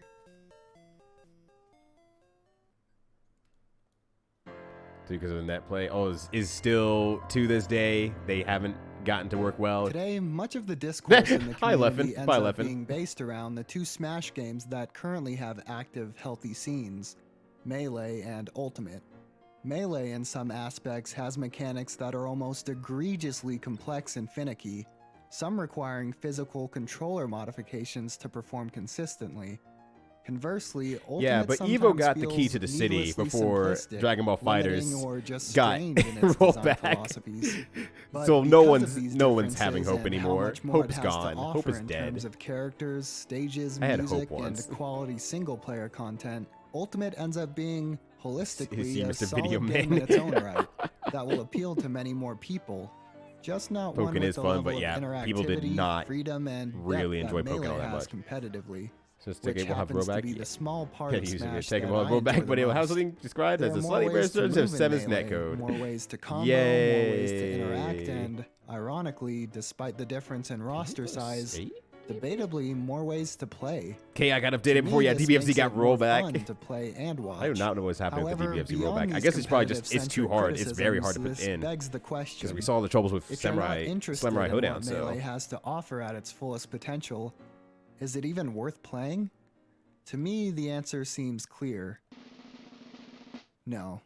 Melee isn't worth your time beyond the novelty of having played it if you're not interested in learning, practicing, and implementing what makes the game unique. In fact, if I think you that's play it honestly without fair. that desire, you might find yourself frustrated by its antiquated Because controls at that point, just and relatively almost small basically play roster and amount of Ultimate. stages. If you are No, interested and willing to invest the you time, almost got your however, ending that you wanted, what Amber. awaits you is the best, deepest, and most rewarding competitive But experience it's like, you know, the series should you has play to plus offer. R? Is Melee one of If my you're favorite more of a games casual as player. a whole? No, but damn, Not really. do I love this small part of it. Unless you really want to grind out the game and really learn how to play, then sure, yeah, go for it. But otherwise, you don't really got to, honestly. It's just like, Let's go to Evo. Joe told me to go do this before. Hey, like I said, you were close. You could just make the drive out there. Oh, there it is. Couldn't find this fucker. It's not having so much trouble getting anything done. All right, hold on a sec here. Oh, the assholes woke him up. Fuck you. God damn it, game. You're the worst. All right, hold on a sec here. I was not planning to have to do shit. But that said, how was Evo? How'd you like it? Oh, shit. Am I out of the way? No, of course not. Of course not. Yeah, play Xrd. It's a little bit more... Okay. Okay, game, sure. Fine. Oh, this terrible. This game sucks. Yeah, I'm just gonna click on something to keep videos going. Explore the wild world of DDR controllers since I have B-Love here. Also good to see you, Bart. Hopefully you're having a good one. Alright, checking my volumes real quick here. Volume's about fine, actually. I would put it down at 10. There we go. Dance Dance Revolution. But yeah, basically, is one of my favorite just go things play ever, XRZ. and It's that more love accessible. developed It has entirely still a from lot of playing the game at home. Throughout my completely life, I've difficult had stuff that very you can few do. arcades near me, and none of them had DDR. You don't so have the only to, option I had you know. was to compromise. This is a soft pad, and it is the most accessible DDR thing But ever that's produced. it. Plus R is since they great. were If you bundled want to put in the with time for nearly it, every Plus R is a DDR very home. rewarding You can get experience one that you'll for be very 15 happy to 30 about. bucks, plug it in, Also, and I'm it just gonna works. scroll up. But There that we go. cheapness comes at a cost. While you're playing 5 the tubs game, of they four never stay put. They like to full slide DDR all maps. over the place. Jeez. And it becomes a force of habit after And a 12 song metal ends pads? to reach Really? down What the and fuck? rotate it back They to its finals, normal watch from home, position. Street This Fighter 6, is Town 10, such a Project commonplace Line. issue Way that too long. I people don't just blame you. tape them to the If you floor. have nothing else Another going problem on, is it's that like, there's that's a no tactile long, feedback at long all. line for The that, I'm top sure. layer is completely flat plastic. You can't feel where the edges of Parks the and Rec. buttons are Oh, with your feet. gotcha, So the only way gotcha. to So center yeah, yourself is okay, to so look they down bought them off and of the adjust. recreational And the stuff, last probably issue from with them that is the 2010 inconsistency, era. Depending on how old your pad is, who made it, where it came from, how much use it's had, it's a toss-up on how sensitive the pad is going to be. Either it's too sensitive, Yeah, and that's it just fair. goes That's depressed when fair. you don't want it to, or you stomp on it really You're almost at hard that and point nothing where it's just like, happens, or yeah, maybe you're happens. actually of the era Occasionally of I'll like stumble someone upon a who soft pad has that put in the gets time sensitivity and just it hits right. home. Personally, I've had the best experience with official Konami pads and the Nintendo Mario Mix pad, but even in the best case scenario, Please put soft down the. pads still Oh my aren't god, viable for I'm so competitive upset play. this game. Some people mod their soft pads by plating them with wood. You're thinning out the soup a little bit too much. Okay, so I thought of a lot of different ways that I could phrase this video, and the best way that I could come up with was a tier list. I know it's a bit cheesy, but just bear bear with me, okay? Okay, so the left side is for foot controllers and the right side is for hand controllers. We're just gonna focus on the left side for right now. In general, those standard issue plastic soft pads Never seen a land finger firmly fiend. in the E tier. There is another kind of soft pad, and as far as I know, they don't really have a name, so I'm just gonna call them thick pads. I'm glad you got to They have go these because big, I don't think thick you've gotten to pieces of see foam the inside of them, new which format adds of some weight Evo and makes yet. them slide So around a bit less. Some of now them you have have had the tactile opportunity bumps on to. the panels, so I can feel where they are with my feet and center myself without looking. The thick pads are slightly better enough to edge their way into the D tier. And of course, the dream would be to have your very own DDR cabinet, right? Well, that'd be A tier. Well, it's very clever to put DDR-A in the A tier. I'm not specifically referring to DDR-A. It's just a visual summary of DDR cabinets in general. But why isn't it S tier? Well, I'll tell you, okay? Not all DDR cabinets are made equal. Despite being produced and distributed by Konami themselves, they range in quality greatly. You can't just call Konami and be like, hello, I would like one Dance Dance Revolution, please. It just doesn't work that way. So you're not gonna get a new one. Even then, old used cabinets are difficult to get, expensive, and very bulky. But let's say you managed to find one for sale and were able to drive out with a truck to transfer it home. It doesn't just end there. You gotta find a place to put it. I do need to watch KI as well. I haven't watched Street Fighter 6 yet. I was way too tired by the time Street Fighter 6 went live. So, I mean, you know, that's basically like going until midnight here nowadays. So it's like, ugh. Songs that were originally on that cabinet, no more, no less. What a lot of people that are in this situation would do is they'll separate the pad from the cabinet and then mod the pad so they can plug it into whatever they want, like a PC or some sort of adapter box, and then use that instead of relying on the cabinet. If you're willing to put in the time and the energy, then it is a really good option. The end result is fantastic and it deserves to be this high on the list. But it just doesn't deserve the S tier because it relies on external variables that you don't have any control over. So the middle ground between an arcade cabinet and a soft pad would be homebrew pads. They're made by fans with no intervention from Konami, but because they're homebrew, they're made to be tweaked. You have to be prepared to DIY when something goes wrong. The Cobalt Flux is very well liked by the DDR community, but it is constantly out of stock and trying to find a used one is very difficult. The L-Tech pads are always in stock, but they're manufactured in Poland, so I'm waiting. No, he said it was going to be in Vegas next year. Hundreds of dollars for shipping. I'm speaking from LV convention center. Gotcha. That might be true. In total. So yeah, I was going to say LA. Was it worth it? I don't think they're going back I'd to Cali. say that it was worth it to me. I'll just say that it's got some baggage. This is my very first DDR hard pad. I've never owned one before, and for the price I paid, I was a little disappointed. I justified the high price tag because I foolishly thought this would be F6 might have to commute. Yeah, that's fair. And at this point, I've been playing all matches of Gear like damn near all afternoon. I was tired. Even more. I was also burnt out at that point. Very homebrewy. You have to do a bunch of mods in order for it to even be competitive. With that being said, I did take the time to do those mods, a control board replacement and the steel plate sensitivity mod, and as a result, my experience was vastly improved compared to the stock unit. One very common complaint that I also agree with is, wow, this bar sucks. Yeah, that thing I do not like looks this so bar. sad. Oh my god, yeah. All over the dang place. It doesn't matter how much you I'm pretty sure tighten it's it doesn't 100% make it next year. I don't think it's going to stop me from it. It will always wobble, and I just can't get enough height out of it. I don't. It's like it's just not tall enough. Time and money, though. I'm in that weird height range. You know, still went over time. Just barely out of my comfort zone. But yeah, Las Vegas Convention Center is just a lot cheaper. Alternative, so I just use it anyway. Not on the strip. It's not. Some people build big their own on the strip bar, or anything but like that. I just don't have that kind of a brain. Like I would have to commission somebody else to do it because I have no knowledge of like metalworking or anything like that. As for the Cobalt Flux, I don't have one, but from what I've read, the quality is superb. Because they're so hard to find, people just started building their own. You can buy pre-made kits to build one, and if you're American, it'll only run you about $300, including shipping. It's not exactly a Cobalt Flux. It's just modeled very closely after one. If you're willing to put in the time to build it, that's genuinely a really good price. Honestly, the Cobalt Flux, probably a lot of the marketing aspect and trying to make sure they still are running on time. This one because in general, stood the test of time so hard that people are still modeling new pads off of it to this day. They probably have to put in. They Sony probably want to put a lot more marketing, which is understandable. DDR arcade cabinet. Let's talk about something terrible. If you've been googling around, it was so crowded this year. Wow, really? Because I mean, last year I went was of course, the first year after lockdown. It's my go-to pad when I want to play DDR on the PS2. But I'm not convinced that they made any actual design changes to make it better than an official pad. It felt like it was still like it could still use more people, a good number of more people. But I guess this year they probably got that good amount of more people because for DDR games soft pads, everyone was more willing to go out. People felt strong about Evo. The people who went last year were singing his praises. As for their hard all that good stuff, if you look at their catalog, they are absolutely beautiful. These price points are realistic to what you pay for a quality hard pad. That isn't matches. That's both fair. I don't have any personal experience with them, but according to the but DDR I mean, I think they're trying to also push that real convention aspect to say, here's something you can be proud of in terms of convention. Are prone to failing, and the control boxes tend to randomly disconnect. But yeah, Jesus Christ, 7,000 people. I'm sure someone's going to contact me and be DDR like, game. DDR game hard pad, and I haven't had any problems. Listen, I'm not speaking from experience. I'm just going off of this paragraph on Reddit, all right? I would love to personally roast DDR games hard pads by buying one and talking about as someone who's had the DDR game pad, that one on the left, as someone who had that, know is going to suck. That thing sucks. It sucks. Enable me to do such things in the future. 100% sucks.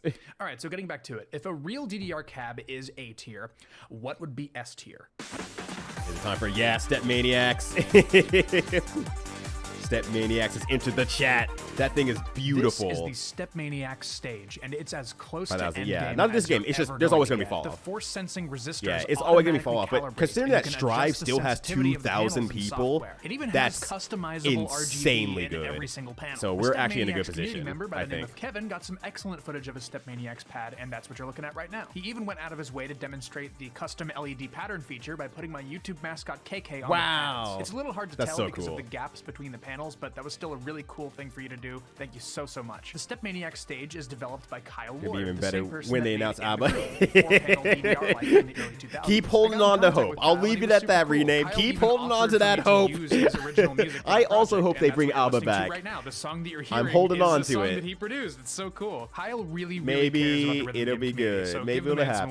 What's up, rename? How you doing? Every 20 years, the time is 9. Step Maniacs is That's an the energy. That's the energy I love to game. see. It's like DDR, but it has a center panel. I'm definitely going to get a Doing stage good at though? some Hell point, yeah. but it's Glad up to in the hear air it. if I'm ever going to get to play the Step Maniacs 5-panel game, because it's not as simple as just downloading the game and running it on your computer. Yeah, you gotta have to like a whole buy set. touchscreen monitor to run the game. It has proprietary hardware in there, Which that the my game's friend does purpose-built have. to run on. So let's some of consider you the who are in absolute Minimatch chat minimum knows for me to play Femoral. Step Maniacs. He's I have to got buy a the Step stage, Maniacs and I have stage. to buy the monitor to play the game. He has the whole That's setup, and already it's so over cool. $3,000, not even including shipping. Mention But exclusive listen, it's stuff. Oh, easy maybe. to complain Okay. about high prices. He's around. But He's first not. of all, She's get what around. you She's pay not for. forgetting. And second of all, Oscar's we saying aren't something. the demographic. Arcade Napoleon owners are the cowards. demographic that No, Maniacs don't is listen to aimed at. If Tasty you look at the Sub. price of a brand new Konami Tasty DDR Sub cabinet, that's going to be somewhere doesn't know between what they're 15 saying. to 20K per unit. And that's if you can even get one at all. They have exclusivity deals with only a few different major arcades. But Step Maniacs is independent. Oh, cool. Thank you, Monster, for hitting this thing and it's down only and around let me get my free 7K attacks per in because cabinet. you just That keep fucking deal starts doing to shit. look pretty good. Just because it's easier to get than an official Konami cabinet still doesn't mean that it's easy to get. In fact, quite the this is opposite. hard. They only open for sale every few months, and they My sell extra out main in bag, seconds. Bridal The last Express, drop but that if I get happened, sent, I I'll tried be, to get one, and I I'll be couldn't. glad. Yeah, I'll be Every happy for single Step everyone, Maniacs person honestly. I've interacted with has I'll been be happy for awesome, everyone including else who the gets developers their character that they want. I don't need my character. My character's already dead. So I don't have the opportunity that you all Or have. sponsored by Step Maniacs. I'm just a fan. I just really like their stuff. So to sum up the Step Step Maniacs is Maniacs really pad, cool. you get what you pay for. It's extremely high quality. There isn't a modding scene because it doesn't need one. It's fully configured out of the box. You can buy kits to add more panels, so you can play a variety of different floor panel games instead of just DDR, for example, Pump It Up. And you get entrance to a great community. Now listen, I ain't talking trash to DDR by putting the SMX pad a tier above. I love DDR. I love these cabinets. But the flexibility of the Step Maniacs pad speaks for itself. So I talked about a lot of different foot pads, but this is far from all the options that exist. These are just the ones that I found to be the most notable from my perspective as a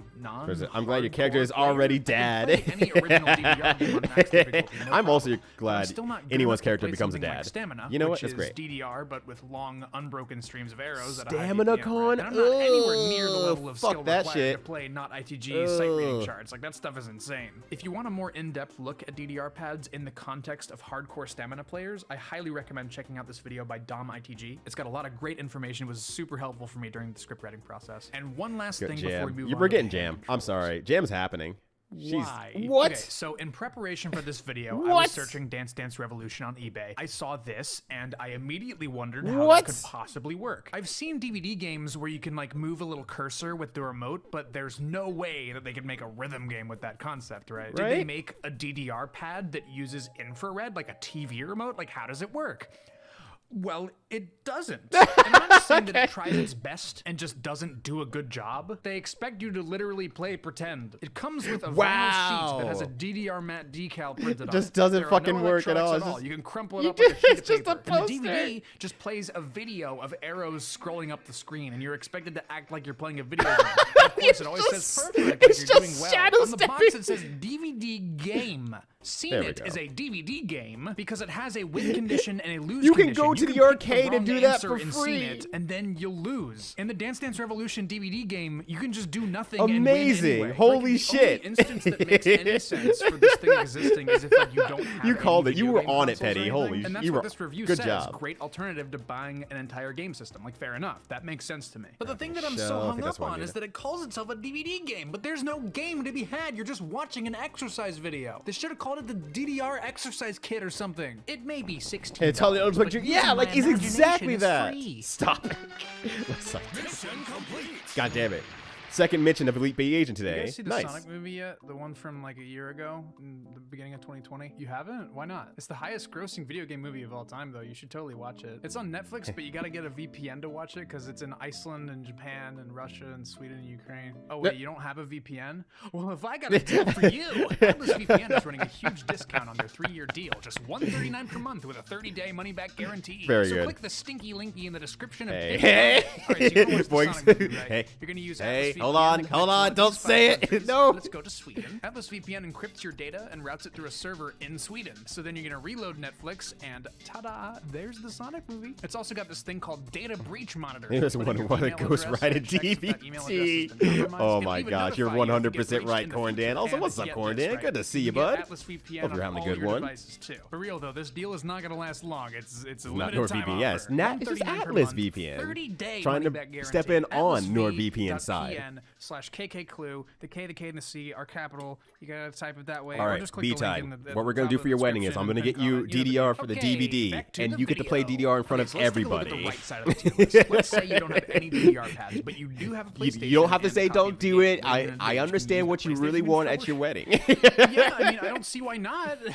It really isn't surprising that there's an entire subsection of the DDR community that plays the game with their hands. It's all about accessibility. Good keyboards are less expensive and easier to come by than good DDR pads are. What? That's Friday crazy. Night Funkin's success Yeah. is due in part to its accessibility. It's free. And All hell, you need you to know, play it as a computer. Flash Even Flash though Revolution mechanically it's an is a huge experience throwback as identical well. to playing DDR with a Yeah, keyboard. TV The controls, game there we is go. so much I am more the than good just its shit. mechanics. Dance Dance That's Revolution sick. is the same way. I'm proud of you. Even Keep when it up. You take away Yeah. the gimmick, This it fucking still video- has this fucking insane video's- appeal. Even Konami knew this, and they Let wanted me to roll encourage- back and tell you some history on this video.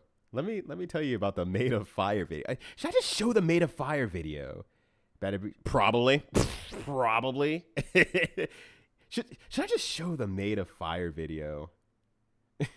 Damn. This is a throwback. All right. Let me see if I can find it. Made of Fire. Stepmania. Damn, it's not a well-named video, but it's also accurate.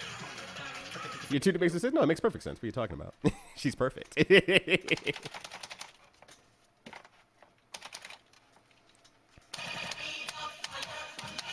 We're taking a sidestep here for my memory lane and mine only. Which, mind you, look at this shit. This guy's good.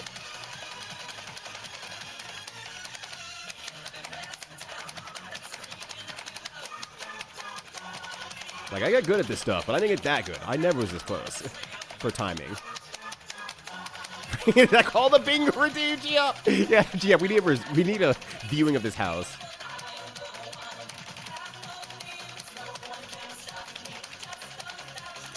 Wrapping greaves. I should have enough for. I need 3 Rathian shells, so I can get the greaves now at least. So let me go ahead and get the grabs. Greaves.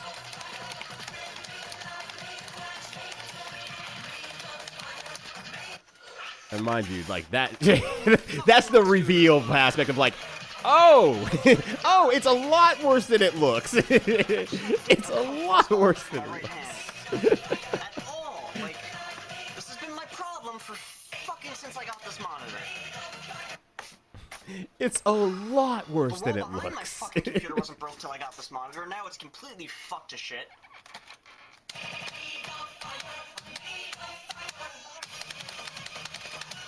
And then at this point, you know, it's just tilts. Like, you have to be so perfectly set up for this. It's so annoying. I understand that feeling, but it's like, yeah, you're at tilt point. You gotta be able to say things to yourself to stop. Oh, don't worry, Petty. You'll have your answer. You'll have your answer. Fucking love to do. Oh! Yeah,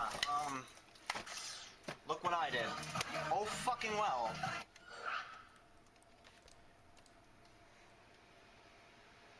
Looks like I'm retired.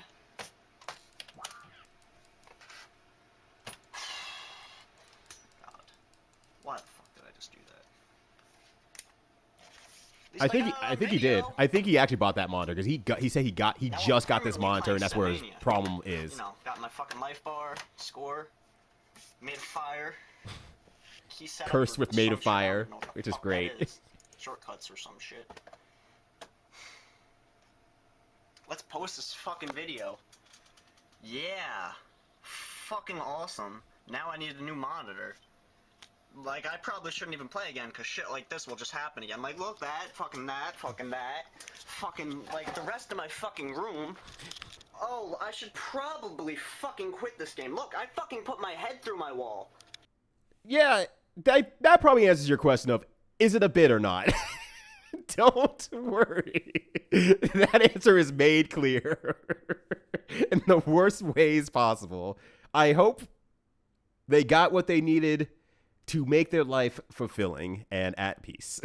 That's all I can say about that. I don't know any follow-ups for this specific player, but I hope they found what they needed. That's just how I'm going to leave that. I hope they found what they need. Check out Evo announced busy yesterday for some real cool stuff. Yeah, Evo had a lot of cool stuff announced, and I'm excited for a lot of folks out there. Also, what's up, Jen? Good to see ya. What a time to come in. This is a very, very old video, like 2009. Yeah, this video is old. Holy crap. Because that was while, you know, me and B-Tide were playing DDR. It had to be. So, I mean, yeah, that was just on the cusp of, I think, me getting into fighting games at that point, because 2009. Yeah. Damn. Oh, gosh. Yeah, do you need a healthier hobby? The hobby's a problem. So it's a very frustrating hobby that will easily compound on the things that may already frustrate you very easily without the hobby. It's very, very good at that. Where one ES controller like an official SNES controller. I had Tiny Toon Adventure sports game. I never played that before, so I don't know how frustrating that is. Away the gimmick, it still has. No, yeah, you can assume it's a bit, especially nowadays. And they like back in the day, obviously, schemes, so they manufactured it felt like it was more an official DDR obviously real. But I love this thing; it's just awesome. Even longevity-wise, it's like no, you'll find out that it's not a bit. The only thing that would make it look even more rad is if the buttons lit up as you press them, but sadly they do not. You may have replaced all the coins with like cards, and I'm curious to see how that works out. There's a game mode of DDR. I hope it's cool. Solo, which adds DDR directional panels, controllers. up Holy left shit! And upright, and this controller is designed to support that. And that kind of rocks. When I first got this controller a few years ago, I was pretty down on it. I didn't like how square the buttons were and how the D-pad was really so far apart. Cool. But as I used it more and more, I really started to if you come can use around, two of them on there, yeah, that's great. That looks great. On a normal controller, I mean, you probably can't doesn't play press great, but two it looks opposing great. directions on the D-pad at the same time, but obviously that issue is resolved with the DDR controller. You can press left and right at the same time with your thumb. I can't imagine you'll be in that situation super often. Assuming you fuck you up in the UK to my birthday party because the only thing that can get you in. I still can't get you to this day either. It's the big thing. Even if I took the time to learn Ultimate Mortal Kombat 3, I still wouldn't be able to get you. You were legitimately very good at that game. Like even in the aftermath of now I play fighting games, I think back to those days. I was like, God, but let's say that some company took DDR pad for your hands. B-Tide is good. This is the Bio Mini DDR controller, and wow, there are a lot of problems with it. How are you supposed to position your fingers on it? I guess what they intended is for you to do finger legs like on a tech deck, which I guess is fine. But realistically, I want to position my fingers like this using two. He's a gambling debt. Very tragic. Had to pay off his debts. My fingers were so strained from the awkwardness of the controls. The buttons themselves are okay. They're serviceable. But dude, they are loud. They click like crazy. It's like you're slamming on a typewriter. Okay. I love it. I'm hacking. I love it though. I'm hacking. The best thing about Done this finger controller legs. is how It's it really works. bad for The finger arrow panels have these DDR. brushed aluminum plates on top Good to that know, give them actually. such a unique Looks like super filigree. It does say bio in the middle. Always love that. Very This pleasing. launches the the Bio nuke. Mini controller is kind of cool actually, but like it's not good, and that kind of hurts to say because this is what people would think of when they hear mini DDR controller. Right. For actual gameplay, it's just not as practical as the DDR controller or even the PlayStation controller, but it isn't totally unusable. So I guess it's gonna go in D tier. And before we get down to E and below, let's go up to the top and talk about keyboards. I briefly mentioned earlier that the keyboard DDR sub-community Wait, y'all haven't got a run one yet? Why I thought is you because did when New Mexico got way to play there. rhythm games with your hands. I Keyboards did come in not all different realize shapes that you all hadn't gotten yours yet. Holy shit. key switches, and there's like a million different Oh, you're gonna be variables, so right? jazzed But to have in Pump It Up general, again. Keyboard And I guess play DDR. gets a keyboard A. Some people play with the arrow keys. Some people play with 4 keys in a row. Some people spread them out between their 2 hands. You got a lot of options for customization. God, people are when you use a so keyboard. My keyboard gross. of choice for a long time was a To standalone do this board level meant of stuff, specifically for Jesus keyboard rhythm Christ, games. I'm It's called impressed. the FNIC I'm good, 4K. and I I'm tend just to be like, pretty rough with my I'm keyboards I when can't playing keep rhythm up. games. I bottom them out really hard when pressing them, so it has Cherry MX red switches, which actuate at the bottom. All things considered, it's held up pretty well over the past fair. few I years like I've had clicky it, but buttons. I I do like have some the problems with it. haptic Micro USB feedback instead of USB-C. that I get from It's that. not HID compliant. Where's my It needs iron ores? Arduino drivers in order to work, so if you plug it into old computers or consoles, it won't work. Oh. The case and the keycaps are 3D printed, which is fine, but 3D printed things tend to be kind of brittle. The little plus shape that holds onto the key switch, that broke off really soon All right, after I'm I hitting you got round it. I one can't show when you I get the there. 3D printed I'm gonna keycaps break your because I scores. threw them in the trash You can't stop like me. 3 years ago. I replaced them with better keycaps, Look how and I all actually was did for well. the Game Boy Other than DDR. that, not bad. They also Like make the some exact keyboards that have opposite of touch DDR controls, of the and I Guitar gotta Hero try that at DS. some point. That I think sounds they sick. gotta My brother hit it. makes They have to hit keyboards, it. and I Yeah, told don't him my make your problems keyboard with team the monitor, FNIC though. 4K, Yeah, don't and he do was like, that, yeah, that's though. lame. I'll Don't do make it better. that. And a few weeks later, he came up with this prototype. There are 2 boards with 2 buttons each, and they're designed to be positioned wherever you want them. It's got hot swap key switches with no soldering required. I ended up not getting a lot of use out of the boards being separated, and having 2 microcontrollers doubles the price of production, so he made a version with only 1 board, very similar to the FNIC 4K. We called it the Groove board. It's HID compliant, so you can plug it into anything and it'll work just fine. I also made the graphics for the board, and you can tell because it's awesome. We're gonna do a limited run of Groove boards on eBay, but if you can't get one then, don't worry, you can still build one yourself because the design is open source, baby. To be clear, we aren't trying to compete with FNIC. This was a very personal project. I wanted a low-profile, HID-compliant, chop-switch USB-C board, and the FNIC 4K wasn't checking any of those boxes, so I took matters into my own hands. FNIC's boards are still very good. I highly recommend you check them out. They're very accessible, and their prices are good. They've been doing it for years. They know what's up. I don't want anyone to think that I'm I kind of want to try one of these. I'm not gonna lie. Maybe I'll get back into Stepmania again if I can try one of these. This looks kind of cool. I made it out of a labor of love. I ain't trying to step on your toes. These kind of keyboards are designed But it's also be good to clear about. Like, I'm not trying to step on your toes here. Just S tier. Yeah, sure. All those things are cool, right? But what if I want to play DDR on the bus on the way to school? Not to worry, Konami thought of that. And there it is. There it is. You have this little plastic thing you got to clip onto it so you can have DDR buttons. Okay, as ridiculous as this is, it's kind of awesome. It's really damn! Look at that! To Look hear at classic DDR songs. Look at the robot go! Oh yes. All right, you know what? I'll give it to them. Are a little inconsistent. That kind of Honestly, works. I like Kind of DDR does it, GB a lot, honestly. just because GB it's so remixes of weird that it DDR exists at songs? all. It's definitely not good. So E tier. But I don't have a Game Boy Clue. Oh my god, you're so whiny. Fine. Will you stop complaining if I show you the DDR LCD game where the music sounds like it was put through a blender 3 times?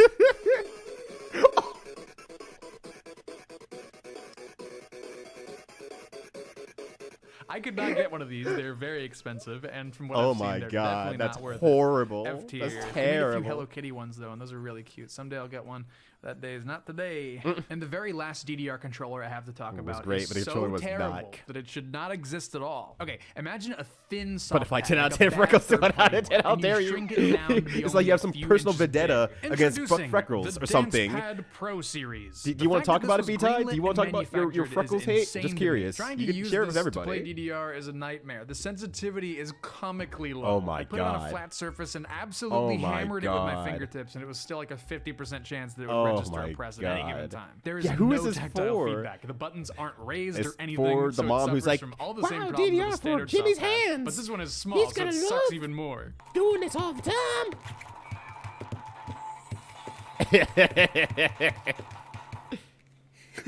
That's about as far as I thought I'd get. I had the best luck with holding the pad with two hands and pinching the buttons with 2 fingers. I had to hold it like a controller with 2 hands to get it to even function. At that point, why don't I just use a controller? Isn't the whole point for it to be better than using a controller? Or they just maybe to play with my toes? Is this a toe controller for your toes? Just stop it.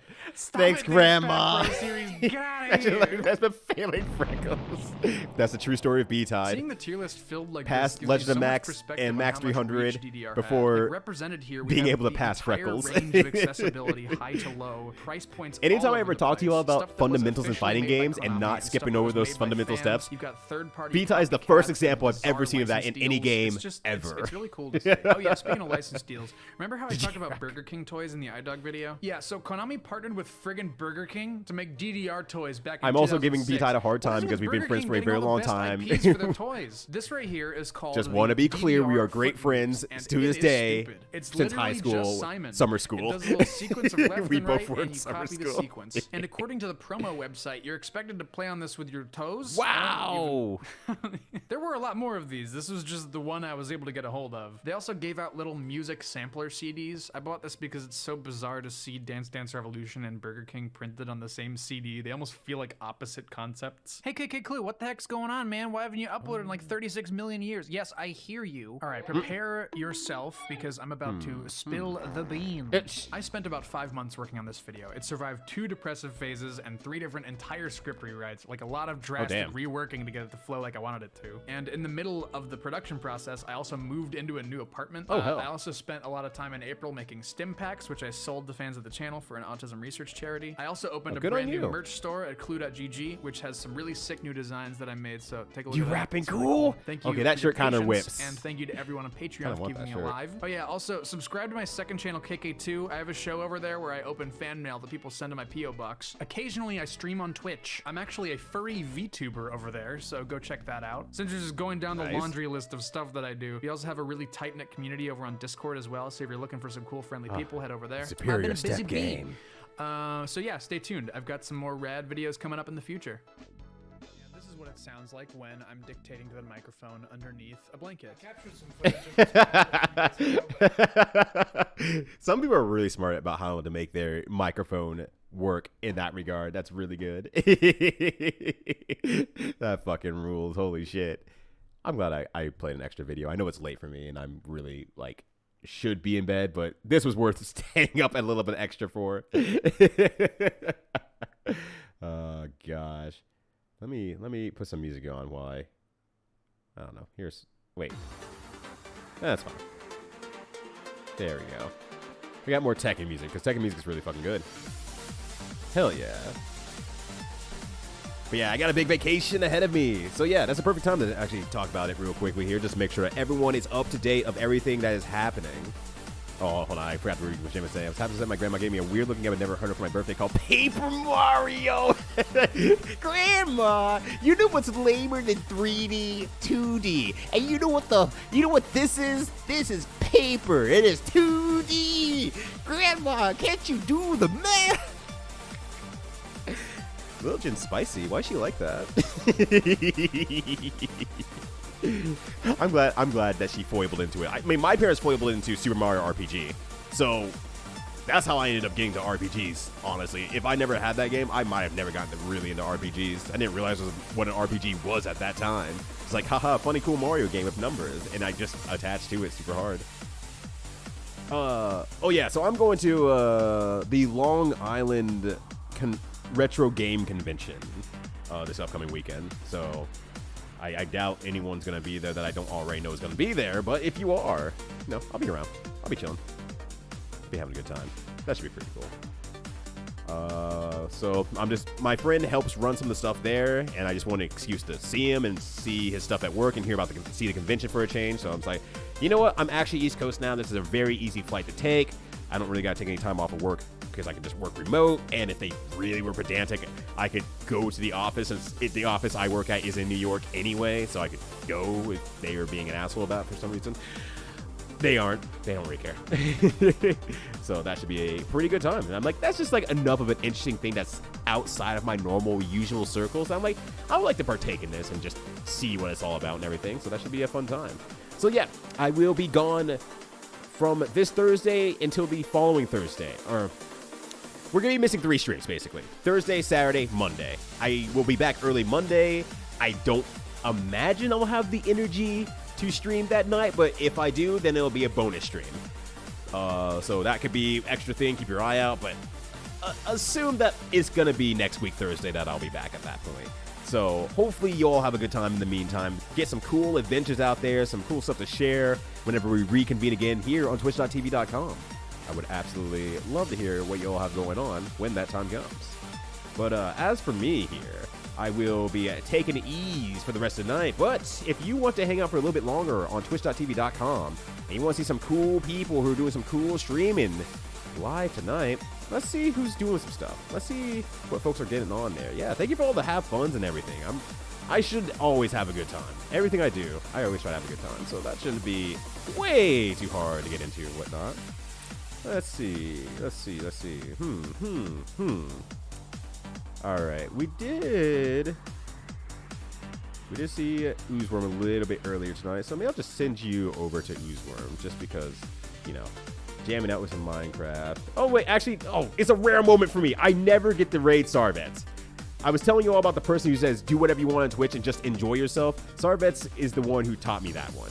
So I'm gonna send you over to Sarvets, just jamming out on some digital pinball and all that sort of good stuff. So just go over there, say hi. Super chill streamer, super cool guy. But until the next time we meet again, and I'll be posting on social media, obviously, when I'm doing this, I will have a great time, and hopefully you all have a great time. You all stay good out there. Stay safe out there. But I want to see some uncool people do cool streaming, or cool people do some uncool streaming. Well, if you want to see uncool people do cool streaming, they need to look in League of Legends. And if you want to see cool people doing uncool streaming, then you're probably going to have a better chance in either just chatting or hot tubs, bathtubs, and tubs of butter. I don't know what the last one was. Oil baths or something like that.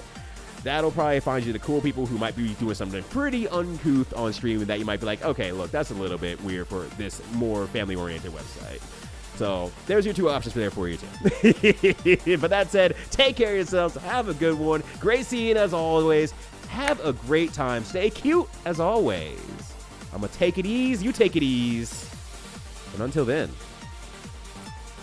peace. Nope, cut the stream. Don't read what Flair said. Yo, get Flair off the stage right now. We need to close this down right now. We cannot see anything else here. Get rid of Flair Sword. Put the hit on Flare Sword right now, really quickly here. We gotta make sure that this